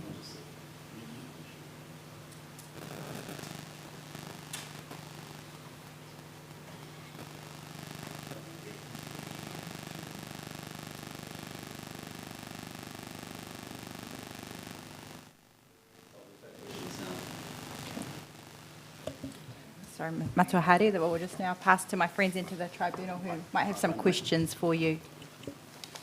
Tina, wait. Sorry, you can't have lunch yet. You said in paragraph 50 of your brief that there was a board that sent people to learn te reo, and that you were on this board. Can you tell us a bit more about that board, what it was and when it was established? Well, it was actually a whānau board that resolved around when we first mooted the idea of getting a marae and getting a place to put our marae, and that was initiated by Percy Poe, who was a kaumātua from Kaikoura. And then obviously we talked about what are we going to put in this building, and then we started talking about the learning of the reo and all those sorts of things. So then we said, well, what's the next step? So we had a meeting with the Admiral at the time, and we talked about te reo. And I believe, but I'm pretty sure you've got the experts there that can fill in the holes, because I believe Matua Hoki is employed by the Navy as a cultural safety officer, and those are some of his roles. And a lot of them were, a lot of the speakers now that are in the Navy up front all went through those real courses that were run in the universities. So those were some of our aspirations at that particular time, and they've come to fruition. I think Jack Rudolph was one of them, the product. And he's now a cultural safety officer with the Kaipara District Council. He became a lieutenant, and he saw a better waka out there with us, so he's over in the Kaipara with us. And so was the board established as part of developing the marae? Yes, I think the Admiral at the time might have been Dave Ledson, was that right, Hookie? He then went on to Miriam, can you answer that? Well, it was either Admiral Ledson or the one before him who actually started those little classes from our recommendation. Yeah. Too much koro. Yeah. So our recommendations as I suppose, Tāpiti Hiromo, older sailors, our recommendation to the Admiral at the time was maybe we need to send some of these young people to university so that you had people on the marae when they came in. Now, everybody who joins the Navy, whether you're visiting, must go through the marae. Thank you very much, and thank you for your evidence. It's been very helpful. Tēnā koe te hakoro. Thank you for your kōrero and your humour as well, which comes through from beginning to end. Beautiful. Also just want to acknowledge the work that you do to serve others when you haven't necessarily had the same support come to you, but you've turned around with whakanui raora and other kaupapa to drive the change for support for others. He tohu raka tera tera. It's a very simple question. How long have you been waiting now for your niho to have, did you say you applied to VANS for support for your teeth? Oh, on one matter, my back, well, some of the hoops I find is that if you've had injuries from time in the service, whether it's playing sport or work-related, by the time they go digging an extra, you can wait up to 2-3 years. 2-3 years. Yep. Yep. And you also go through areas where they reject your actual initial claim, so you then have to take the next step and put up evidence that you think it is related to services activities. And then so it's a bit of toing and froing, and I've got one there in particular, say for instance, I asked, because I broke my tailbone as a Navy diver and jumping in those days, we had, when I worked for the hydrographic department, we had to jump onto rocks and put marks up and stuff like that, which are totally inappropriate now. I think they put you ashore by a helicopter now, didn't they, sir? And, you know, and a big part of our mapping around New Zealand coast was having marks up, physical marks, so that the surveyors could home and do the bottom sounding. Exactly like how Captain Cook did it, but just a bit more modern. These days, they can actually put a laser on there, drop it in by air, so that's all coordinated from. So, but in my days, as a diver, you were required to sometimes go down, measure rock falls, because we didn't have side sonar and stuff like that. It was just over the top, ping, ping, ping. And they tried to form a picture, but we had to do all the physical stuff. Clearance divers in those days did a lot of but the benefits of course, we got onto the best kind of mourner patches and things like that. You just stay out of Te Waipounamu. To keep the boss happy.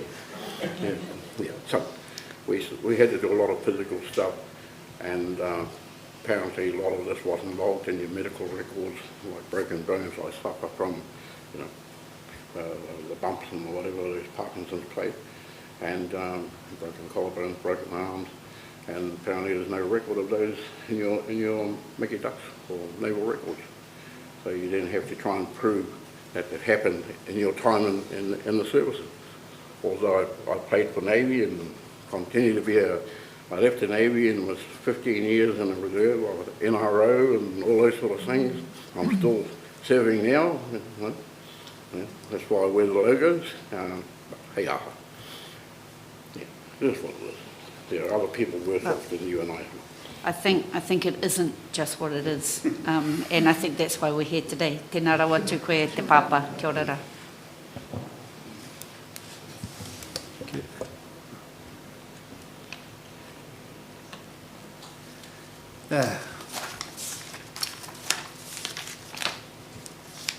Charlie, I just couldn't let you pass without acknowledging first your long service and your whakapapa, your military whakapapa. You know that I spent a lot of time with your Uncle Mikey when he was around in Opotiki, and you have the same humour and same wit. Yeah. So I acknowledge that. So you joined about I was trying to work it out, about 1973? No, 1968. 68? Yeah. Young folk. And then you became a Navy diver in the late 70s. That's a long wait to try for the divers. People outside the Navy probably won't understand that the divers in the Navy are kind of the elite. Am I right? Can I just add a little bit of humour there? The pass rate then used to be 4 out of 12. And as you know, we were responsible back in those days for setting the limits for not only police but the SAS. We took them through all their water drills, so I know a fair bit about the SAS boys. A lot of my whanaungas in there. So I look forward to the moment of drowning them or saving them.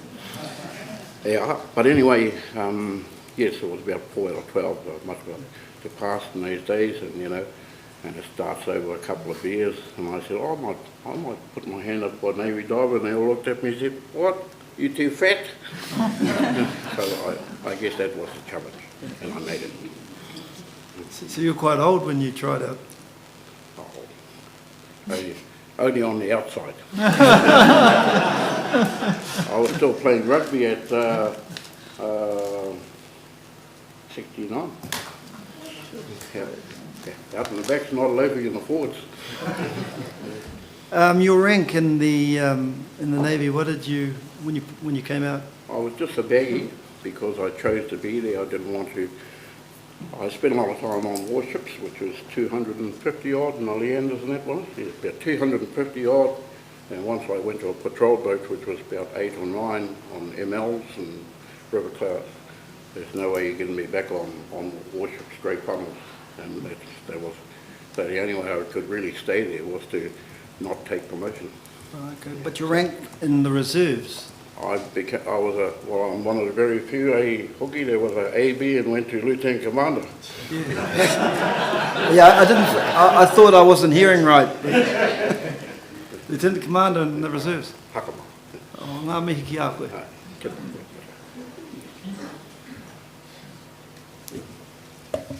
Kia ora, Mr Parkinson, and thank you very much for your evidence. I have no questions, but again, it's been very, very valuable to this inquiry. Tēnā koe.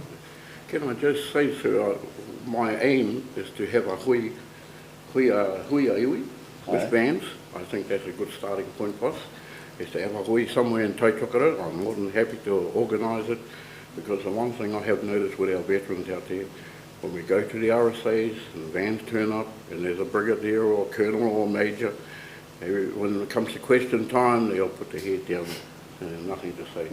So I would like to see fire.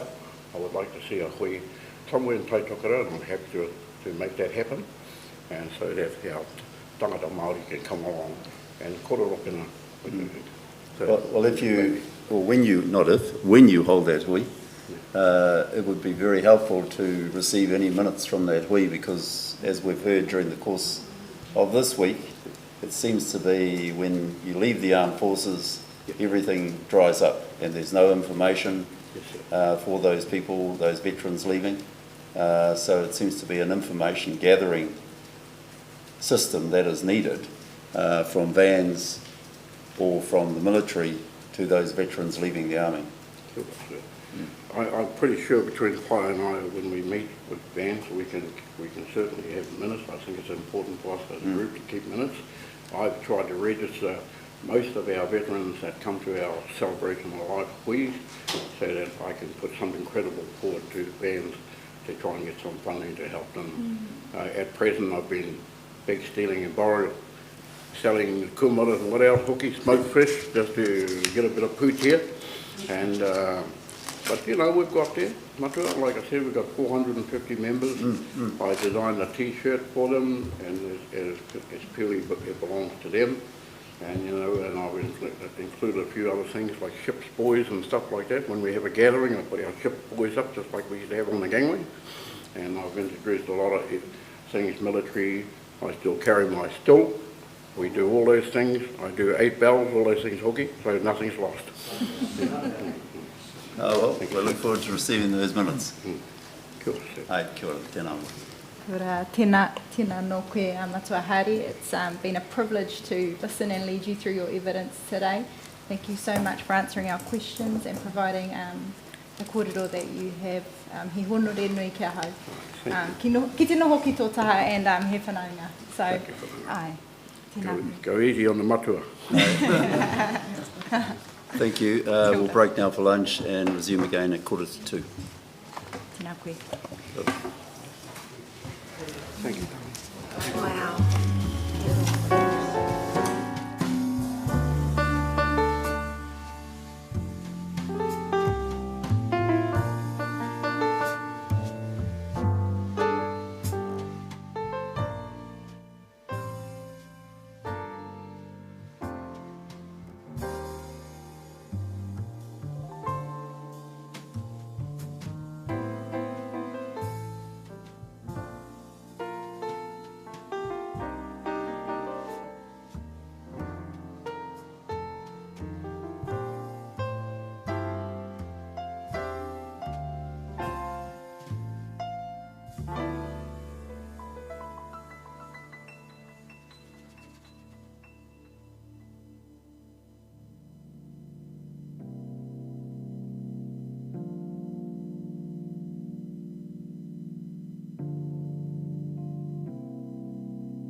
Ai, kia ora no tātou.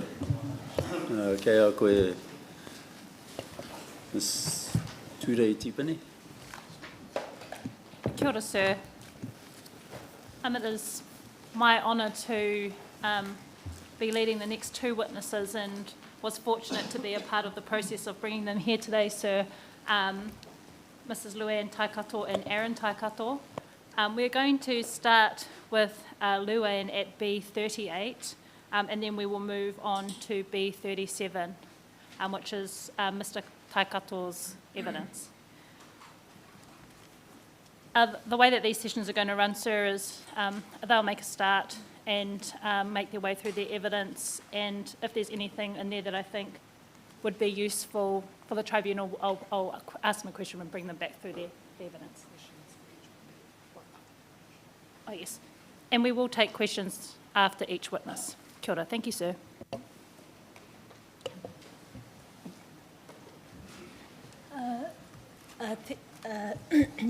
Tēnā rā tātou katoa, te whare e tēnei, te whare o Manu Kōriki, tēnā koe kia ke tupuna e whakarerehu ngā pātua tēnei whare ka tū whakaiti tēnei ki mua i a koutou, hei tēnei ahi ki te whakatakoto tēnei kōrero kia koutou te tribunara, nā reira i ngā tupuna moi mai rā.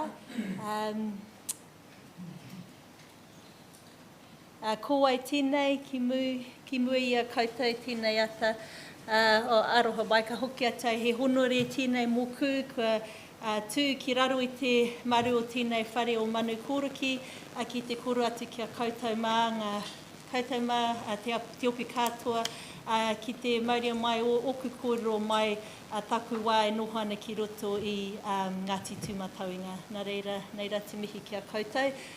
Ko ai tēnei tū ki mui a koutou, i te taha o tōku māma he uri tēnei mō ngā taha e rua, i whawhai te tahi o ku tupuna ki te taha, ki te pakanga ki rua pika pika, ki te taha o ngā Pākehā me te taha Māori hoki.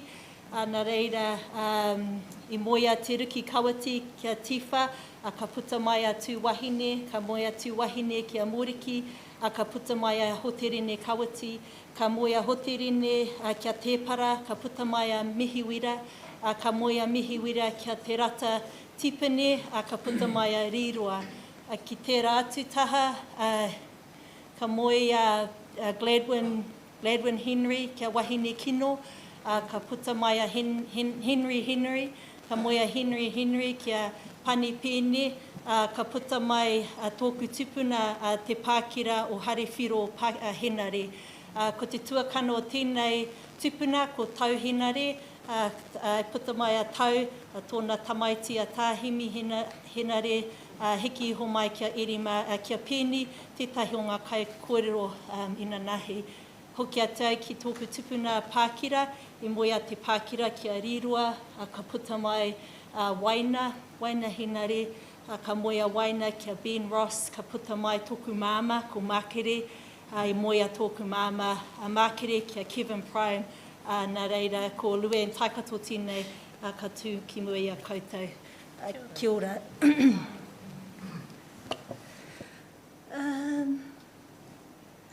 Well, okay.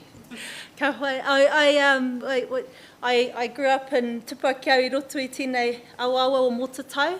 I went to we lived on a farm. We lived on a farm at the base of our maunga Motatau, and up until I was 7, we used to have to walk 4 kilometres from our house that we stayed in to the front, you know, the main road, which was similar to these roads, so it's still dusty. But yeah, that's where I grew up. I'm one of 13. I have 8 brothers and 4 sisters, and number 6 child, so one of the middle ones. I went to Te Kohanga Reo Motatau, so that was established in 1984, and then went on to Motatau Primary School, and then Bay of Islands College is where I went. At Bay of Islands College in my last year of high school, a recruiting officer, his name was Sergeant Joe Pomare, he came around to Bay, yeah, you probably remember him, came around to the school and you know, from the stuff that I saw, I was like, okay, I'm going to join the army. So, and I did. I don't think I knew what I was getting into, but in early January 1998, I went to Waiuru, basic 300, all arms recruit course 300, 3 platoon, Golf 1005037. I guess there's some things you just never really forget. And so enlisted into the army and started my recruit course. And then, once you arrive there, you see the military right front and centre. You go through the gates on your bus. They have the security gates with the security guard, and they drive you down to TAD there. And then you look out the window and you see all the NCOs standing ready, waiting for you with their drill sticks. I had no idea what it was going to be like. The NCO gets on the bus and says, "All right, get off the bus, get into line," and you know you pretty quickly become indoctrinated into what's required to be in the military. You know, they need people to be able to listen and obey, I guess, and go on command, and that's what you do in the military. Although I talk about these, we did have some good times as well. It's not just, you know, we did have some good times because you're all in this challenging time together. I know in my kōrero I picked up on some of the things around being a wahine, I guess, in the military, and you know, like there were often inappropriate remarks made towards females. I remember me and some of the others in our platoon, females, we were told to dress up as the Spice Girls and go around and, you know, do waiata to people, and I just think, far out, that was embarrassing. But, you know, like, no one was really there going, "Oh, bloody hell, that's stupid, don't make them do that," or it was just sort of maybe how it was. After I finished my time in Waiuru, did my basic training, I was posted to Trentham, and in Trentham we started our specialist training, and you know, dedicated time to that, doing your trade courses and your what are those other things? Your promotion courses. And I know in my kōrero I talk about, I guess, the measures that you take as a female to, because when you go in the field, for people who have been in the military, you'd know when you go out on exercise and you've just got your bivouac and your pack, you know, and your access to a bathroom is just like dig a hole, or you might have a thunderbox, or a, you know, if you're lucky, a portaloo. Like those are sort of your sanitary things that you have. And so it wasn't just me, many of my mates as well, we would just take our contraceptive pill so that we would miss our cycle, so that we didn't have to deal with that in the military, you know, when we went in the field. And that was pretty normal, you know. I know, many of my mates did that. I talk about our pepe as well, we've got 7, Aaron and I have 7 kids, and we had 4 of them when we were in the army. And I remember when I had our second boy, I had to go back, you know, you have to go back to work because you can't be on maternity leave forever. And so I went back to work, and the medical tests that they did is so the medical officer, I went into the, you know, MTC, and she said, okay, so you had to, she said, kneel on your knees, and then the test was for me to jump up onto my feet, and that was it's actually quite difficult. We did it last night. You know, have a go when you get back to your hotel tonight. But what I'm really reflecting on is that it didn't really check. Oh, okay, how's her tinana? You know, what is her pelvic floors looking like? What is her, you know, her abdomen looking like? Is it re-knitted? What's her hinengaro looking like? Is she feeling like, you know, postnatal depression? Nothing like that. You know, I just think far out. But that was my fitness test to come back to work. I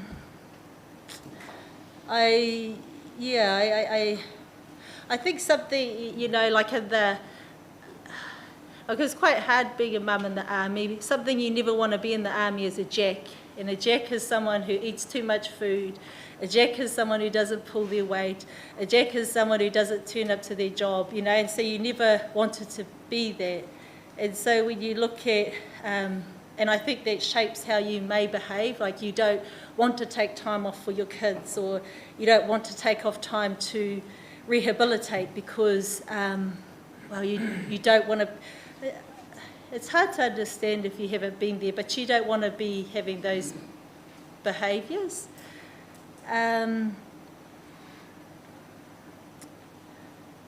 Should I carry on? I can carry on until. What do you want me to do? At your paragraph 21, which I'll provide to you in case you need it, you talk about the uniqueness of being a wahine Māori in the army. Would you just like to talk about some of the comments that you make there? Yeah, I think I've sort of touched on that when when I think about there was no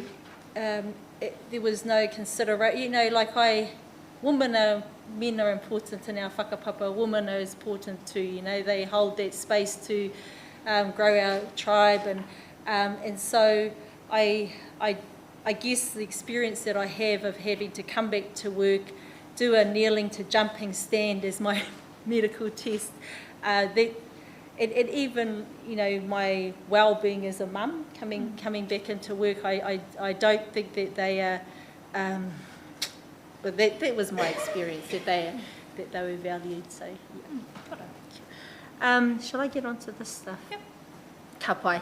I think when I joined the army, yesterday there were lots of there were lots of names mentioned of people, and we see their photos around the room today of people that we look up to and who we revered, who had gone into the army before I had. There were also, you have the Māori Battalion, and you have all the, these stories that make you look at the military in a particular way. They were called Ngāti Tūmatauenga,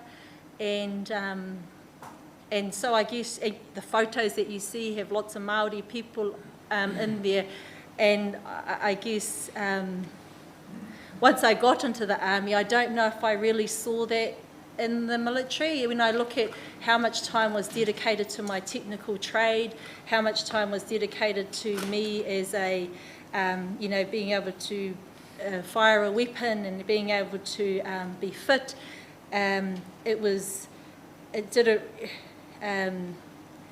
I didn't see any technical or training towards developing that Māori side. And then I think as you're in there further, you recognise that some of the things that you see, I talk about when I was in Bosnia, and everyone wanted to learn the haka. It was a multi-service. It was only a small deployment that I went over there with. It was tri-service, so there was Air Force, Navy, and Army.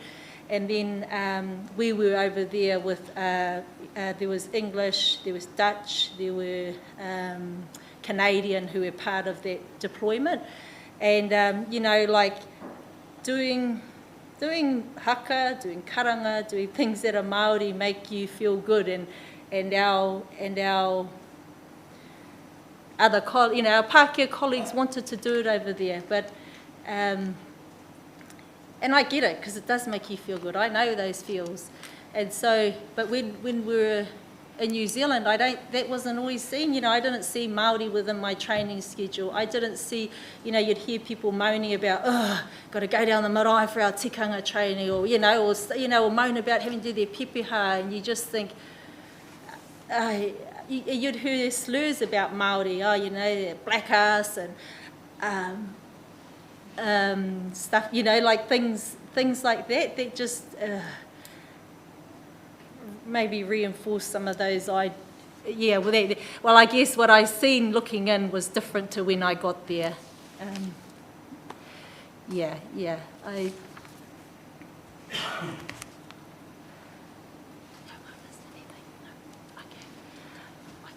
I carry on? Okay. I did want to talk to. I had a friend, and we were in the army together. We joined on Basic 300. She was in 4 platoon. She was a steward, and so we did lots of our trade training together. And we also deployed to East Timor together. When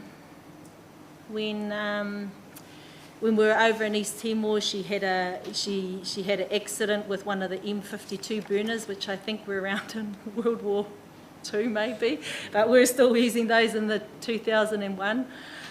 And she had an accident with that, and so she was medevaced to New Zealand.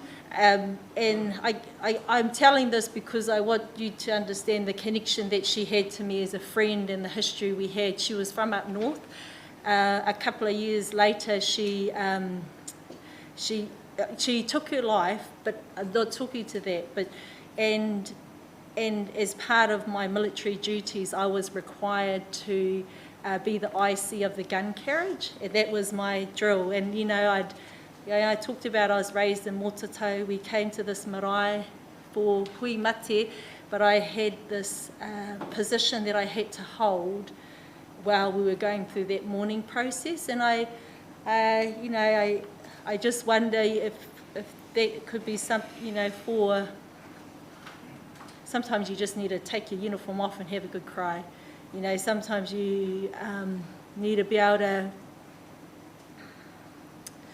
and so I think about that and just think, could it, if my superiors maybe had understood that relationship, would they have put me in that same position and said, Luann, you got to go and do that. So I just wanted to share that because I think for me there was an example of where, like my understanding of the Te Ao Māori worldview and then the military stuff and how they may not have quite met as best that they could.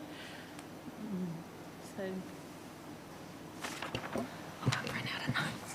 That's all right. I think that's all I've got. Picking up on that theme, where you are talking about kind of the military way versus perhaps the Māori way. You also had an example in there around wahine, the idea of wahine talking on the marae, and kind of that friction between what the military think is appropriate and then what you know as a Māori being appropriate. want to talk a little bit about that? Yeah, I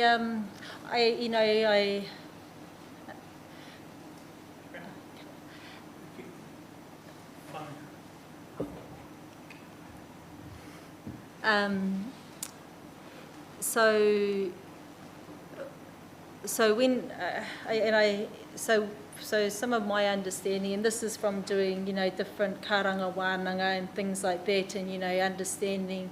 I spoke about, I guess, the importance of whare tangata, and when I do karanga wānanga, we talk about when you're on your cycle or if you're hapu, you don't call because you're more vulnerable in that space and in that mahi when you're doing karanga and tukua te koe tō reo ki te taha wairua me ngā hunga ora. And so, that was my understanding in the karanga space around keeping that whare tangata safe. And so, I guess I spoke lightly on it here, and in all due respect, there's some very, very, people who understand these sort of things in our room, but that I just wonder if the right people at the table when these discussions are being had, and around whether or not women should speak on the marae for te tuo Ngāti Tūmatauenga. And I guess I have my ideas on it, but I think, do we have the right people there to... Because in the military, if you have rank, then that says something. That says that you have the capability to do a particular set of skills. But then on a marae, there's another, it's your skills and what you are capable of doing. If you, say, can't talk and do a Māori, talk in Māori, then why would you be doing your karanga to your manuhiri? And these are all ways that we show manaakitanga by being able to carry out our tikanga on our marae. So I guess it's how do you find a meeting of the two where you've got this, where your rank says that you can do a particular set of skills and then your marae is a different setting. So.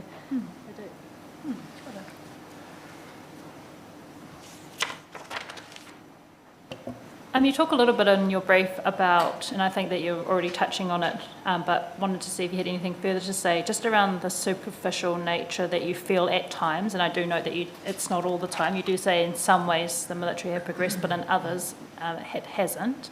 And whether you wanted to talk any further around kind of the superficial nature that you feel is present at times and from your experience. I guess I think I talked about that with my time in Bosnia, at the time, just that I guess that was what my koro there around where it's only done when it looks a particular way, I don't, for ceremonies, when you have your government house, when you have people coming to the marae, but only those people are doing it. Like it's not everybody would know how to do it, like to a particular level. So I guess that's what I mean. I know from being in the military, it's not part of the framework of what you do as a soldier. And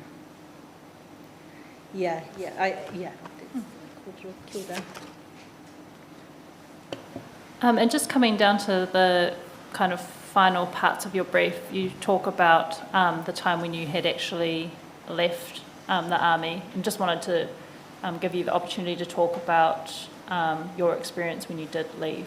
I know that there's not a lot of information in your brief, but whether you wanted to talk about the time that you actually left the army and the contact that you had with, or that you didn't have with them. Yeah, I think, like you go into the army and they are really like another family. I heard, one of the kaumātua yesterday saying about how, they think for you, they tell you what to do, they tell you when to eat, they tell you when to wake up, so you become very, they are there, they are there, they're part of your life. And then when we when we left the army, we sort of just moved back up north, and then, you know, like they're very cautious about discharging you correctly, making sure you have no injuries, all of those processes. But once that was done, that was done. So, you know, the contact I guess I've had post exit of the army is with, you know, my close metes. But actually, you know,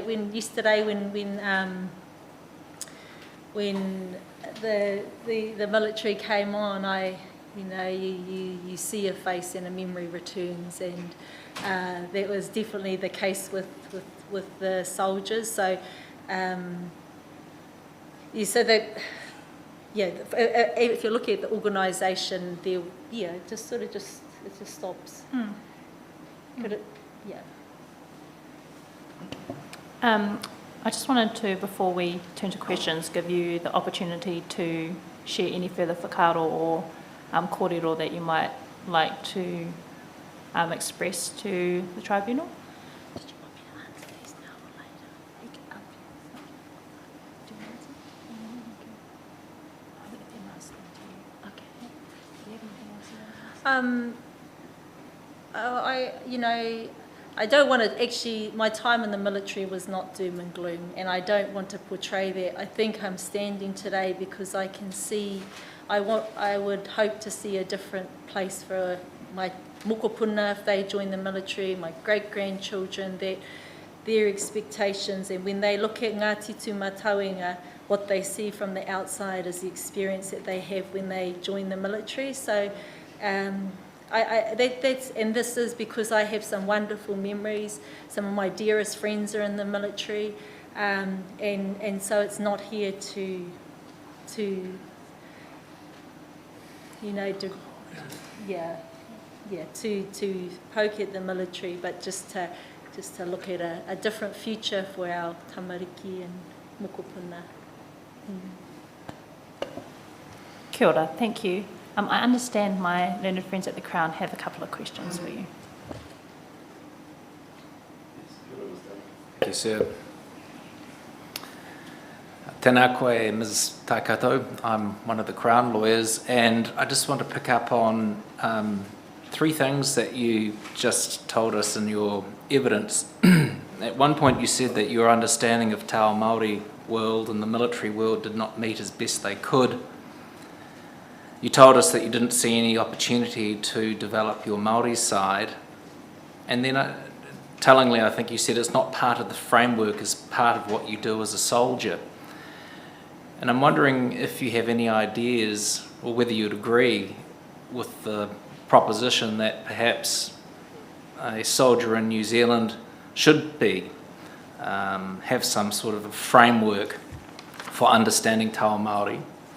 And if so, how NZDF might go about developing that or institutionalising it? Not an easy question. I do appreciate that you let me view. I had to think about this. I think the military approaches it like it does everything. They teach you the fundamentals really well. They repeat it. And they, and that's what they do. And I thought about this. So when you join the military, you learn how to march. Like that's one of the first things you do, and you learn how to go left, right, left, right, left, right, left. And when you start out, you'll see, one's in front of you, goon marching, and beside you, it might even be you, goon marching around. And so that's what by the time you've finished your 3 months in the military, you know how to march, you know how to salute, you know which ones you're saluting. How to get on formation. And then, so I guess I'm using this as a framework that we already use in the military of developing a skill that we don't already have. So we do that. You get to your, when you're maybe on your senior trade courses, you then have you'll be leading your squad, marching them, so you're refining your skill in marching, you're stopping them at the road, or you're getting them to mark time at the road, or you're running them because you're late. Whatever, so you're developing that skill. You get to your senior NCO's course and you're doing the blueprint. So I'm sure everyone remembers, on the command marker, come up to attention, march out 13 paces, turn left and stand still. You know, and so, so you learn these things through, you learn the fundamentals and then you repeat and add to what you're learning. And that's what I'd see you do with your Te Ao Māori stuff. And if it's like instilled in you enough, whatever you're doing in New Zealand, you'd carry it overseas because you get taught to be able to react to the situation in front of you because your skills are so well developed and so well honed that you can do that. And I guess that was just trying to use the framework of what you do with drill as possibly something that, I do. No, that's a very clear answer. Thank you. It makes law school feel like a breeze. Ngā mihi.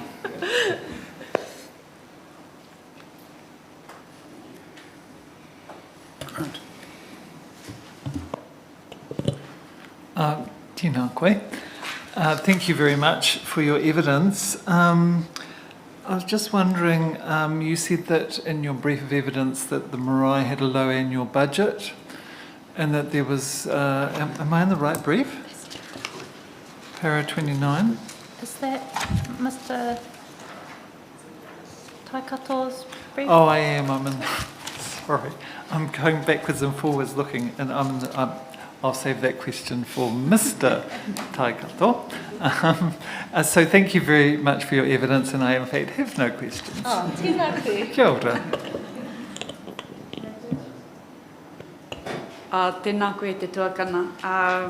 He rōreka ka kupu I puta I a koe tēnei ahiahi. Me taku mihi huki ki a koe tō te wahine toa e noho nei ki mui a tātou e hāpai ana I te wāhi ki kai wahine, ngai wahine I roto I enei mahi nā reira e mihi atu ana ki a koe. I have some questions. Which I know will surprise everyone by now. First of all, I've got a number, and given the gender makeup of the table, it's probably no surprise that mine might be relating more to the wahine taka. You said that many of you would take contraception for the whole time just to suppress the te ikura, the menstrual cycle. Was that something that was spoken about amongst your peers, or was it something you learned? Like, how did you learn that that was the best way to be able to manage your ikura? Oh, I think I know we all did it. I know we, but I don't exactly know, maybe, how, but that was something common that we did. I don't remember like an instructor telling us this is how you should manage it. You know, they had more other ways, like take some wet wipes in the field, or, you know, that's how you should manage it. But within my cohort, within my mates and stuff, that's how we manage it. I don't know how we came on that idea, and that wasn't just for a short time. You know, it wasn't just when I'm on basic training. It was, you know, when you'd be deployed over in the field, or, you know, on your exercises, things like that, because could be difficult to. So it's not necessarily just that you were instructed to do something or not, it's the absence of concern around what might be some measurements to actually keep you safe, to look after your hauora. So that duty of care around making sure your tinana is okay and you're okay. And I'm wondering, do you know of any of your other female peers who have suffered fertility issues from continual suppression of the hormones because of that? Or other issues that might have... Lots of my mates are breeders. So that obviously wasn't one of the symptoms. No. I don't know. You know, like I do have... and I don't know if it's associated with that, but I do have metis who had to do like IVF, things like that for, you know, to have tamariki, yeah. But if I look at my, you know, we've obviously got many children, and my best friend, she had triplets her last batch, so, but, you know, but I don't think that's I can't say if that's a fair reflection on if doing that had an impact on them, yeah, I could. I guess I'm concerned that there are many consequences from doing that. Infertility might be one, other might be osteoporosis. You know, you've got a number of impacts that can happen from that, and I wonder whether or not, if that's not a conversation that's happening within the army, then, you know, is it that people are just, like you say in your evidence, just told to, expected to get on and put up with it, get on with it and not address it? Is it a tapu conversation? When I was there, it wasn't something we discussed, and when I was there, you figure out how you'd manage it. I don't remember talking with any of my, you know, most of my superiors were male. I don't remember talking with them about it, and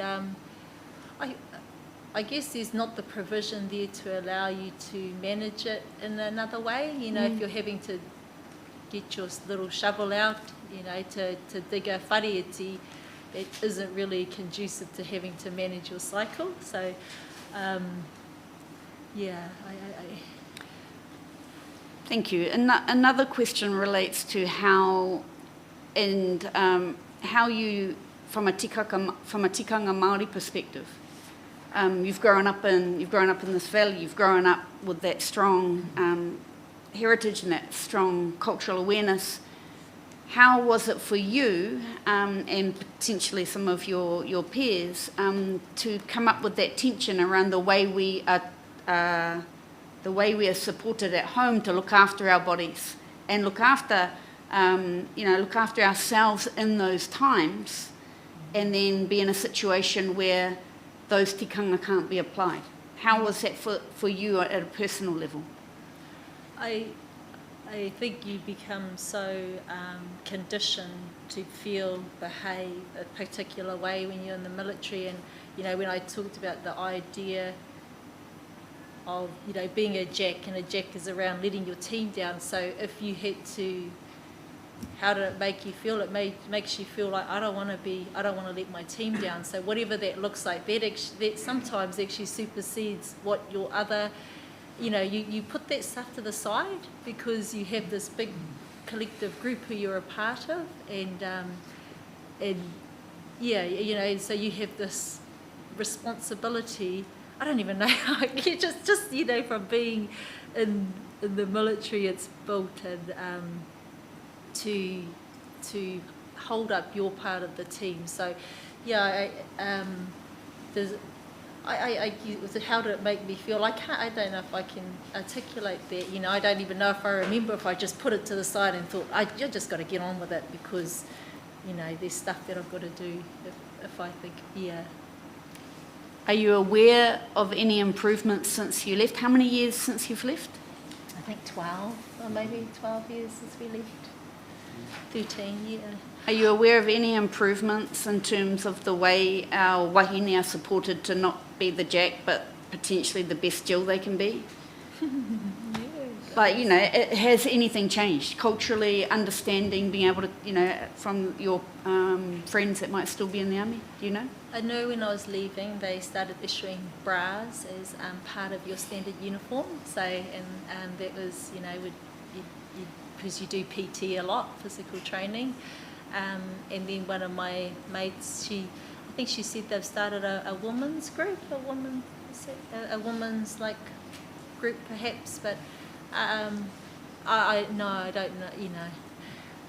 And I think too is yeah. So that's what I don't know, maybe. Yeah. That lady over there might know. The one who's still in the army. Kei te pai. O tēnā rawa tū koe. Kia ora rā. Hi, kia ora, Luann. What rank were you when you got out? Sergeant taikato. Okay. You know, in 1996, General Burks, as I recall, introduced this whole idea of Ngāti Tūmau Tauranga into the army, and things changed. You know, I was in the army in 89, 90, and there's nothing Māori that I remember about it. But what you're saying in this evidence is the period you were in, 98 it's 2 years after Ngāti Tūmataunga was introduced, to 2012, I get the sense that you're saying it's all superficial. But we see out on the marae when the Taiaha boys come out and the kaikaranga, what's behind the scenes. Is that what you're telling us, that it's rather superficial? When I went through my training, I didn't. When I compare it to the effort that was put to other things that were important in the military, I don't think that the Māori stuff held as much importance as what the, say like my technical trade, how much time you dedicate to that, how much time was dedicated to marching, how much time was dedicated to, being in the field. So I think that when I talk about it being superficial, only a certain amount of people would be able to do that. We say if we're all good marching around, we'd all be able to identify that's not okay, that's not right, But when you look at what we as a collective in the military could identify as, that's Māori way of being, I don't think it was there. I think there was only so many people who could do it, who were probably from Māori backgrounds. Superficial, it wasn't part of, it had been put into our ways of being as soldiers yet. And I don't know if it has, but that's what I saw in my time there. Right. I never saw it, and when I did my senior NCOs, junior NCOs, it might, there might be things like we'll learn our pepeha, but learning your pepeha would probably be similar to learning, get an open order, right dress, like this, like if you're looking at the scale, that's what our tamariki learn at Kohanga Reo. So if you're looking at, it's just the next step beyond walking. So if you're looking at that, when I look at the level that it's taught to in those particular, the things we have in place, I don't think it was at the same level. I was thinking, you said only certain people within the military have those skills, but you've got the higher command who may not appreciate what you're talking about. How do you make all this happen? I can see they appoint cultural liaison officers, kaumātua, but right at the top where the decisions are made, you've got to infiltrate at that level, don't you? To make this happen, what you're talking about. Yes, I do. I agree with that. I don't think that it would. Yeah, that is an interesting question. I do think that you have to. If you look around,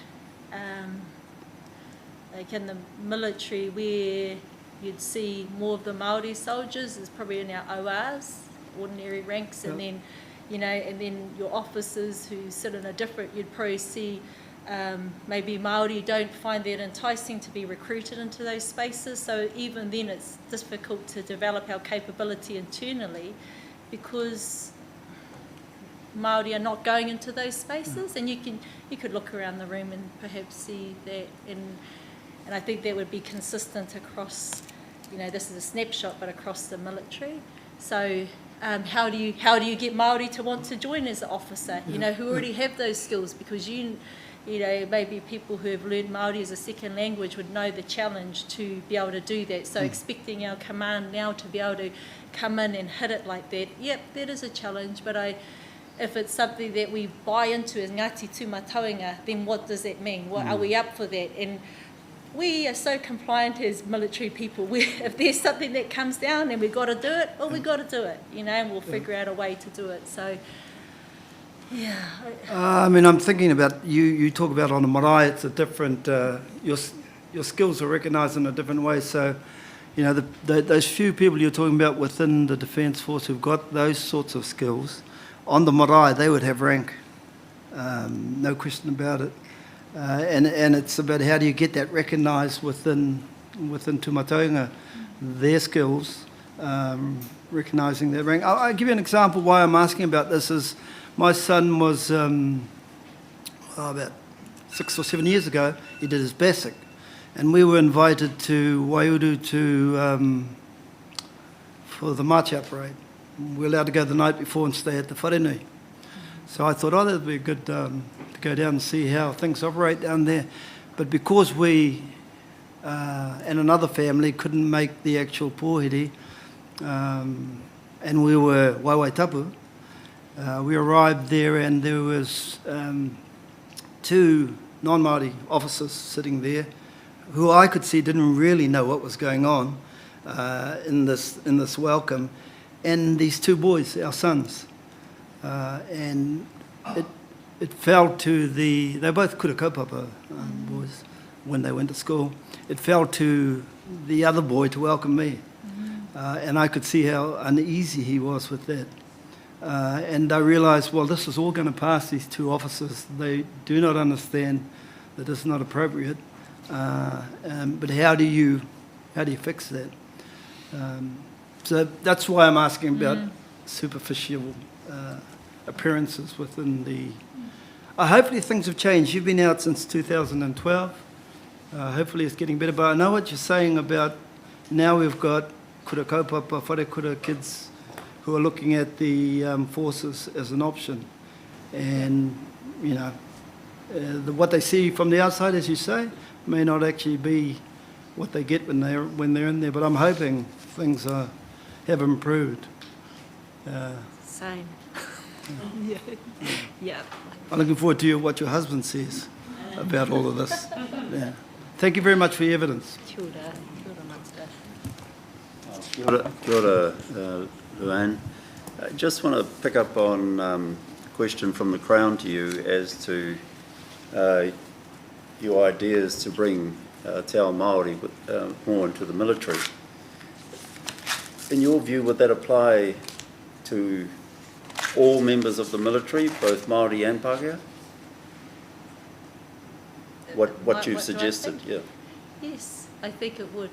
I think, you know, if we're wanting, you know, that example about where they had officers there who couldn't whakatau ngā manuhiri, tai atu ki te marae. And actually I think it's a bit, you know, actually forward to just answer it like that. You know, that's something that we'd probably need a room of, you know, Ngāti Tūmataungas, ngā hawe whā. So how do you get a wide range of mātauranga come in to discuss it and not be reliant on those who are in the military to come up with the answers for that?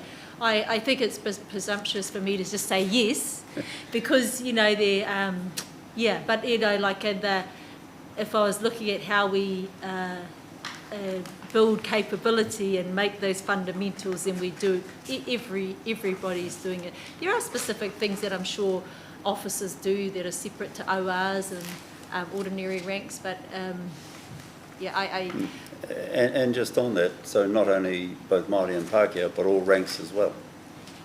Yes. So, and just leading on from what Monty's talking about, so the decisions stem from the top down as to bringing Te Ao Māori or Taha Māori into the military. I think some of that decision definitely needs to be from the top down. There'd be there'd be a lot of work to work on the puku. The probably easiest part will be the ones who are coming in, who are the first, you know, ones who start off with that framework. And so when they're learning to march, they're learning their pepeha, you know, and then once they're commanding a platoon, they can do this amount of stuff. So I think that there'd be a bit of work to get people up to speed.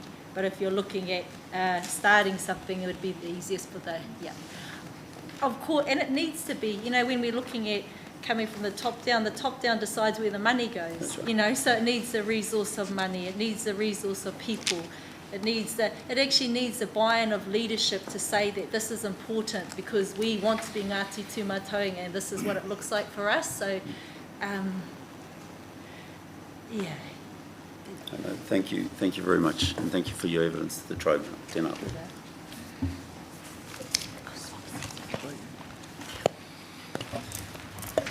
Just switching over to Mr. Taikato now, sir, at B37.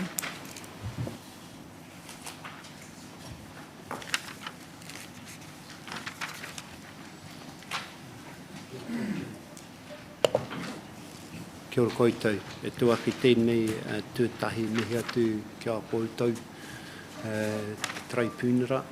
Nā koe te tatu mai nei ke raru i te maru o te maunga tapa o Mototau. Te whakarongo ki a mātai nei nawe. E pikaungia mai te timatanga o mātai nei whakauru ki Ngāti Tūmatanga tainua ki tēnei wā. Nā reira ko tēnei te mihi atu ki a koito i whai wā ki te whakarongo ki tā mātai nei kouwhau kōrero. Koutou te whānau nei e tai mai, wera tua kana, nā tua hine mautunu ana nā kākuhuri te o tōpe kātua ka tēnei taku mihi atu kia koutou. Aha ko te kaupapa tai mai e tēnei wā, ko taku nei whakaro, ko tō koutou nei whakaro te rapea ka aro atu taku tuara kia koutou. Hara tēnā. Engari ai ko tēnei te mihi atu kia koutou, hare ko ana ki te kite te koutou nei kanohi ahako e rereke te puku o nai nei, te hanga, te kiwi o te mako e hoki. Hioi anō ko tēnei te mihi. A koutou e nā haukainga, me kaine ki a koutou, e whāngai mai te aroha ki a maua ko Lueni, a mātou e maua noho ki roto i te awawa Mototau. Ki tā mātou roia, e pōhari mai a mātou ki te tūki kōrero ki tēnei kaupapa. Huri noa te whare nei a tēnā rā tātou katoa.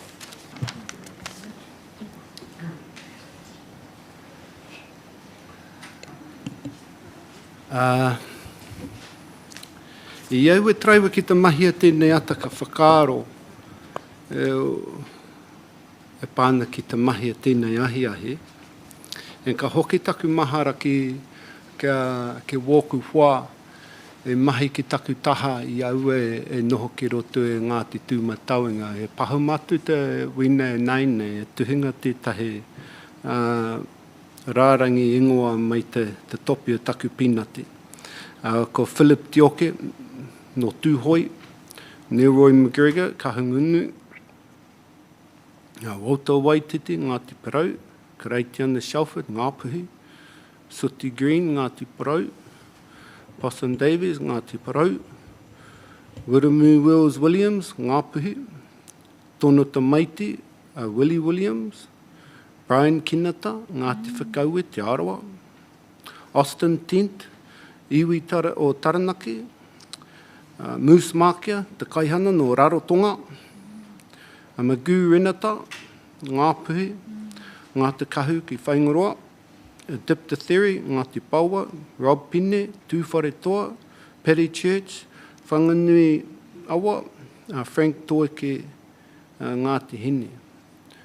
Wētahi o nā hoia Māori, ko hinga wēnei wā. Nā reira, ko tēnei te mihi atu ki a koutou katoa, koutou hoki a whakarere hua te whare nei, o tātou nei tūpana, a haramahari. Hoki mai te rārangi kōrero koe tātou, te kanohi ora, a tēnā rā tātou katoa. Just before I get into it, I'll just enlighten you on a heated discussion, a bit of a debate me and my wife had last night. And I got home from work reasonably late at night. I hadn't even looked at my submission since I put it together. So the anxiety levels were reasonably high. And I walk into the room and Luann just wants me to listen to what she has to talk to you about today. This fractiousness caused quite a debate amongst the two of us. And I reflected on it this morning, and I think it was more the pressure of who we are representing today. It's certainly not, this process is certainly nothing to whakahauia tope kātua, Ngāti Tūmatauenga, Te Taua Tūmoana and the like. It's merely a process that we can follow to look to harness, maintain and nurture our cultural integrity as the Service Defence Force of Aotearoa, New Zealand. So without further ado, I'll get into it. So we did have I hark back to the 6th of January 1991, I joined Monk's class as a regular force cadet. Quite a surprise to me. I was really interested in being in the bush, and I enjoyed my hunting, I enjoyed my sports, so it was probably a good fit, I thought at the time. 2 days later, I remember we all gathered, 120 of us in the room, and it was time to swear our oath. And I remember turning to one of my Māori corporals at the time. You know, I'm 17 years old, I'm pretty fresh. And I said to him, "Oh, corporal, can I swear my oath on the Māori king?" And you know, he gave me a short, sharp answer, embellished with a few curses. And the short of it was no. So I signed up my oath to the Queen.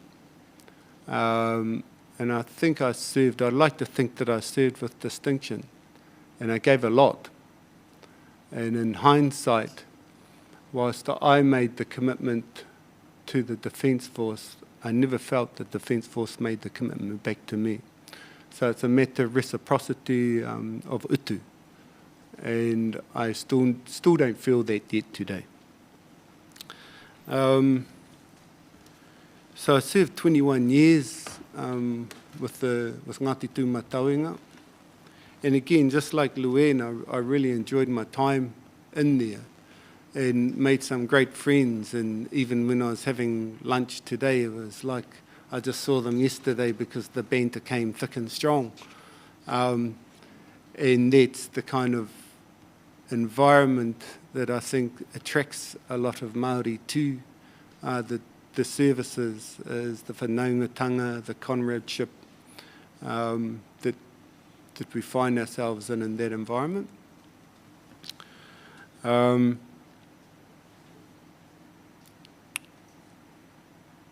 you know, if we go back to the beginning of the relationship between Māori and what is known as Te Ope Katoa today, you know, the genesis of that essentially started about 13 kilometres to our east in Te Pā tū Watawata Arua Pekapeka. At that time, the people here of Ngāti Hine were under the command of Ruki Kawati, and 1845, I think December, finished in January the following year. But that was certainly the start of where we had our whanaunga from Hokianga joining the Redcoats. Then that progressed into what we have today in terms of the New Zealand Defence Force.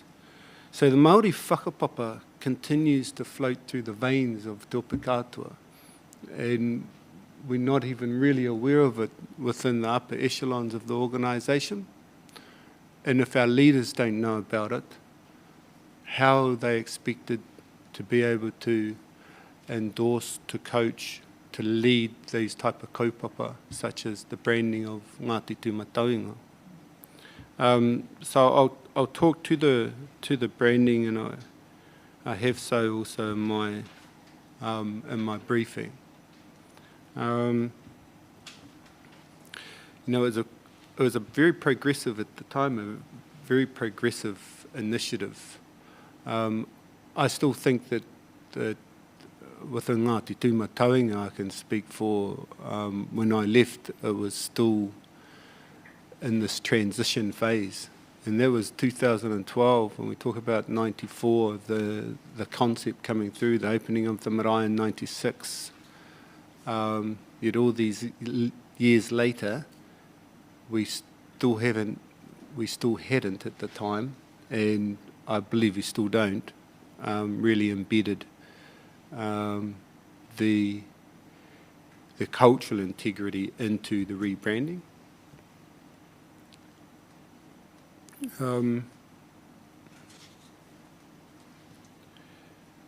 I'm very dubious about about the process at the time too, and I've read and heard of many kōrero that happened, and I've spent many times on in the whare Tutaua Tumatauenga, down in Waioru, discussing these things of what happened and how did this work and the like. And of course, I'd been in the army 3 years at the time of this inception of the rebranding, so I was still very junior, and it was it was probably 5 or 6 years after that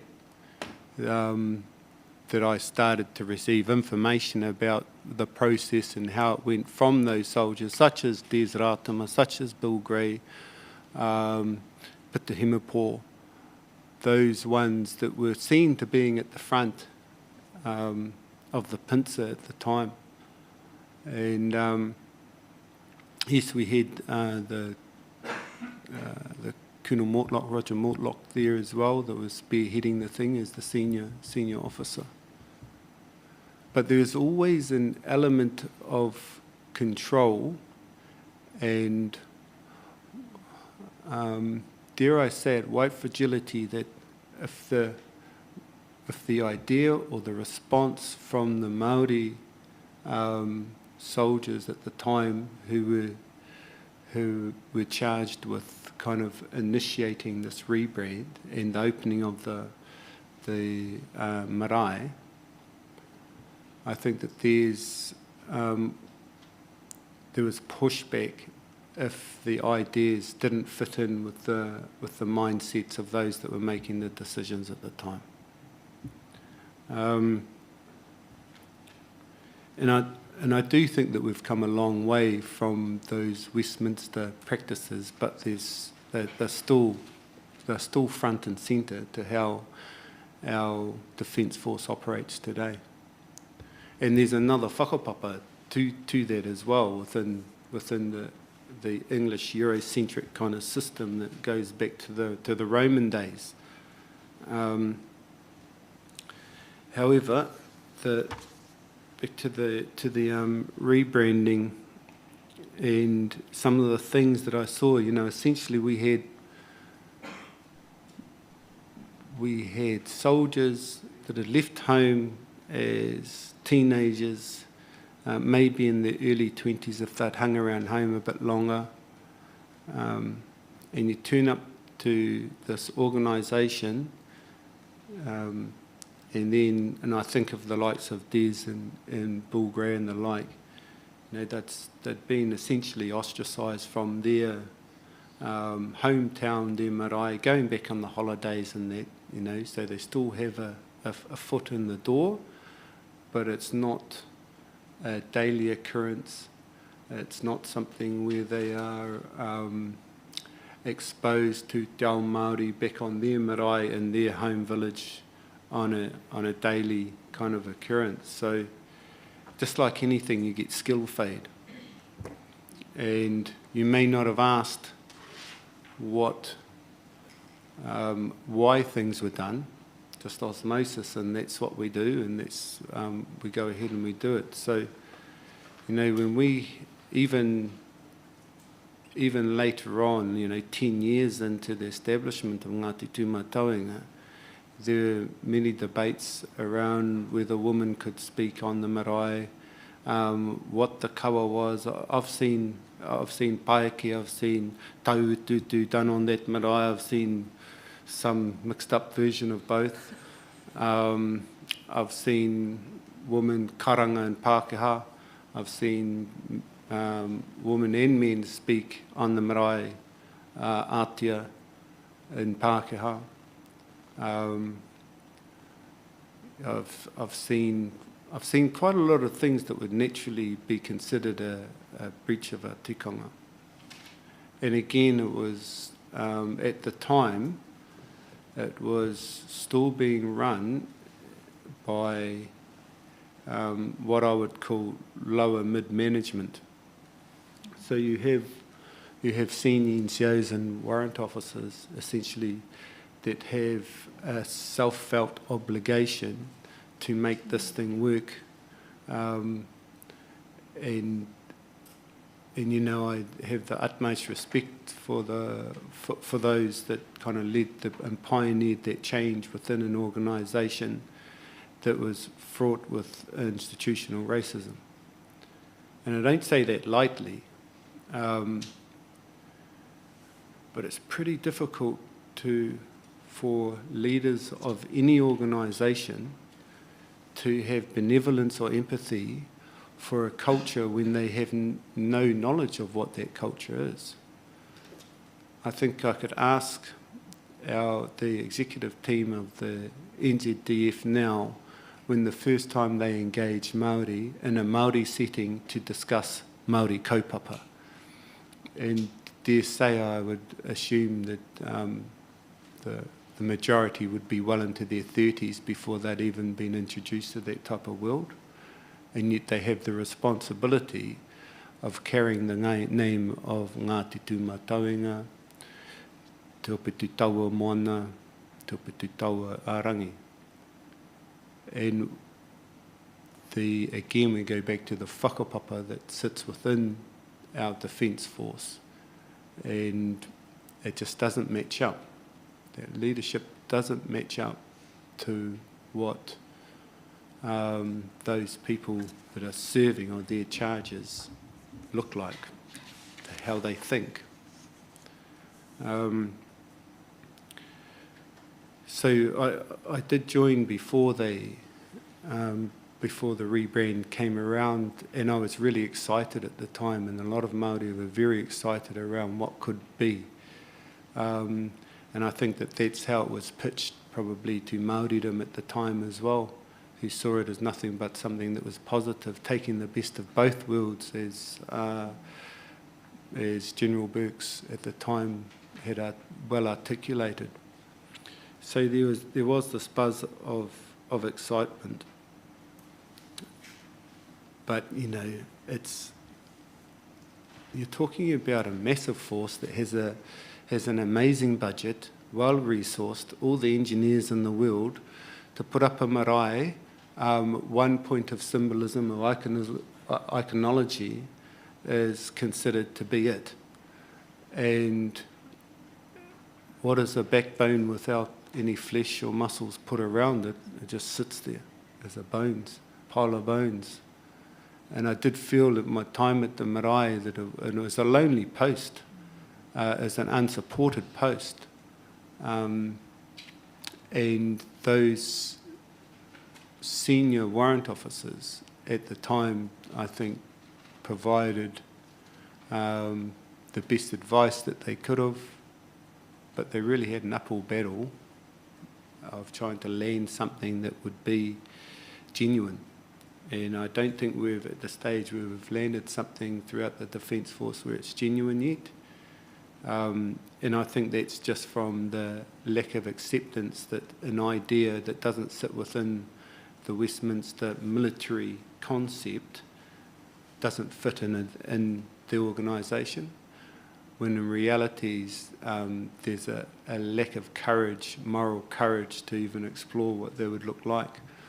And so I did see that a few times, and I think that the Maurākau Mai Taiaha concept of te kore, introduced in about 1996, 95, I think.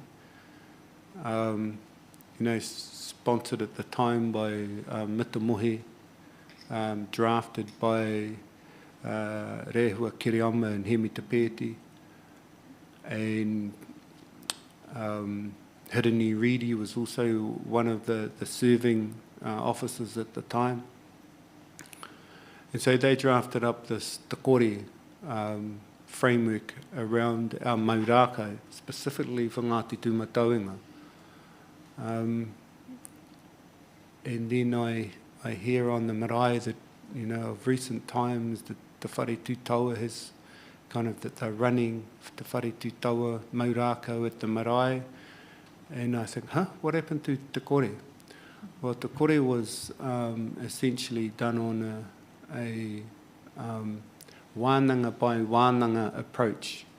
where we had those that had gifted this taonga to us, and we contracted them on a contract for services once a year to run. What we wanted to do is run 6 courses a year and start getting some structure and framework to a maurako wānanga. Unfortunately, because of the lack of buy-in, we could only do about 1 a year when I was at the marae. And it's a real shame because, you know, we do a lot of drill in the military. You're always doing drill, the aim of drill. Every good recruit will know. It's kind of, my memory doesn't serve me as well as it used to, but essentially it's the basis of teamwork. It provides discipline, individual and team discipline. Maurako provides all of that as well as the fighting style. Since I don't think it's the last time that the drill was used as a weapon was back in the days of Alexander the Great.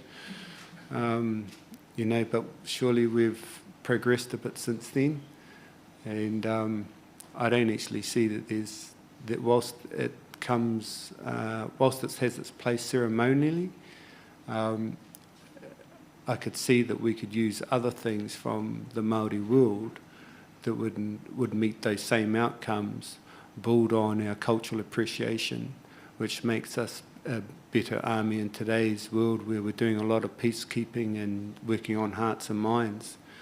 Because we haven't even got, we're well known around the world for the hearts and minds approach that we have, our military. However, you know, we haven't even sorted out the hearts and minds within our own backyard yet. And I think that's probably an outstanding issue that hopefully through this process that we can kind of draw some light on. So, you know, everyone had different ideas on how things were done. It came down to who was the rangatira on the day.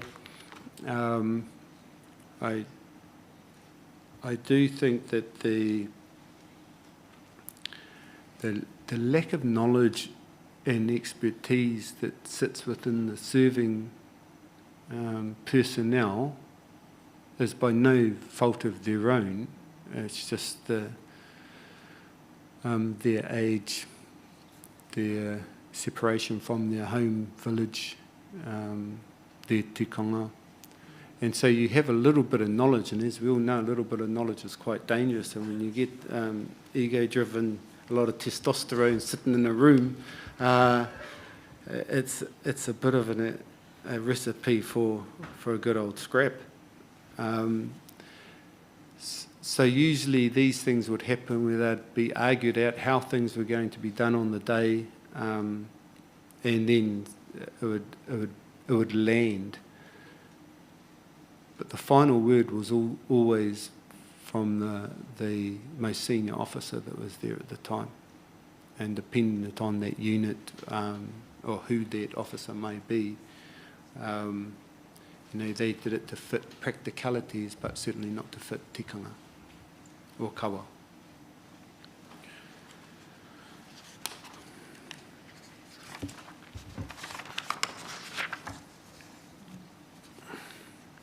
So, yeah, I hark back to when we had no policy, we didn't know, you know, because we started to get all these arguments over how we were going to run pōhiri and do whakatau and everything. And so a decision was made, let's write a policy. So we wanted to start drafting policy that would go into essentially a drill, essentially like a cultural vol, where all things cultural you could go to, and that would essentially become the source of reference for anyone wanting to do anything. However, we kind of sat in the room, and at the time there were about 5 of us, and I think back, and man, the oldest guy in there would have been 40. And all of us had spent close to 20 years away from home. and we're expected to, and we're told to sit down and come up with what we're going to do and put this into the P6 Alpha or the P6, or the P7, I can't remember quite what it was, but you know, these were the drill manuals, the ceremonial manuals. So, so I think, I don't even know if that page and a half, all that hard work that we did, scratching our head and a lot of arguments, and didn't really come out with much product at the end of it. However, it was an experience, and it just goes to me, it goes to show the lack of resourcing and drive that was from those decision makers within the Defence Force.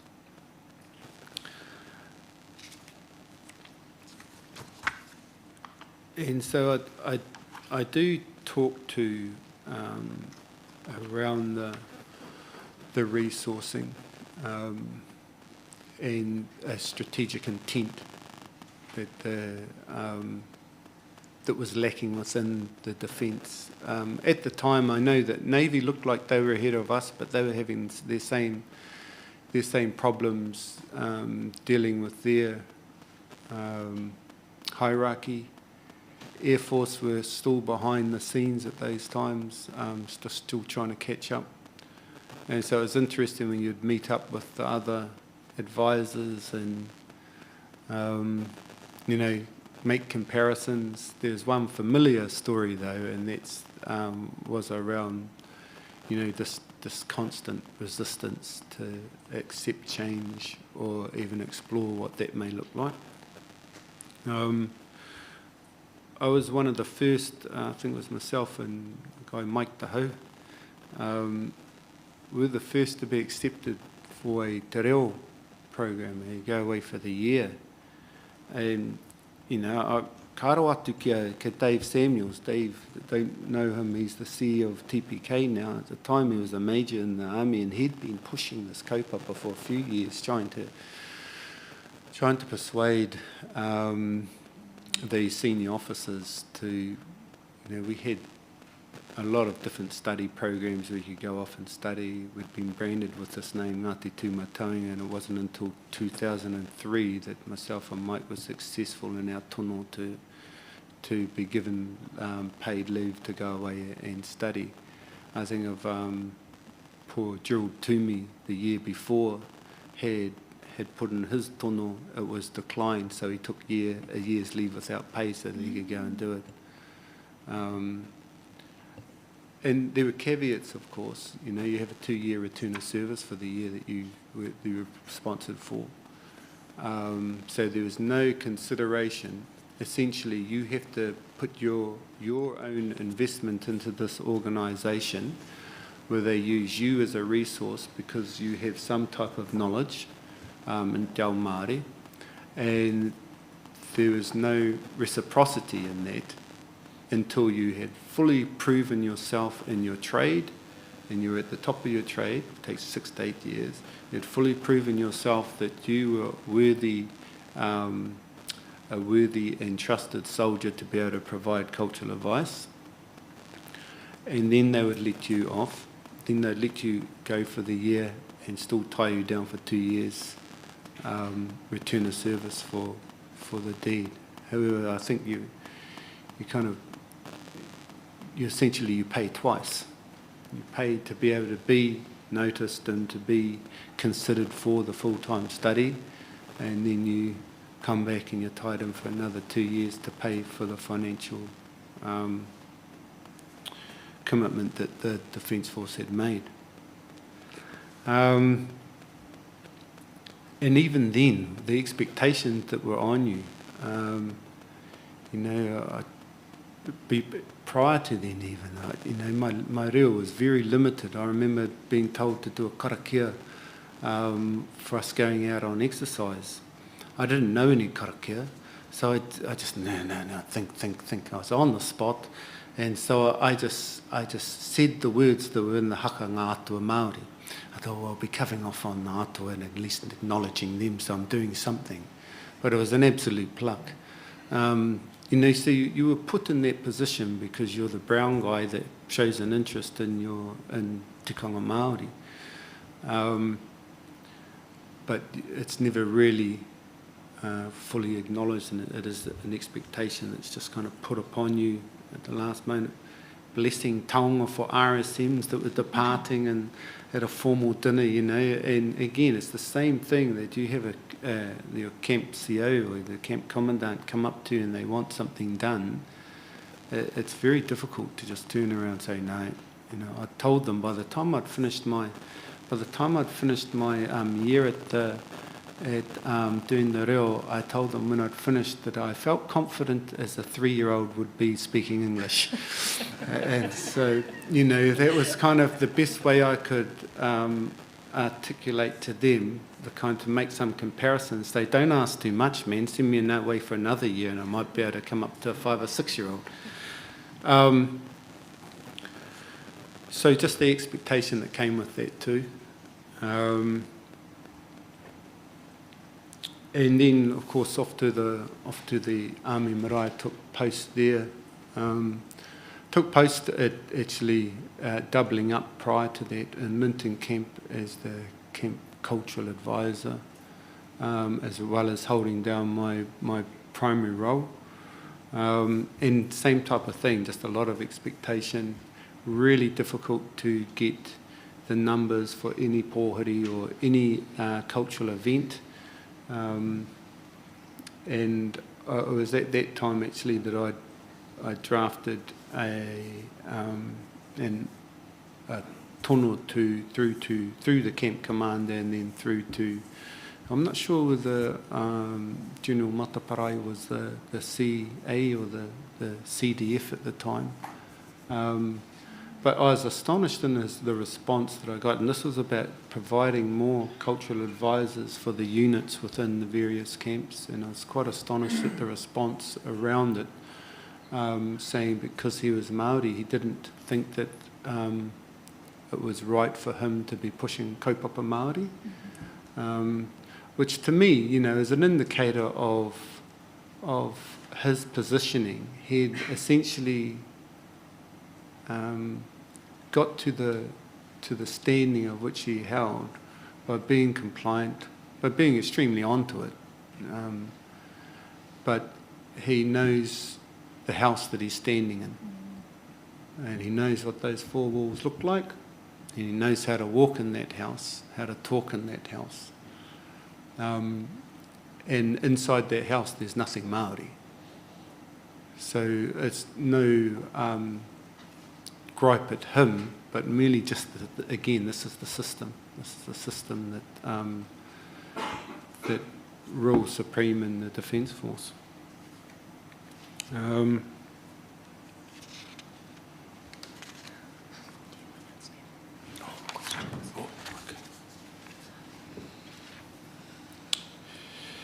So a few years ago now, I was invited down to the Army Marae, and they were launching a strategy down there, and we had Ngāti Rangiwa Tūwharetoa. Ngāti Haunua Paparangi were also in the room at the time. And we were presented with the cultural strategy. And it was a good strategy, it looked pretty good, you know, but it was missing one fundamental thing, and that was around the tiriti.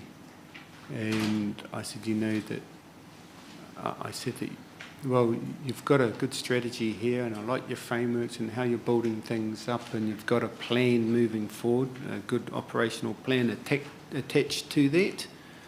But there was one major thing missing, and that's the tiriti. And I'd questioned it while I was in the army as well, and kind of was pushed back quite hard at the time. That there's some things that don't. I suppose where it's scoozed was the terminology that was shared with me at the time, is that we're scoozed from quite a few things as a Defence Force, and the tiriti is one. I don't know what you do with that when you're a staff sergeant and you're getting told that by the most senior warrant officer in the army. You just kind of nod and walk away thinking, what's plan B going to be? So, you know, I did at times challenge the hierarchy around the tiriti. There wasn't a real desire to hear it at the time. But if we talk about the hierarchy in just to preempt one of the annual low budget questions that might be coming in terms of the marae, my recollection of the operating budget for the marae was $56,000, and that was in 2005, 2006 and 2007. And again, we didn't have any officers that were assigned to the cultural component or to the marae as such. I was the senior person. Mr. Eruira Hamiora Brown was the caretaker / kaumātua. Dave Ahuriri was another kaumātua. And then there was me.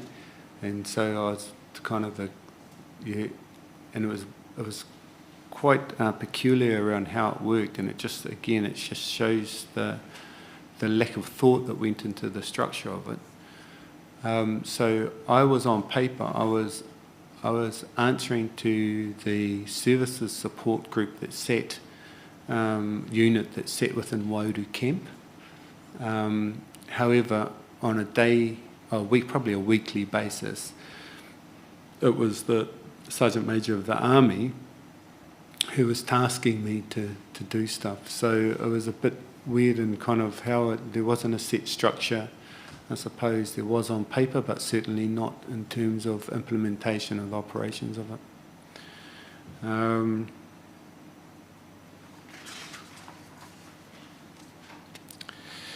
So, you know, I have put in some, in terms of looking forward to opportunities before us, and I do think that there's some fantastic opportunities, and it's never too late. And you know, as I alluded to earlier, it is about kind of this is the process that we can make ourselves better.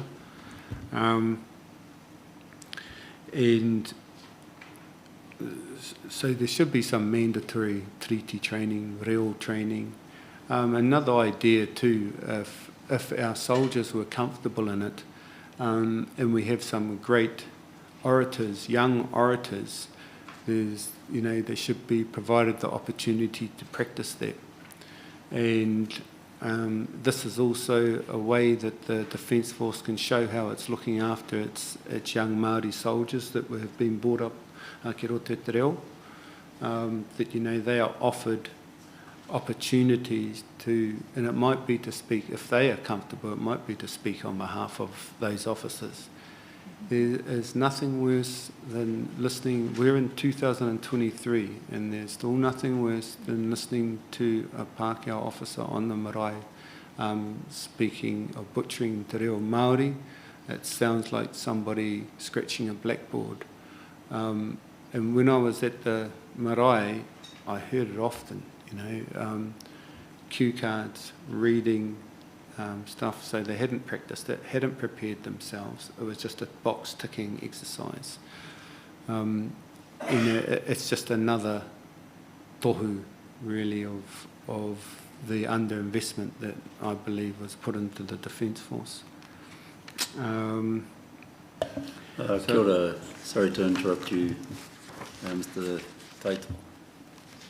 Sorry, Tahi Kato.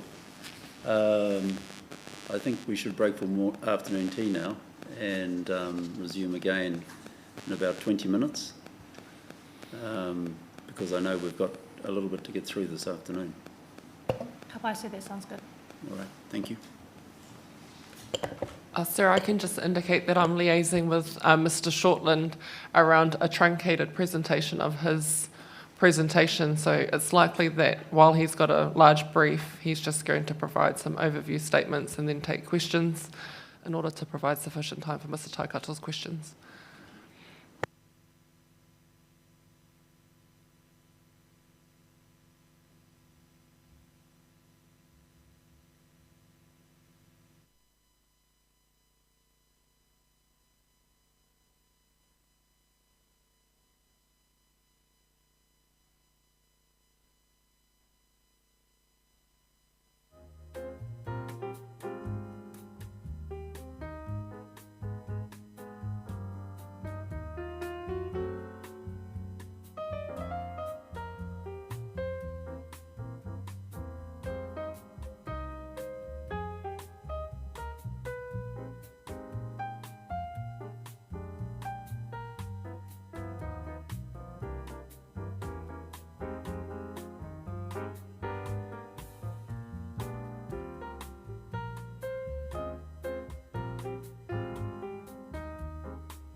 Kia ora, sir. Mr. Taikato is just going to finish off the last little bit of his brief around looking forward, and then we'll hand it over for questions. Kia ora, thank you. Kia ora no tātai.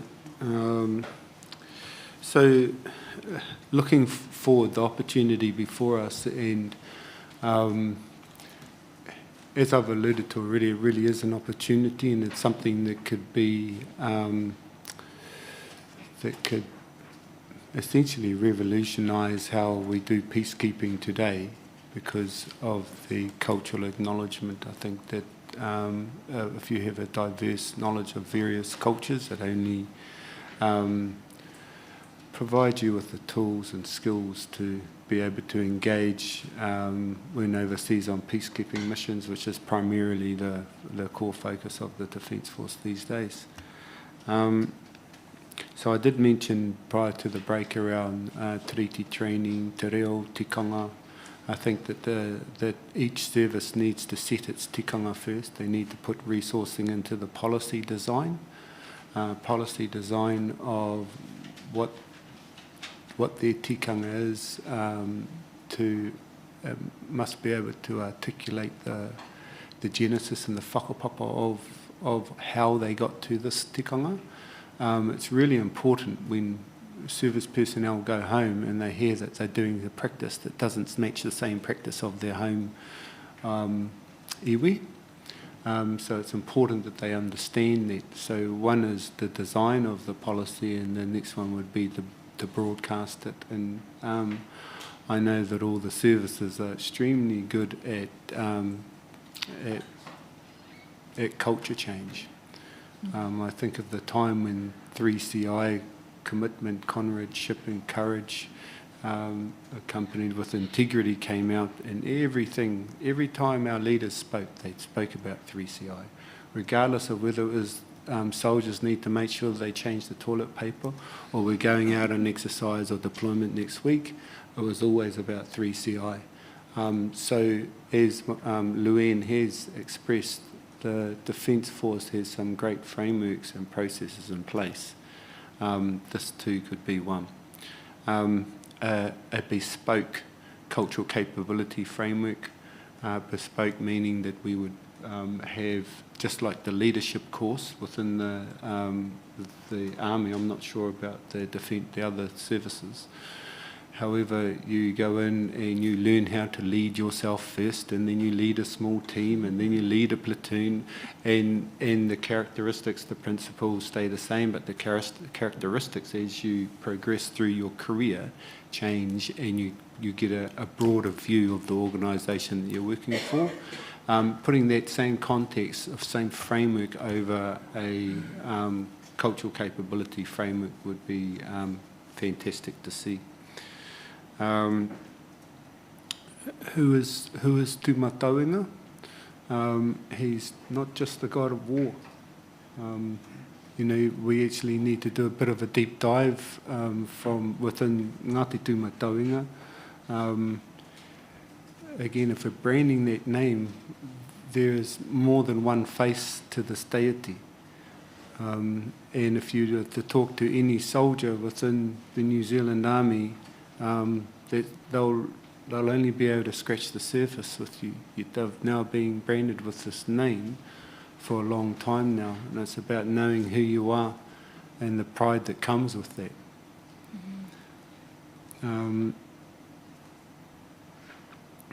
It needs to be designed so that the executives, from the executives down to your newest recruits, can see the value.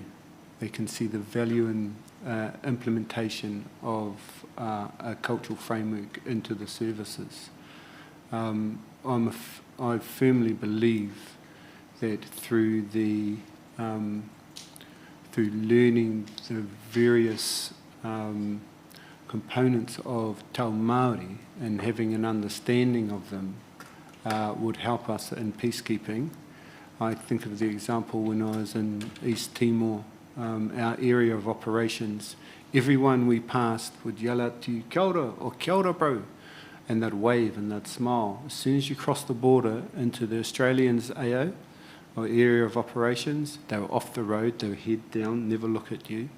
So we're doing all right job with that, and it comes back down to our cultural differences and the acceptance of those. We just need to formalise it and put some structure around it. So just in closing, I do think that we've got a fantastic military defence force. Excuse me.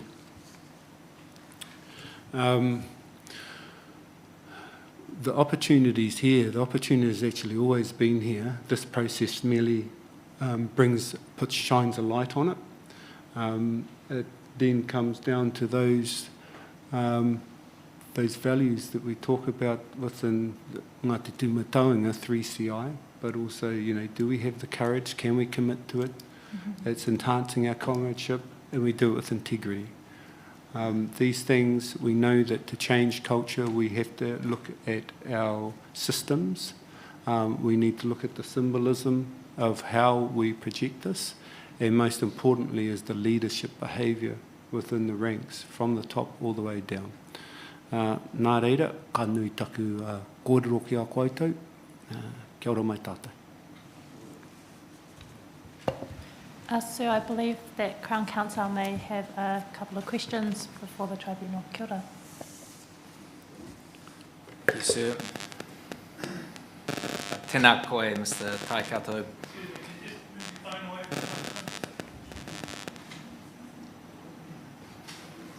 Thank you very much for your evidence on matters relating to the rebranding, the cultural investment that you consider to be required, and the importance of recognising hierarchy and effecting what you call an institutional shift. We've heard that and made extensive notes. But I do want to ask you something on an aspect of your evidence you haven't covered orally today, and that's a comment that you make about your post-service treatment. You said at 31 that if you look at the commitment you make in the organisation, the reciprocity, or utu as you called it, is limited. Formerly there was nothing in terms of support or contact once I left the military. I do not think the government support veterans enough. And my question is just a really simple, open one. What would you like to have seen by way of contact and by way of support once you left? Thank you for your question. So there's a systemic flaw that sits when I departed the services, and I'm not sure if it's still there, but there's a lack of integration between the systems from our Veterans Affairs and the military. There's also a lack of moral goodwill and obligation. If we look at the budget that Veteran Affairs goes by, they can't really do much in comparison to other countries. I believe there should be a grant in perpetuity which goes through annually from each service into the Veterans Affairs, which acknowledges the service from those personnel that have since departed. So that's the system thing. So as soon as I take release, we fill out 1,001 forms. This information should be shared to be integrated into the Veterans Affairs. Currently, it's really difficult to register unless you have an actual ailment or something, a service that they can provide for you. I'm not aware that they have a record of ex-military serving personnel. So I think that would be a great start, is that we have integration between the systems. Also that we look at a goodwill contribution from the three services to the Veterans Affairs. And then that resources Veterans Affairs a bit more to be able to do some decent engagement. I'm aware that they've come up to the Veterans Affairs in the last few years, have been visiting centres We haven't seen any out at Mototou, which I wouldn't really expect either, but they may be able to come to Kaikohe or come to Whangarei or come to Kawakawa. You know, that kanohi kitia value is it just can't be beaten in terms of engagement and feeling that people are still part of the organisation. Another component of it is that I'd look to second perhaps in the last 12 months of a service personnel that's done a decent career time-wise, that knows their respective service. I'd look to second them into Veterans Affairs, where you then have a face from that generation that they know and that they can engage with. Currently, I think, recently Veterans Affairs has taken on a couple of staff that were kind of my generation. Prior to that, I didn't know anyone. And when you know a face that you've served with, it's just so much more easier to engage. Lovely. Kia ora, Mr. Takata.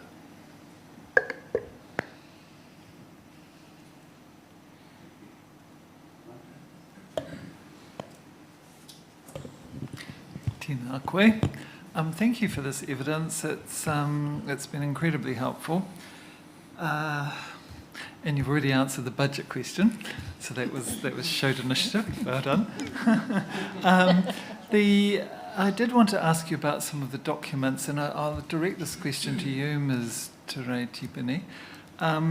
So in this brief, we heard about the policy document that was to be going into the drill manual and the ceremonial manual, which I then tried to look for online, and of course it's not online, whether that material can be filed with the tribunal so that we can see what it said. And also in paragraph 24, Mr. Taikato refers to a Māori strategy that was developed, if that could also be filed with the tribunal. You may need some assistance from the Crown with that, but so that we can see the substance of what's being talked about and evaluate that, because this is very valuable information and we need to be able to drill down into the detail of it.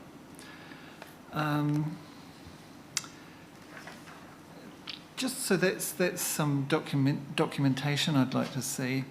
In paragraph 19, you explained the restrictions that have been placed on having a full year's study of te reo. And I wanted to ask you, what are those restrictions designed to achieve or prevent? Why are they there? Thank you for your question. There's essentially, it takes second tier priority to your core role. So if you joined up as an infantryman, you would expect it to be at least a band 4-5, a band 5 before you would be considered to that. Learn your trade first, and then you can take what they consider as the perks. And it's pretty common with a lot of the study that's going on. I think that the military look at that they are investing into you to build your skill base up in the first 5 or so years that you're in there. A bit more training or experience in the role at place in your unit, and then you'd be considered to be a band 5 rifleman. That can take anything from 6 to 8 years. When I was in, it might be quicker, it might be longer now, I'm not quite sure, but that was pretty much the stock standard process. And you would like that to change? Yes, so, well, I think that we're kind of evolving as a country, and as Mr. Suter had mentioned, we have kura kaupapa tamariki coming into the Defence Force now. They should be embraced and those skills utilised and acknowledged, formally acknowledged, that they bring another dimension of knowledge into the organisation that just through this process is evident that it's required. There's an appetite for it. I think it's not limited to the army. if you've got a Māori staff member, they're the one that gets called on to do various things. So I think that's a society-wide issue that needs to be tackled. But in this case, you've shone a clear light on some of the issues and some of the potential solutions.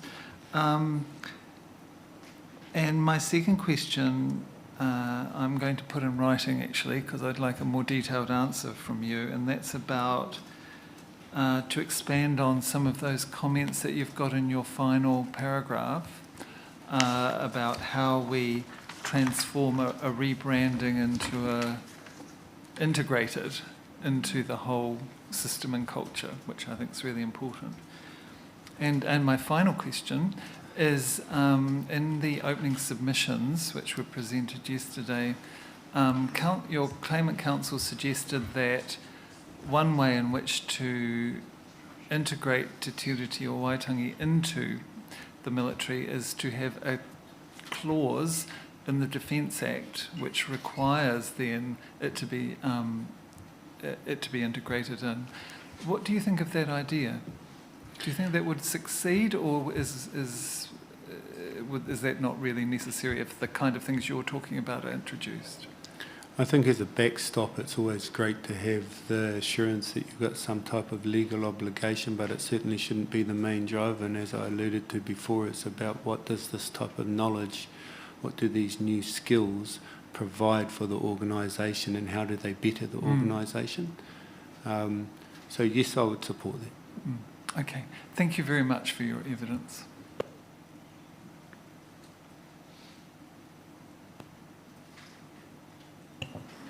Tēnā koe te tukane, mihi atu ana kia koe, I wau kōrero. The first question I had was actually, and Crown Council actually drew the focus to the injuries that you suffered, and you didn't talk about it much today, but in your evidence you talk about this. And I was quite taken with the latter part of that paragraph, which is paragraph 32, where you said that you were made to sign the release from, before signing the release from service, they medically cleared me of all this, so that you had no recompense. Yes, that's correct. Did that happen to anyone else that you know of? Was this standard practice? Well, you need to be medically cleared, yes. So I was under, at the time, I remember thinking, sheesh, if I don't get this medical clearance, are they not going to release me? That's what I was worried about at the time. You know, I had big dreams of departing the services and going to richer fields. However, so you know, that was one of my major concerns at the time. So I was willing to kind of bluff my way through anything and tell them that no, I'm fine, even though my back was giving me heaps at the time. You know, and then about 5 years later, I ended up going into hospital, getting operated on. I've since still deal with chronic pain in my back on a daily occurrence now, still suffering from another 3 prolapsed discs. And it's just ongoing, you know. I now realise through that process, well, I suspect that through that process that there is no liability that lays on the Crown. However, I can guarantee through the design of the Alice Pact that probably had a bit to do with it. So if everybody has to get medically cleared, and excuse me for my ignorance on this, does that mean that you'd still be eligible for support from VANS, right? It depends what type of support, my understanding is. You'd have to prove that it came from your service, right? Ka pai, thank you. The second one is around te reo, and you talk about, and thank you again for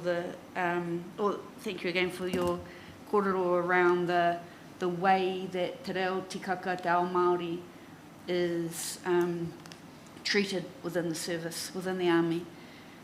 I'm particularly interested in the fact around the what seems to be a lack of attention or concern given to the status of te reo within the protocols, as you've discussed. Is there any other skill area? This is a leading question. Is there any other skill area where, within the army, where mediocrity, where giving it a go or just good enough is accepted? Yes, Village Green Days. Oh, right. Other than Village Green Days, or? No, I think, it's one of the positives around the Defence Force is the expectation is that you try your best at whatever it is that you're putting your hand to. And again, that comes down to those values. Regardless of whether you're the best at it or you're not, the expectation is that you give it 110%. And that's part of the culture of the organisation too. But do you see that same respect in giving it 110% given to then te reo, Māori and tikanga? No. Okay, so it seems just to me that the army thrive on, I mean, I can appreciate as a second language learner, it's hard when you haven't had access to it, it's hard. But my view of everything that I've heard is that the army and the services thrive on what's hard and making sure they push through that. And yet the same isn't attributed, the same effort isn't attributed to reo and culture. Is that, am I right in terms of what I've heard from you today? That's correct, that's how I would see it. Kia ora, tēnā koe. Tēnā koe, Aaron. Tēnā koe I ngā ingoa o hoa I rarangi hia koe, e koe I te timatanga tō kōrero. Taku pātai tuatai, hea tō mahi e nāi nei? Koe te General Manager for Strategy and Democracy, te kauna hera whangarei Turinga Parawa.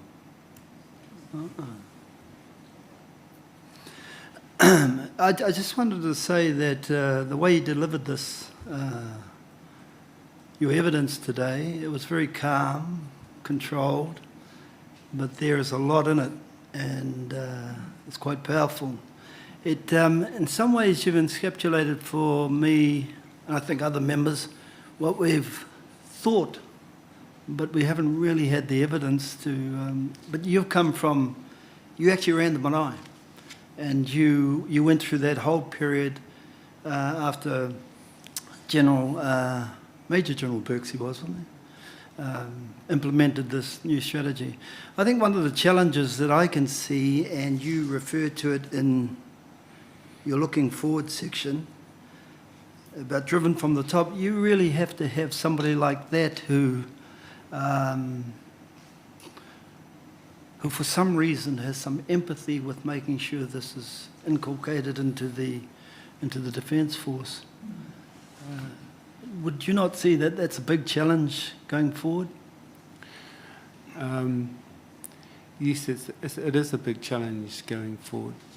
If we look at all government departments around the motu, within the executive leadership team, you have at least one Māori, one that sits in a Māori crafted tūrango.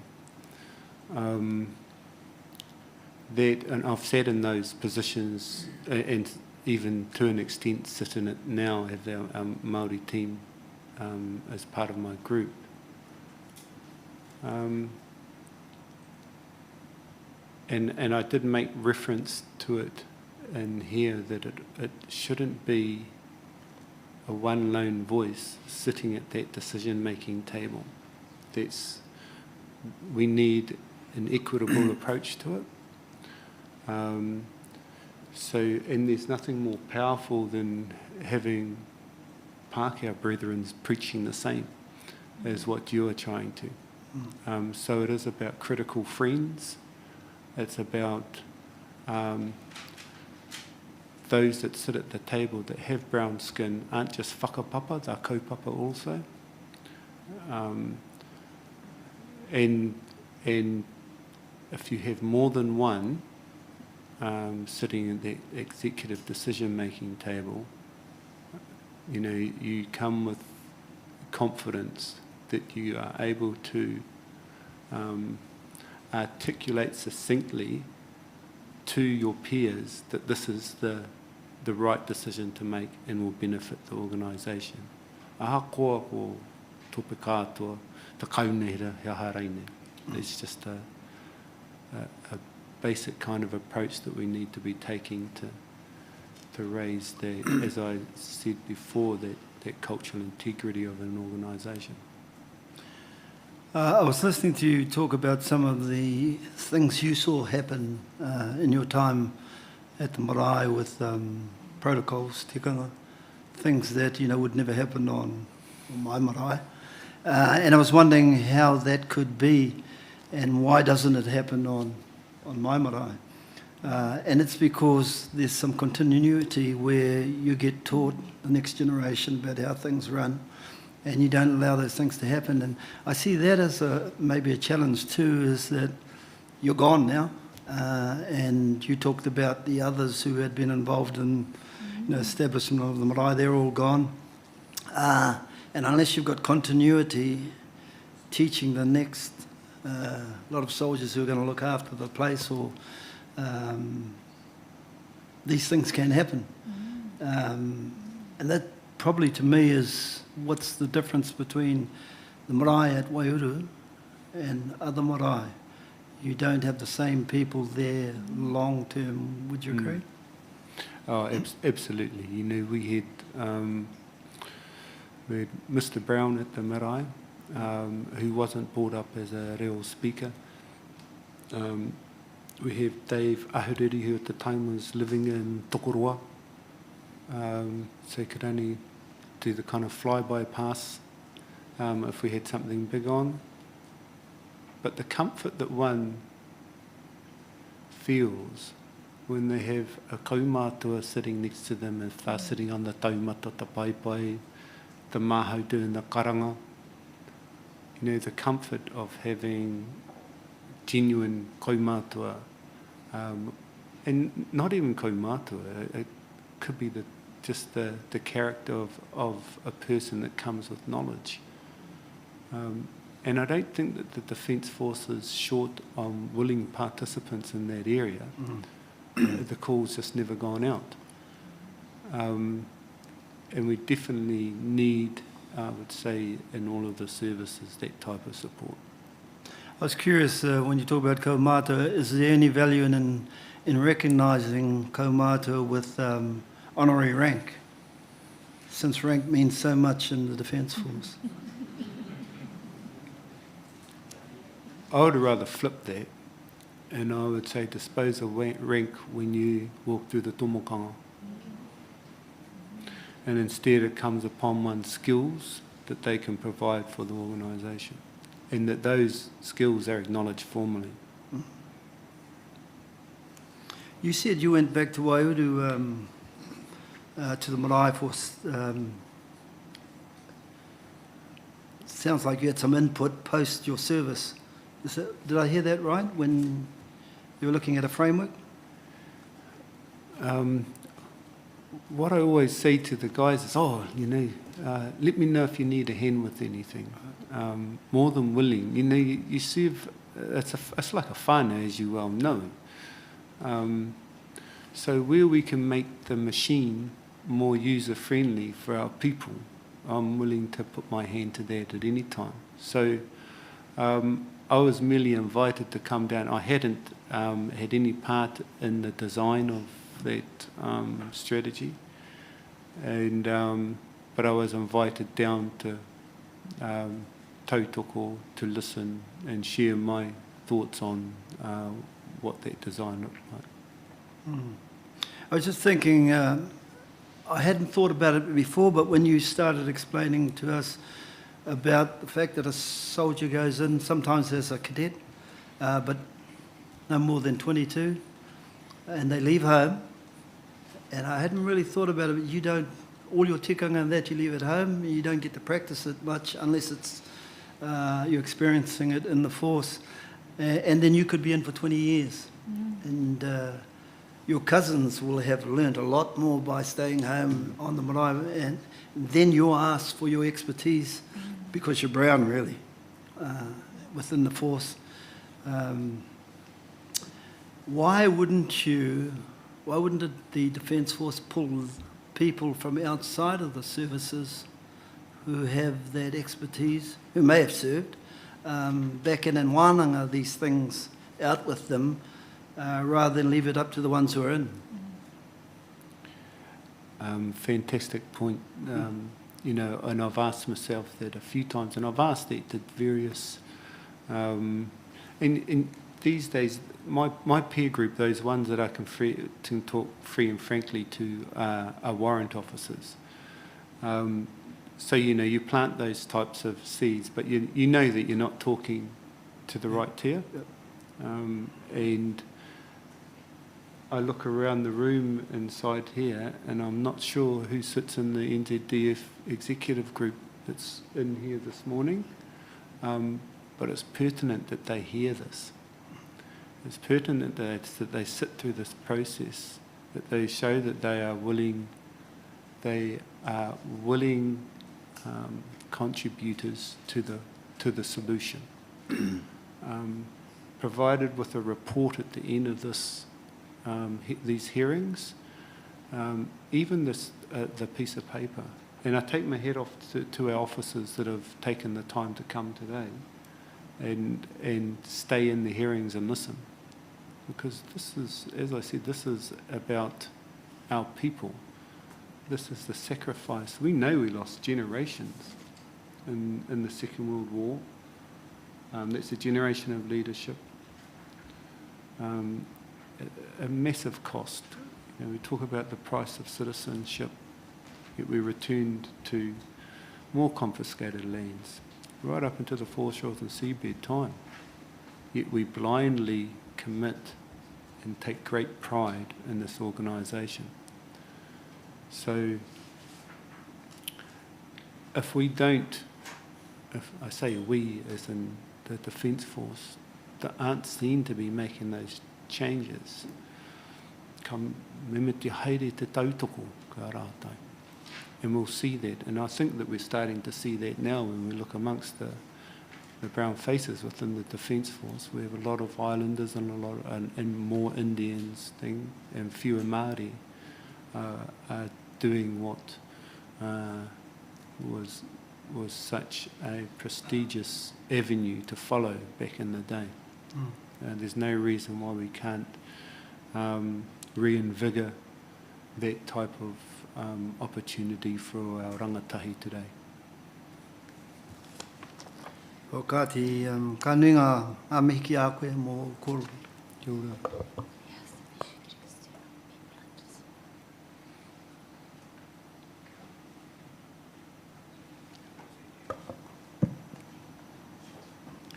Tēnā koe, Aaron.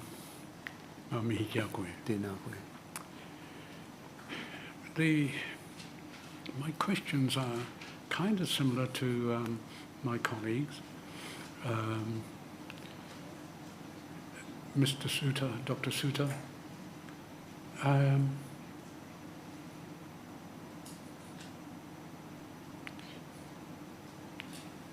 You may have heard that about 8 to 10 years ago, there was a group of advisors called together by the Chief of the Defence Force to discuss the cover for all the parts of the Defence Force, the Army, the Navy, and the Air Force. Did you hear about that?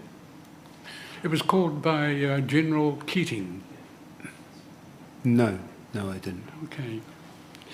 And he called all the experts of Māoridom, including myself, Sir Hirini Mead, and others, women included, Te Ripoi Higgins, Professor Rabinia Higgins, and we were all there, and other people from the community. There were kaumatua there from the Navy, And he posed the question to us as whether all parts of the Defence Force could have the same cover. Well, that caused a bit of a stir because the Navy argued that no one was going to change their cover. That their cover was hard fought. They had to keep the Maori Queen waiting for 3 hours while they had a set to inside the marae, at the opening of the marae, to finalise what their cover was going to be. And so the Commodore, I think, was about to call out the troops. I think those were the words that were articulated and we thought, oh, this is a tricky situation. So we went around the different parts, or especially to the Navy marae. And when we got there, the Navy kaumātua were there, people who had served Māori, who had served with the Navy many, many years before. They were there, and their Commodore was there, and the big chiefs of the Navy was there. And they had their cover. It was a cover that was recognisable, it was a cover that had all the protocols. And when we started to investigate, they said no, the Army view that women will be allowed to sit on the front row, or to speak on the marae will never happen here. This is a marae that has had the sanction of the local levy, and it was not going to change. And if the Army wants to change their cover, they can, but we will not have one cover and we will not acquiesce to one cover for the Navy if it changes the cover that we already know. I think we had a couple of meetings up there, and I tell you what, Aaron, they laid it on for us. They laid it on for us. Were you present, were you still in the Army when we started to have tribunal meetings at the Waiouru marae? No, I departed. I had departed by then. Yes.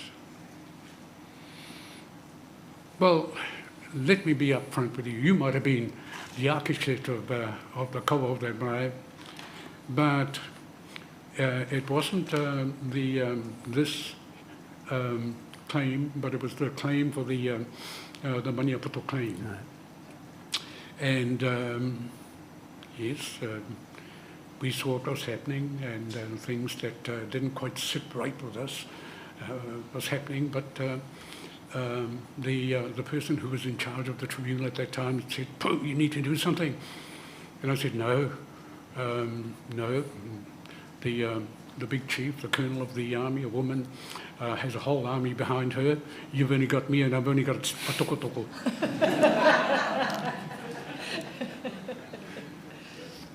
But that was the last time we saw the hierarchy. That was the last time. We went in, and keeping in mind, the army chefs and the Navy chefs laid it on for us in the 3 times I think that we were there. The army gave us kai in little boxes. Now, I think the Crown argued that the sitting of either of that particular claim or the military claim, the claim that we are discussing at this moment, should be held back at the Waiouru marae. I vetoed that as the tikanga person on the... it doesn't matter how shiny the shoes are, how shiny the brass is, or how good the rhetoric and how good the whaikorero is. the thing we will remember is the manaakitanga. Kia ora. That's what we will remember.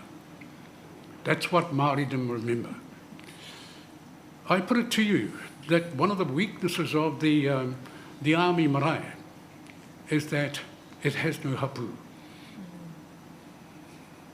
That the hapu who are there are transient, and it will never work unless there is a shift. Let me ask you another question. While you were writing up the protocols, the kawa, did you think about including Ngāti Rangi and the Whanganui people? At the time, I'll just confirm, it wasn't me alone. There were more senior people there. I was at the marae. They said they would do it at the marae, and they organised for the five of us to come together. I don't actually think at the time any thought was given towards Ngāti Rangi atu wharetoa. All right. You were also critical about the people from within the army that the army referred to. And I think in your words, you were saying that these are people that have been in the army, had not been back to their marae for 20 years or so, and therefore probably would not have a view as to what was current in tikanga on marae, or had not kept themselves up to date. I think those same people gave a very glowing view of the kawa at the army marae, which did not line up with what we experienced.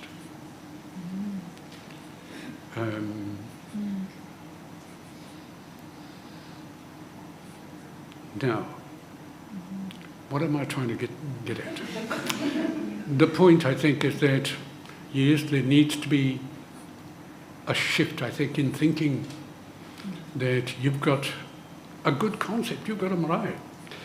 And Ngāti Tūmatauenga is not something that you confer lightly on a part of the Defence Force. It comes with some obligations. It comes with some tikanga. It comes with mana. It comes with something that's hundreds of years old. And it comes, I guess what I'm saying here, if it's not there, the army will always be second fiddle to the Navy. This is not in any way, it is what we experienced. The Navy looked after us and we could see their cover, and the kaumātua, ex-people from the Navy were there, and they had pride of place. They got up and they mihi to us, and with their serving officers who were all good at what they did. I think that's a good example of a working relationship with the ex-members. My colleague put to you that maybe one of the things that might be attractive is to confer an honorary. We give out honorary degrees. That's our industry. We're academics at universities, and we give out honorary degrees for achievement. Yeah. I think my colleague is on the right track when he talks about giving some rank to some kaumātua that you might pull in to be the anchor for that marae, and rank for the kuia, ex-service person even, to come in and be there. The only problem that I might see with that the rank might be used by higher ranks, as is exampled now in your submissions, about suppressing them. You're being too radical, I think is one of the comments that I heard. So I think that's, but it's an honorary rank, but it gives mana to. There needs to be a change in the culture. and I probably would be seeking that in the report of the tribunal. Kia ora, if I could just respond, yes, if I didn't make it clear, I would be supportive in a specialist officers taking up those roles on to provide that cultural assurance for soldiers in those organisations.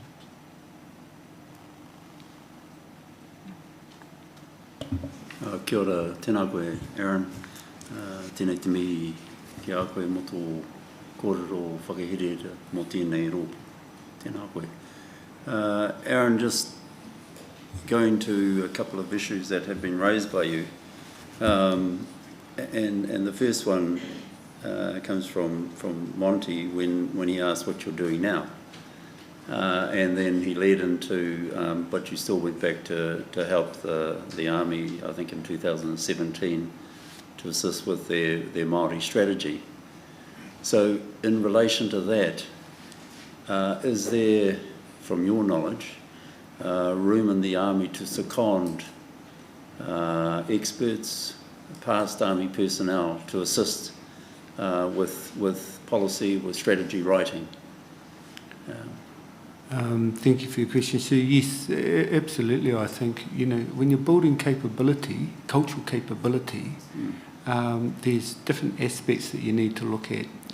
If you want to build it within the organisation where you have your staff having regular, weekly, a couple of meetings a week where they're doing their thing, they say it takes 7 to 8 years before you'll reach competence. So to expedite that, you recruit that capability into, right. So it would make sense. All right, thank you.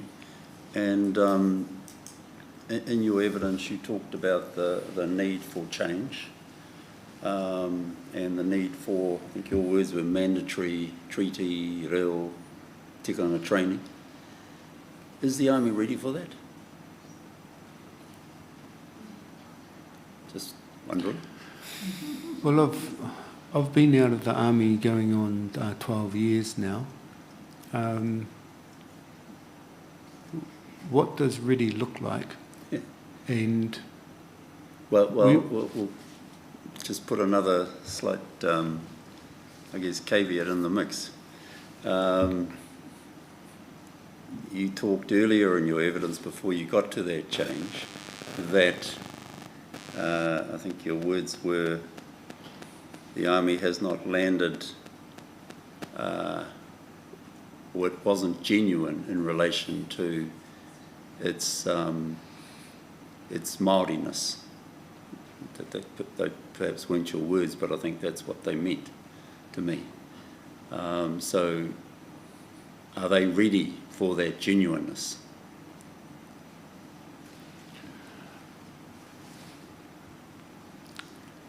I'm not sure.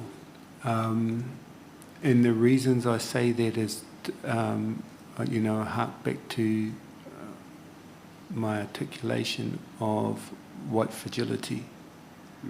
It's not a bad thing. It's just, well, it is a bad thing, but it's something that is within many of our Pākehā colleagues, and they don't even know it sometimes. White privilege as well. If you look upon the executive leadership team of the Defence Force and within its 3 services, you see white fragility. There needs to be a level of dissonance implemented in with recommendations, knowing that that will cause dissonance. But dissonance isn't a bad thing, it's the acceptance of change. And as the good Dr. Paudemara alluded to before, we need to make change.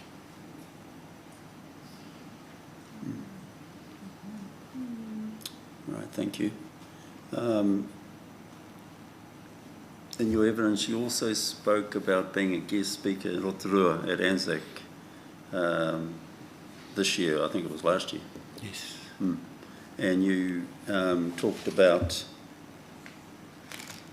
or you looked at land the Crown gave Pākehā soldiers in comparison to Māori.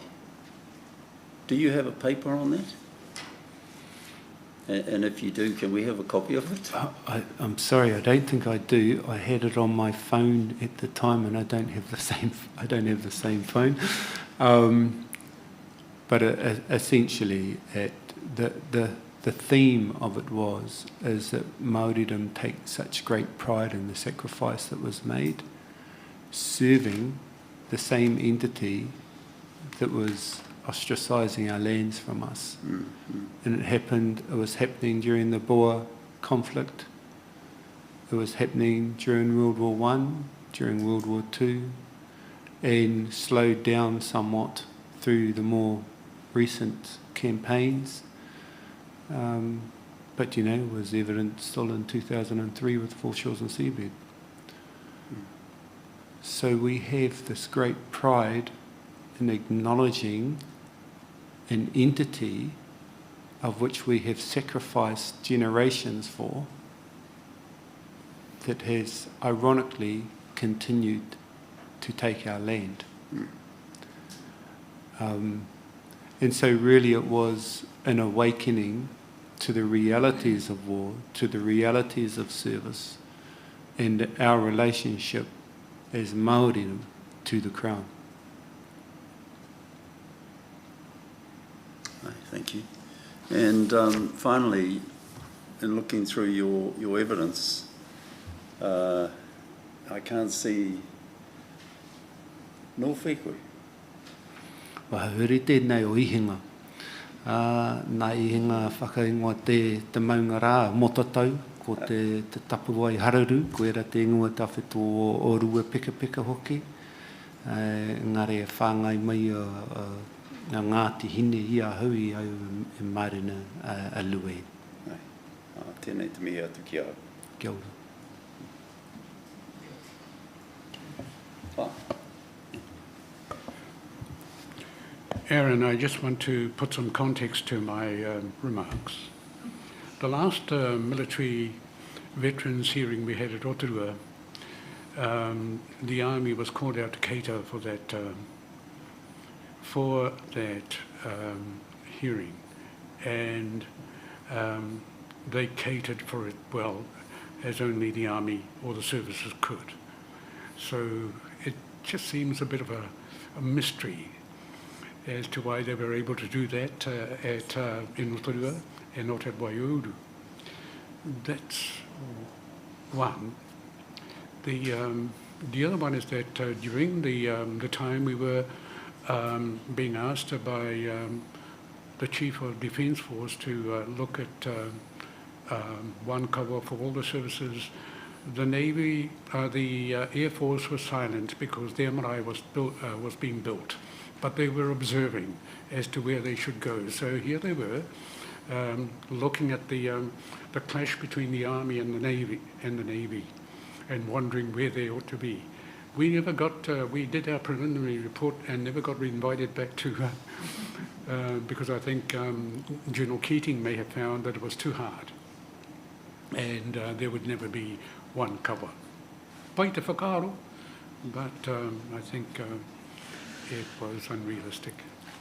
If I could just respond and provide some clarity around the predicament that the Army Marae now sit in.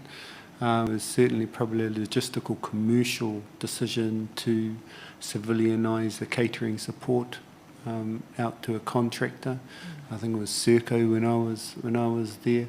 The standard of food plummeted somewhat, and unfortunately that made its way through also to the support of the marae, and hence the reason why your manaakitanga was left wanting. Yes, unfortunately the Māori puku doesn't make any.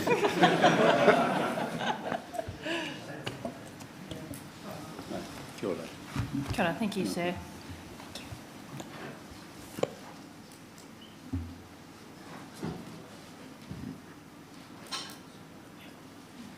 E aha u moe moe a e te rangatira kahanga te mārairo a katu te whare tūtau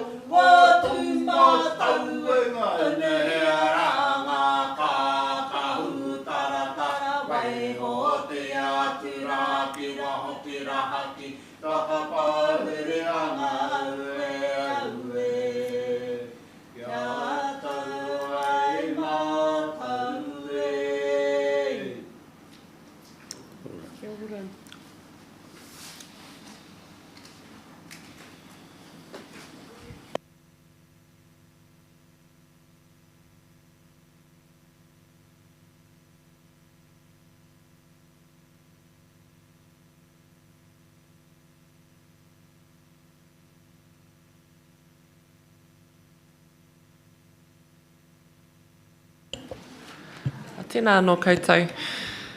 We have arrived at our last witness for today, and Mr. Waihoroi Shortland is joining via live stream. But just prior to him commencing his kōrero from his brief of evidence number appellation B22, I just wanted to signal that Mr. Shortland's evidence is a transition away from veterans' evidence of Ngāti Hine into leadership evidence. So Mr. Shortland is the chair of Te Runanga o Ngāti Hine, and tomorrow we will hear from Pita Tipene, who is the co-chair. Both have a significant role in leading Ngāti Hine and have a purview over Te Tiriti o Waitangi and Crown Māori relations. So I signalled in my opening the significance of their briefs of evidence, and while they cover evidence in the periods which are not technically within the scope of this inquiry, the submission that was made was that their evidence is highly contextual to trying to understand why it is that our veterans were suffering and experiencing negative impacts in relation to their military service. And I just wanted to signal that there is a transition away from veterans into this leadership evidence, and that the evidence might come across differently, but there's a purpose and a reason for that, and it's the hope that the tribunal takes account of the contextual and the background information in relation to Ngāti Hine's broader military claims, and takes that into account when considering the stage 1 period and time frame. So with that, I'll hand it over to Mr. Shortland. And just in terms of the timetable, I know that technically we are finishing at 5 p.m, but wanted to seek leave to possibly finish at 5:15, which will allow sufficient time for Mr. Shortland to give his statement and take questions. Kia ora.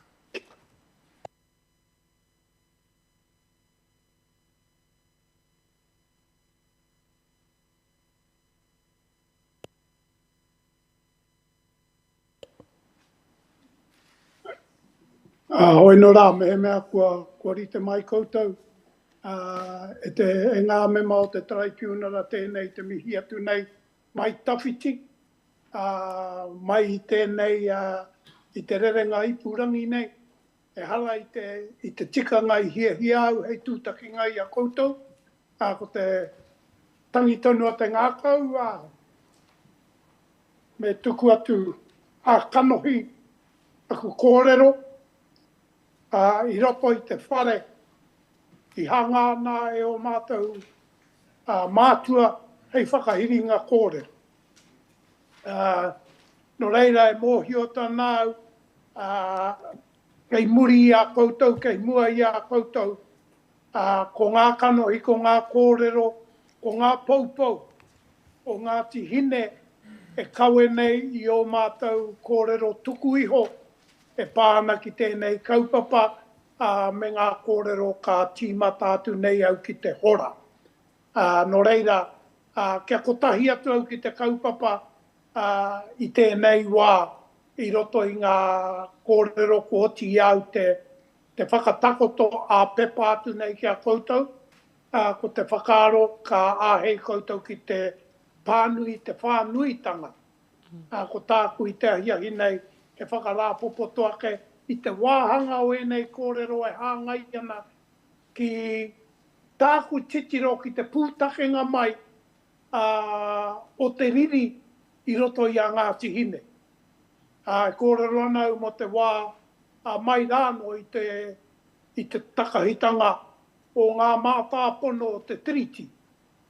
E te krauna I tahuri ai aku tūpuna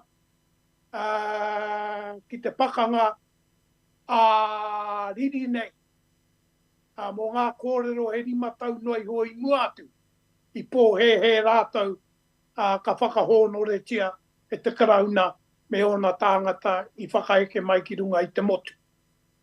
Ki hai i tai ki tērā, no reira enei kōrero ko te papa enei o ngā whakaaro whānui kua oti au te tukuatuki a koutou. So with your leave, Judge, I'd like to just sort of change gear and move along a little bit swifter by referring directly to my evidence. My name is Waihoroi Praone Shortland. I am te tumu here o te runanga o Ngāti Hine, a runanga that has existed since the 1880s and has been in existence all that time. We are here before the tribunal because we want to do something that is worthy and honours our veterans. We pay attention to what happened to them and the effect war had on them. We are asking the tribunal to recognise things as we see them. In presenting our case, we ask the tribunal to make findings that the Crown has not done right by our veterans. It is incumbent on us to suggest to the tribunal some ways and means that in pursuit of peace, our people might rest with dignity and honour. We seek from this inquiry a lasting memorial. I do not mean words etched in stone. We seek a living tribute and recognition of our people, that those who have been impacted by their sacrifice, whether at the theatres of war or in the aftermath that followed, those who are left to carry their legacy may see it as an honourable estate and not a heavy burden. That when considering the Ngāti Hine engagement in military and how it impacted Ngāti Hine, that you have a look at the whole history of the signing of Te Tiriti o Waitangi through to the 1845 war, when we were against the military, through to the First World War, when we joined in support of the military, and from 1950 to today, at each point of time, Te Tiriti o Waitangi underpinned our reason to fight. We are defending our rangatiratanga and upholding our part in citizenship. I want to acknowledge our Ngāti Hine veterans and all Māori veterans who are sharing their experiences in the military. The huge legacy of Ngāti Hine involvement in the military means that we have had a real impact from the operations of the military. A loss of life, a loss of culture, because the military has operated under the integration policies from 1950 to 1980s, and the impact our veterans have suffered from the lack of post-service care support. The historical backdrop to military service in New Zealand has in the main been a British and Pākehā perspectives on war based on the acquisition and maintenance of Crown sovereignty. In Ngāti Hine, ours are based on tikanga, mātauranga, and long-held practices. Tūmataunga and rongomatāne, atua, whakapapa, mana, tapu, noa, utu, rangatiratanga have informed our military understandings and decisions. While practices of tikanga do change, the core principles are enduring. The practices behind the maintenance of mana and rangatiratanga may change over time, but the principles of authority over our lands and people remain the core drivers of what is important to us. Te Tiriti guaranteed our rangatira their rangatiratanga, and for a period in the wake of the Tiriti, we forcibly defended our authority against the Crown. The decision to engage the Crown in international conflict, the primary motive was Te Tiriti, and what we believe it stood for and what they had signed up to. In Eddie Mahena, there's evidence filed in 2010 for the Y1040 Stage 1 hearing. Edima spoke of the calculated risks our tūpuna took when they signed the Treaty o Waitangi, based on their own military capacity and capability to defend and maintain it at that time. Wars are about the respective authority of parties at war, both between those in conflict with each other and between allies.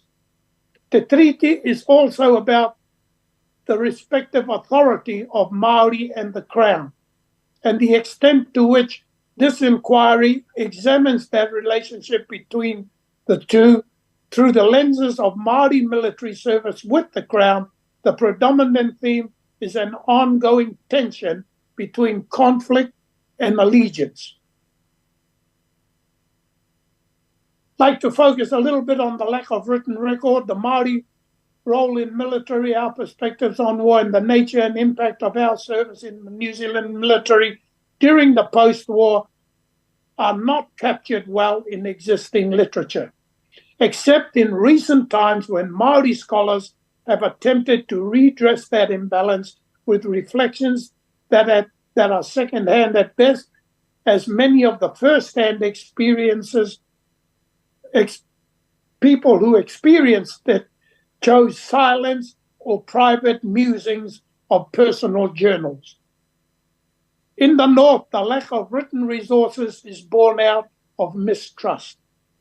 Our history is not well recorded because the writers of history or history itself basically turned their focus from the North at the end of the conflict known as the Northern Wars in 1846. Versions of history have recounted by the likes of Colenso or whoever was doing the writing at the time. The press of the time is what researchers go back to. The narrative has been built upon two world wars in 1914 and 1939 that recognize and acknowledges Māori involvement in the military, but subsumes our own tikanga and legends about our role in the nation's military.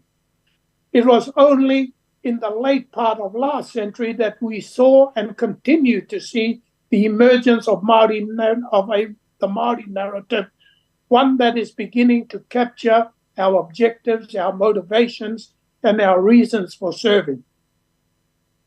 Even today, we are just starting to commemorate the New Zealand Wars.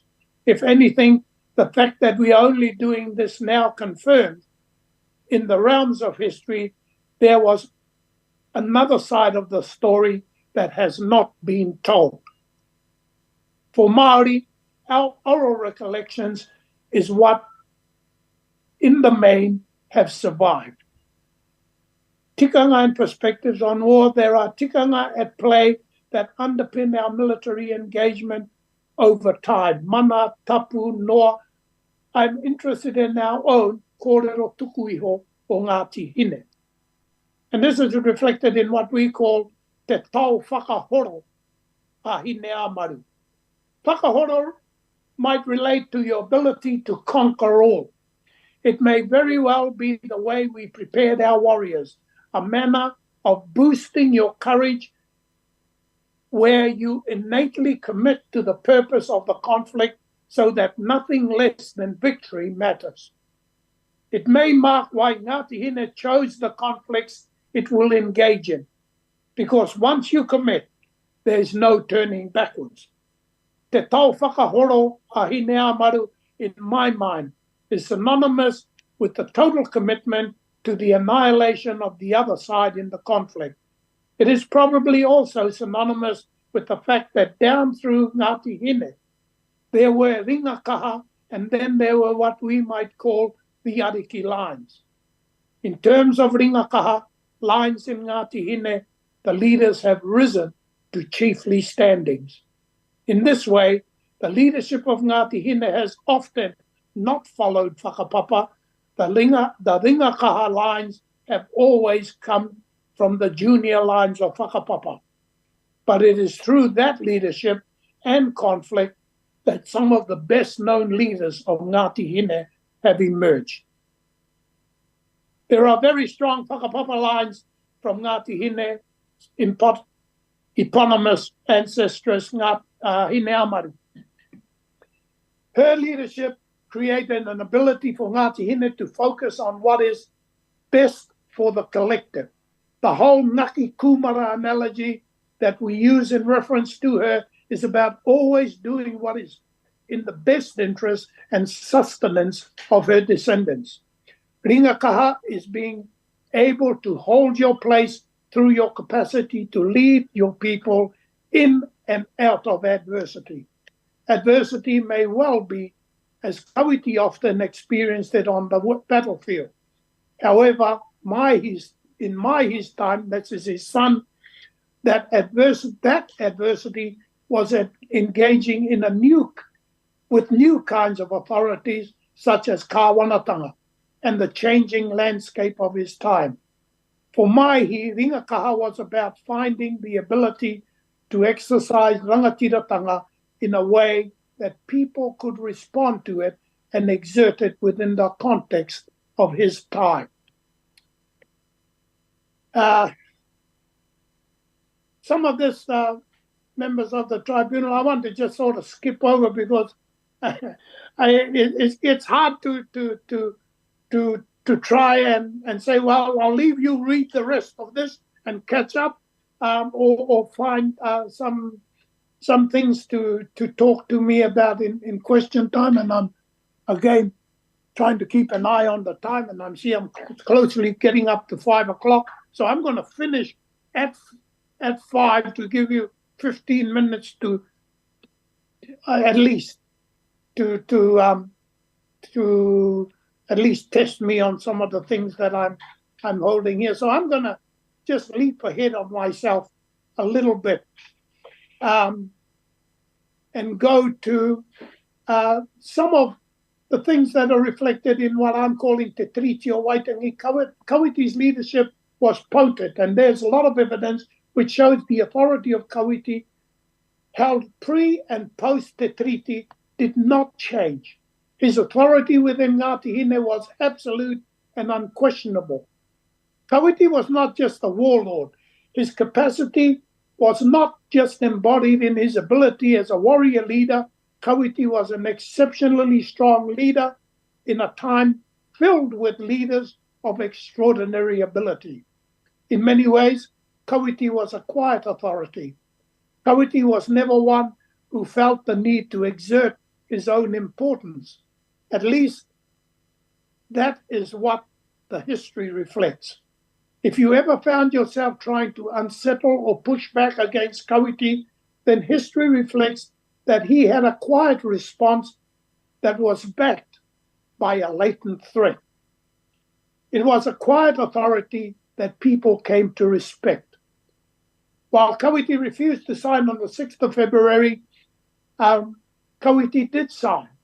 Willoughby Shortland, who was there with Hobson in February, was appointed colonial secretary at that point, presented the treaty to him.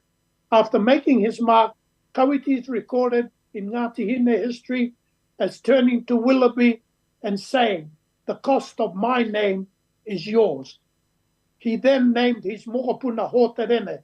And if some of you walk to the door on your, I'm trying to figure which door you look at, the exit door at the back of the marae there, you'll see a figure there. And if you look down the figure, you will see a Star of David on the thigh of the man represented in the figure. That figure is Hoterene, this mokopuna. And Kawiti is saying the cost of my name is yours. I am now one of those descendants, quite proud to carry that name. So one might ask, why then was he later embracing the thing that he had originally had no time for. For me, his signing was about demonstrating his capacity and authority. I'm bereft of one example in all our history that we can point to and say that the Crown accommodated our rangatiratanga well. Even today, the present government finds it an anathema to acknowledge any form of co-governance or Māori self-government. I say the same for Ngāti Hine's military engagement with the Crown. It is no exception. The Crown saw the treaty differently. It saw the treaty as securing and expressing its right to be here as sovereign and lawmaker. As soon as the treaty was signed, it was no longer about the Crown controlling Pākehā.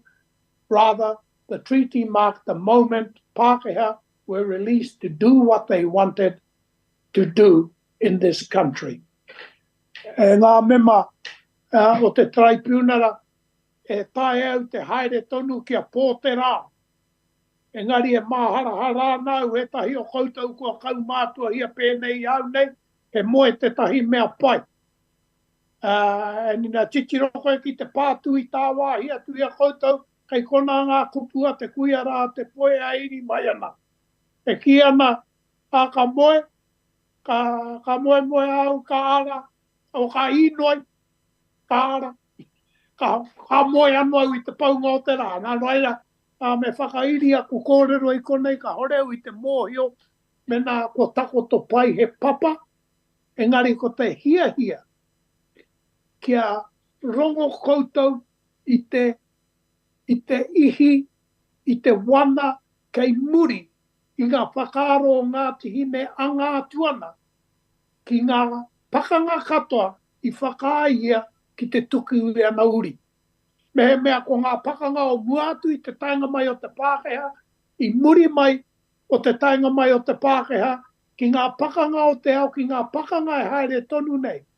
Kei reira tonu a Ngāti Hine, ka titiro tonu a Ngāti Hine ki te treaty. Hei papa whakairinga I te take, e hopua ke anoa ia I te pū, ka haere e ki te riri. Mo te take o te treaty, kei te mōhio koutou ki te pepeha tō mātou tupuna ko, e kore kua kōrero hia ke kia koutou, mai tō koutou tainga mai na nahira, ai matana pepeha kia takahia e mātou te riri ki raro I o mātou waiwai. Kātahi te tahi kōrero taimaha, engari ngā wari nei me te mārama kia mātou ki ngā uri. Ina whaitake koe ki te riri, me whakapau e koe tō kaha katoa ki taua riri. Kaua e tuohu, kaua e tahuri ke, engari utua te utu e tikana. No reirei runga I e rā whakaaro e aku rangatira, koutou e noho mai nā ahako taku tawhiti a koutou I te rānei. Ko te hia tono tangu ngā kau mehe mei āhei, taku noho ā tinana ki mua I a koutou. Engari, he pakangano tāku e haere nau a pōpō tātāke nei e pou. Ko te hahau pauroa te motu kā tū. Kei te haere au ki te taiati ki te kawe I te toako tahi o te ao Māori ki te pakanga I roto I tērā pakanga. No reira te pōnei, me hoki koe ki te tuku I o karakia, tapu rawa ki runga I tō tātou toa, kia tae ia te ārai ngā patua wana hoa whakataitai, tainua ki te rātapu e tū mai nei. No reire runga I era mihi kia koutou, tēnā koutou, kia ora hui mai tātou, ko ki te koutou I taku rawe, ko tahi meneti ki te rima te taima, kia ora koutou.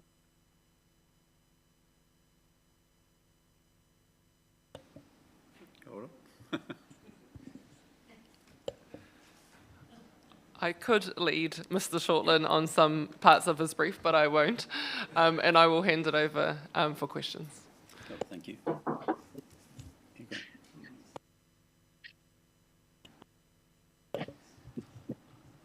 he's gone.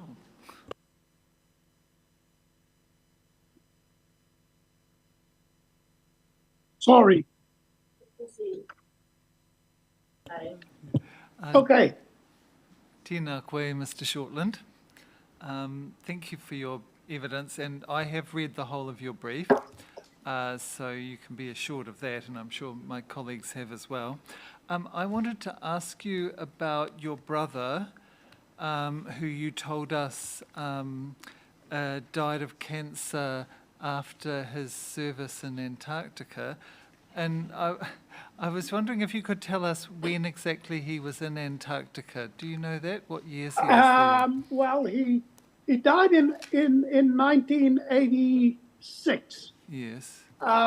He was barely out of the army 3 years. And Antarctica was one of his last missions. Right. So if I was to try and pitch it, I think it was probably 79, 80, somewhere around that. I wouldn't be. But again, I think later when they did talk to us about what they felt lay behind his malaise, his cancer, they were very, very clear. They said, you won't find evidence of this in any public documentation. He said, all we know is that there was a nuclear spill at McMurdo, and the military team from New Zealand were the team that were called in to go in and do the cleanup.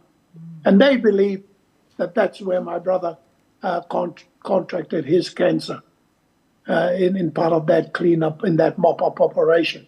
It's one of those things, yes, you could say that, but I don't think that people who, in that kind of camaraderie,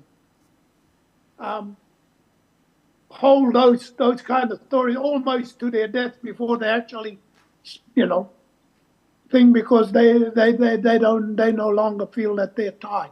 My brother, I think, was a serviceman of that ilk, who, when told you won't divulge any of this stuff, would have seen as his duty not to do so. Thank you very much. And my other question is about, you've talked a lot about the treaty in this, and I'd like some more idea of how you think the treaty applies in the modern circumstances of the New Zealand Defence Force. But I thought, given the time, I might put that question in writing and give you the opportunity to provide a fulsome written answer. Or would you prefer to answer now? Oh, look, no, I think given the breadth of the numbers of things that the treaty, I think the most significant one for me is after World War II, after the recognition that these men who were sent over to fight for their our citizenship, came back and then had that unit kind of really disbanded. Again, spoke of, you've done your bit, we've allowed you to be who you were. Now, we're just going to get rid of it. Instead of building upon that, instead of expanding one might wonder where this might have led in today's conflicts with gangs and what have you, if the same kind of thinking had been we'd been able to keep developing it. Because that, I'm not saying that what I'm seeing in modern society, or the expression of it through gangs today, is Maori military might gone wrong. But I'm saying when you get rid of something like that, you actually, in the end, you've done yourself a disservice. Yes. And that's all I can say in that respect. But I'm happy to go fuller at a later stage. Thank you. Well, that's really helpful. And I just wanted to follow that up by asking whether Sir James Henare ever talk to you about that? You mentioned talking to him about things. Did he ever talk about that, about why the Māori battalion wasn't continued into the 1950s? No, well, my recollections of Sir James again is headed by the fact that he was a man bound by his duty. And he saw that as another part of his life, and having come home, his next part of his life, as he impressed upon his men, go home and serve the people. And that's exactly what he did with the rest of his life. Yes. And so, no, I never saw him as one who was, who wanted to be disparaging in any way of the career that he dedicated part of his life to. He would find that anathema if he was called upon to do that, I believe, knowing the man as we did. That would have been anathema to him. Thank you very much for your evidence, and it's been very helpful. Thank you. Thank you. Tēnā koe te pāpā, ko hana tēnei, te kite atu i... Tēnā koe. Tēnā koe, te kite atu i tō mene ana, ka hiki anō te manawa, me te pupu ake o te roimata i roto i aku waikamo, ki te tuatahi ki te pānui te atāhua o ka kupu i tuhia e koe. Kua wae au, kua mōhio au, ki o pukeka ki te tuhi kōrero, ki te tuhi paki waitara, ki te tuhi mai tō manawa tonu. E hara tēnei tuhi ka wāu pāpā i te mea rereke. Nā reira, tēnā rau atu koe i enei kōrero. Pāpā, i āta whakamārama mai koe, i kā pēhi take i roto i kā tau, i kā rautau. Ki tō iwi ki a Ngāti Hine, me o tipuna tai atu ki tō whānau ake, me te aroha hoki. Mai te timataka ki te mutuka ka kitea nei, kāore tētahi taha o te tiriti hāpai i tō rātou taha. E kare anō koutou. E kare anō koutou o Ngāti Hine.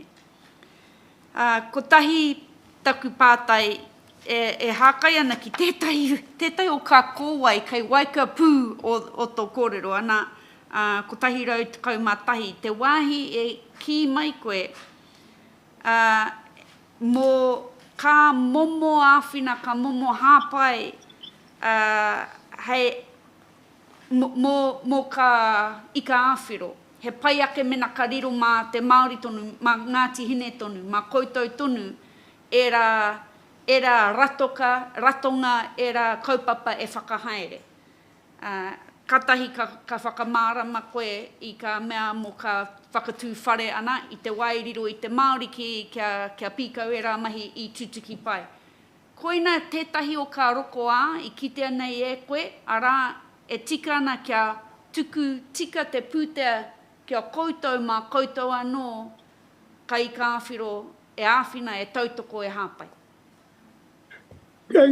Tino whakapono ana au ki tēnā tohe āku, nā te mea, te nuinga o te hunga kei raro i enei āhuatanga i enei rā, kua kaumātua kia ke. Putalawa mai te nuinga o rātou i te pīkauranga i ngā āraitanga o te motu, i ngā tohe āriri o te ao. He iti noi ho te taima e toe ana, hei hanga i etahi o ngā mea, hei kaue whakamu. E pai ana mena kua piki koe ki ngā tūranga teitei kua whiwhi i etahi pukenga, kei te mahara keu ki te hunga pēra ia wira gābna mā wērā momo. Puta mai i te tira ope taua, ko ki te ake o rātou pukenga.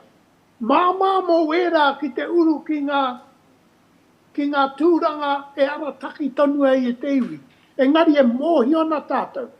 Mō ia tangata kei tērā taumata, ko tahi rau hoia, ka hore e kitea ngā kanohi. Ka tahi rau hoia, koira ngā mea te tūpono i tū ki te mura o te ahi, ka hoki mai me ngā patunga a wairua, a hinengaro, mea katoa o era pakanga. I kite i ngā mōrikarika o te riri, i kite i ngā taunutanga o te tamariki, i ngā kōhurutanga o te hunga ki hai, i whai wāhi ki te kawe pū, engari i mate mo te riri te take. E rā momo, tahi rau o rātou mo ia tangata e tai ki ngā taumata, e kore e kitea i te putanga mai. Ia hua pērā taku tuakana. I te ākuatana o te mate i riro ai i te mutunga.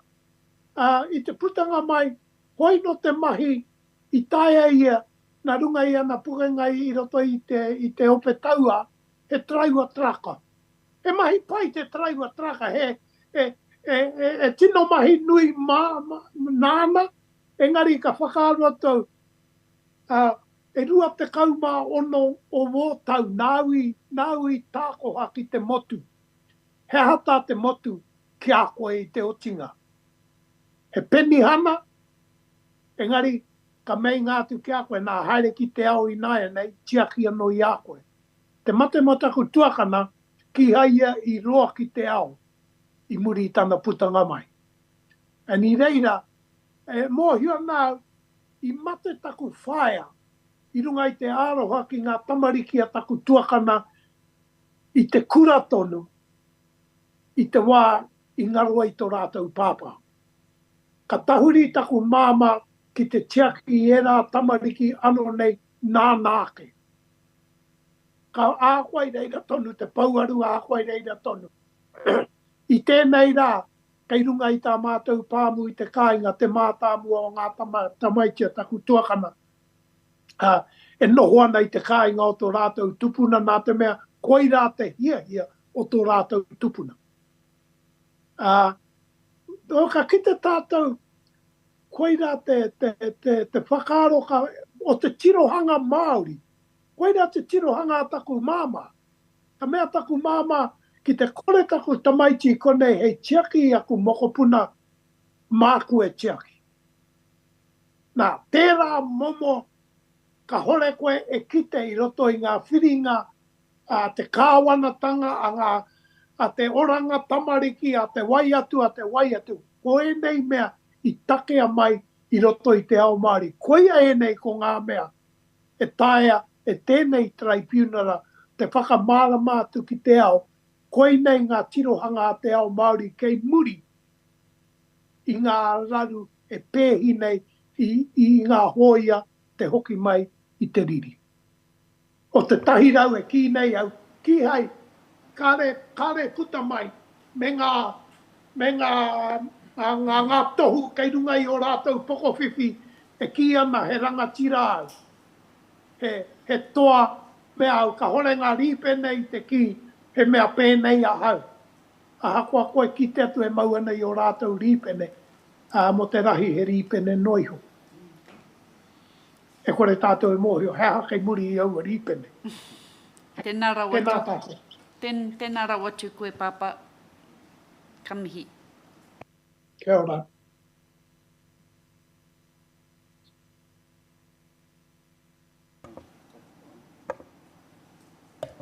Tēnā koe te rangatira.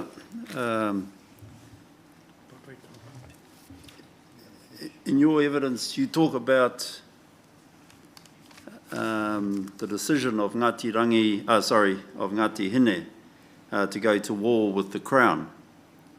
Yes. And you say that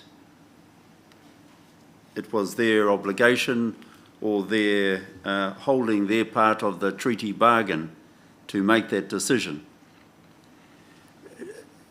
Is that in Yes. respect of, and I think you say that that is in respect of all the wars?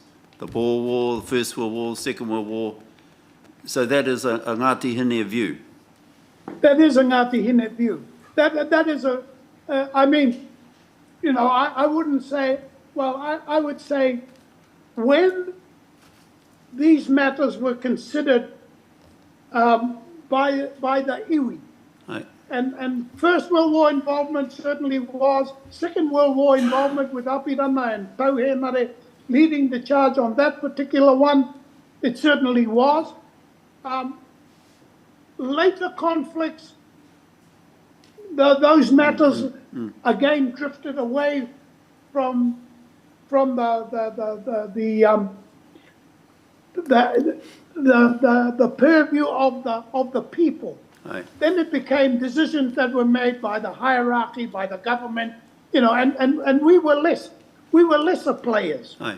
When we talk about Malaya and so on and so forth. And I think that again is kind of synonymous with the relationship. Aye. So while I think in our heart of hearts we would have still seen military service as one way of paying our dues for the things, for the rangatiratanga we were guaranteed under the treaty. That's part of rangatiratanga. If you look at my evidence, I talk about rangatiratanga in those terms. Aye, aye. So if you're gonna claim rangatiratanga, then there is a cost to rangatiratanga that you must be prepared to carry. And in most conflicts, you are prepared to carry your life. And that's when the people were directly involved with this, that is what they were asking their sons to do. And of later times, if we were still that closely involved, we'd be asking our daughters to do.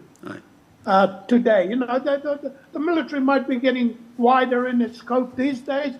To take my daughters and my mokopuna, my female mokopuna as well, but along the way, if they came to me, my mokopuna came to me today and said, Papa, I'm being assigned to this conflict, then, you know, in much in the vein of those who encouraged others to go, I would look at it and then I would consider it in terms of what are you doing?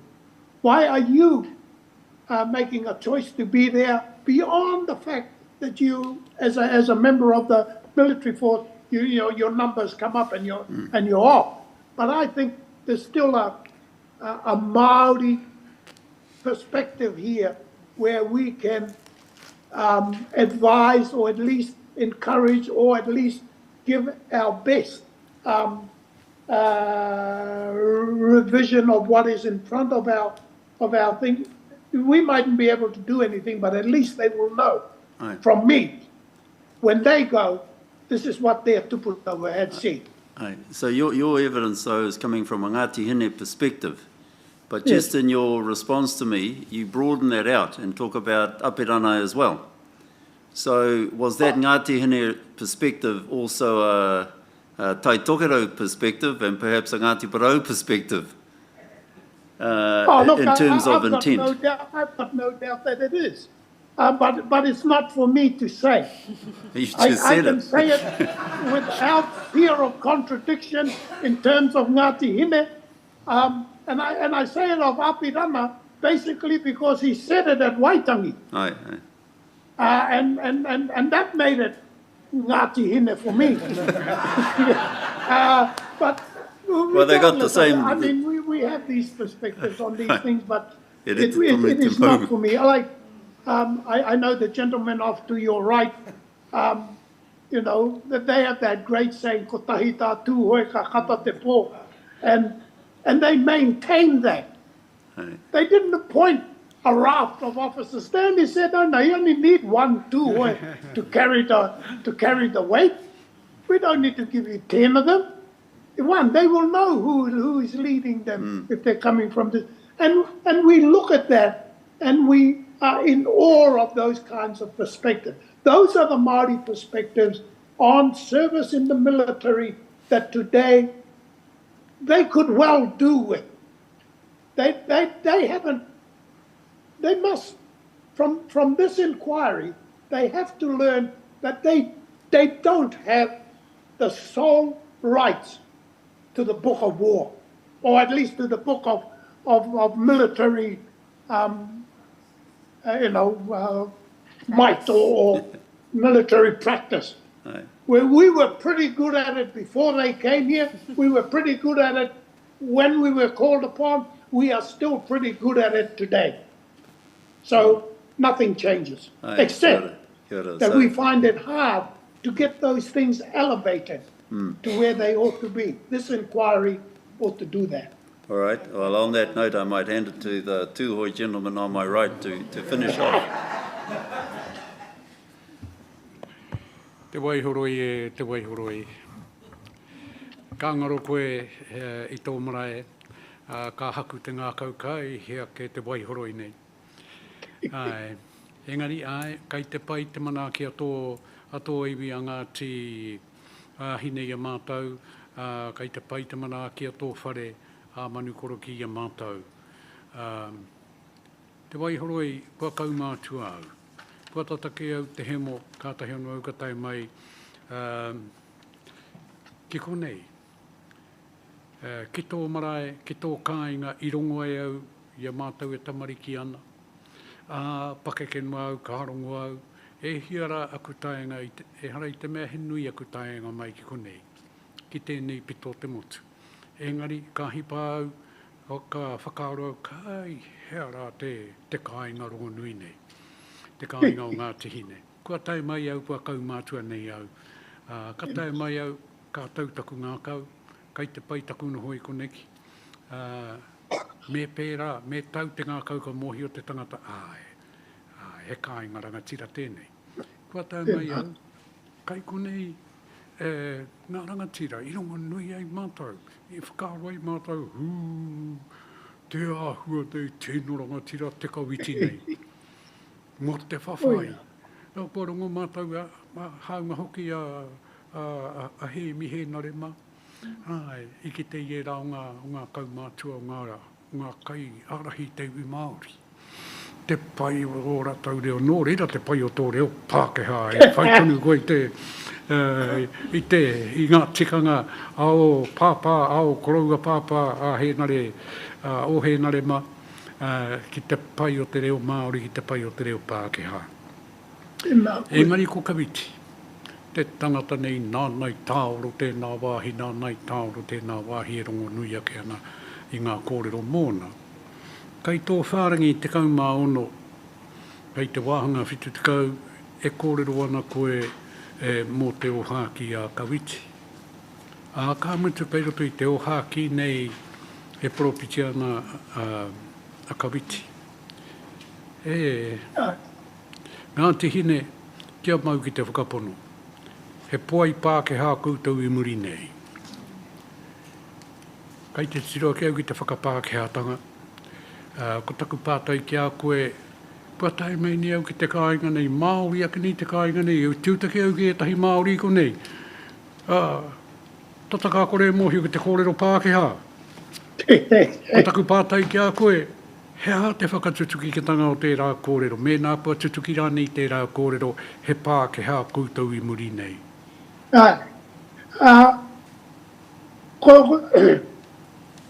roto i ngā rā papāke nei, ka tīmata anō au ki te titiro ki taua tino kōrero. Ka puta i au, he whakatūpato tērā nā tō mātou tupuna i a mātou. Ko te ki kei e pēnei te kōrero, he poi Pākehā koutou a muri nei.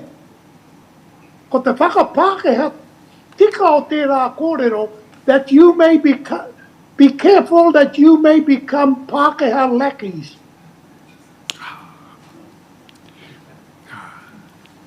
Koe nā te tikanga o tērā kōrero, e harai te mea ka Pākehā tōhanga, ka riro koe i te ao Pākehā. Ko te tikanga ki o te poi Pākehara. He poi koe nā te Pākehā. E ko te whakamā, ko i roto i te ao Māori, ko te whakahia no te whakamaori o tērā kore. You will become, lest you become a lackey of the Pākehā. He whaka hihi tērā i a mātou, kia kaua koutou e tuku i a koutou kia eke ki tērā aho. E pau i etahi wā, a titiro ana ki ngā taimahatanga e pēhi nei tō tāua iwi, ka whakaaroa ke tāua, kua eke rānei te kōrero a tō mātou tupuna ki runga i etahi o anauri. Nā koina te mea e pakanga nei a Ngāti Hine kia kaua. Kia kaua tērā wāhanga o te pepeha tō mātou tupuna e whakakikohia. Kia noho hei taureka reka. Pēmei ei hia ki te whakamahi te kupu taureka reka, ko whakamahi a ke ia. Engari, ko tana whakamahi kei poi Pākehā koutou a muri nei. Ina titiro tāua, kei mua no atu te tirohanga tērā kau mātua. No, ina mahara tāua, no ina nahi tonu ia ka tūtaki ki ngā Pākehara. A tāua ko noho ke tāua me ngā Pākeha nei to tāua ao katoa. Engari, ko kite kei ei tērā āhua. Nā nei tuku. E kōrero tāku mā koe tuku atu pēa muri i te mea nei, e ho nuatu i tēnā. E kei roto i te waiata te kaumātua mei ngāna ko te taku ate a kauiti. E i roto i tērā, ka waiata ia mō tana tuku i tana tohu, hei here i tana iwi ki te kuini o Ingarangi. No muri noa mai, o tatake ki tana i te wai matea ia, ka tuhia ia tērā taku ate ana. I roto i taua taku ate, ka tangi ia. Nā te mea nāna tana iwi, i here ki te kuini o Ingarangi ki tana moko. Ki te ngua taku ihu hei tāna. Nā, e rā momo kōrero e pau. Tata kore tāu e kite i te hunga, nā rātou e rā momo poropititanga i kite.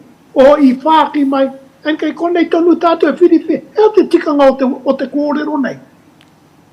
En koi rā tonu, koi rā te mea mahara tonu nei a hau, ka hore anō i ea. Te wāhi ki a Ngāti Hine, i roto i te pakanga, i tūki rua peka peka, ki ngā pakanga i haere tō tātou iwi ki te tuku toto mo te karauna te take. Ka hore anō e rā mea katoa i utua e te karauna. E hara i te utu moni noi honei. Mehe mea i mea, kua koreke rātou e ui, he hate rangatiratanga e kōrero nei koutou. He hata koutou e wehe rua nei a koutou i te motu whānui. Ka hore rātou i te kite, ko tā tāua e tohe nei. E huarahi pai ake i te mea kua pēhia ki runga i a tāua mo te tahi rau anu te kaumā whātau. Ka hore no rātou i kite i tērā. E kore hoki e whakapono, e pērā o tāua ngākau. E pērā te ngākau o kauiti i otie i aia e rā kōrero e taku iwi.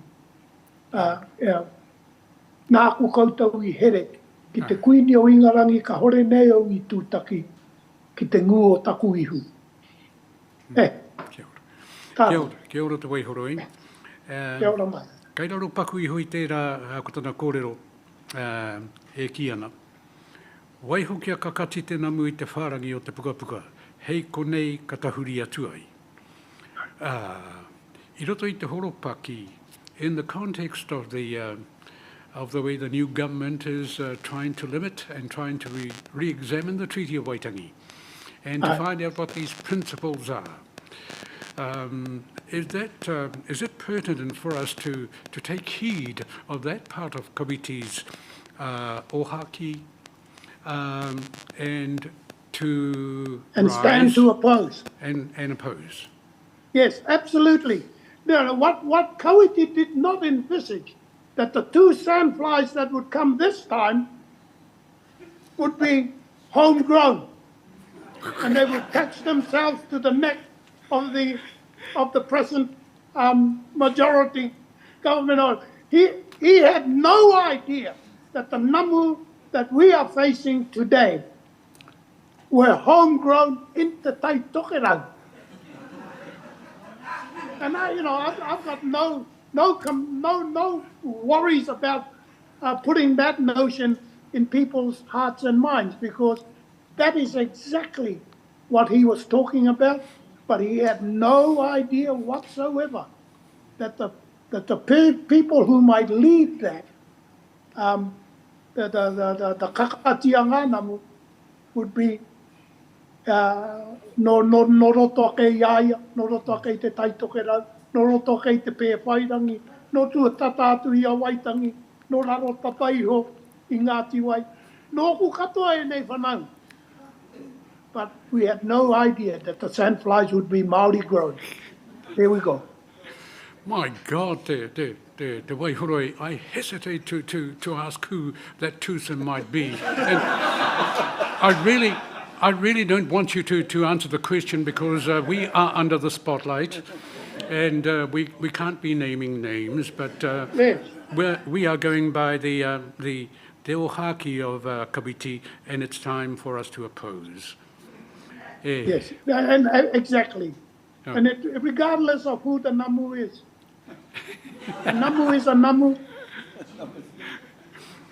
waihoroi, te waihoroi, ka ngaro koe ka kore te hohunutanga o te kōrero, o te whakaaro, aha kua Pākehā, aha kua Māori. Tēnā koe. Te Tēnā waihoroi, koutou. a koe haere nei koe ki te kawe i te rākau, i te rākau a tō tipuna, a te ringa kaha tō tipuna a Kawiti, i rongo ake mātau ngā kōrero, he rākau, he piko nei tau a rākau. Ai, e haere nei koe ki te kawe, ai, ka tika, tāku, te mate o taku ngā kau he kore no koe e ahei ki te haere i tōta, kua kau mātua ko haua kore kaha ki te hiu koe. Engari ai, mā ngā mea e kahana pēnā i a koe nā, ai, me nuhau ki te takutaku, me nuhau ki te inoi ki te wāhingaro, kia tukuna te kaha ki runga ki a koe ki te uri o Kawiti, ki te uri o te hōtorene i whakawhiwhi ai. Kia ora. Mō te moko o tō tipuna o Kawiti. Tēnā koe. E te hoa, tēnā koe, kia ora pui. Kia ora mai koutou.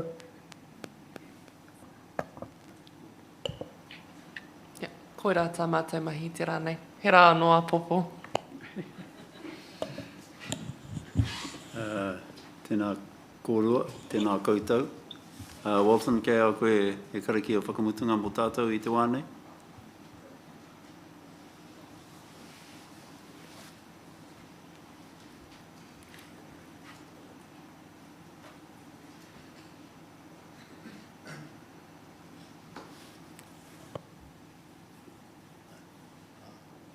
Tēnā koutou katoa.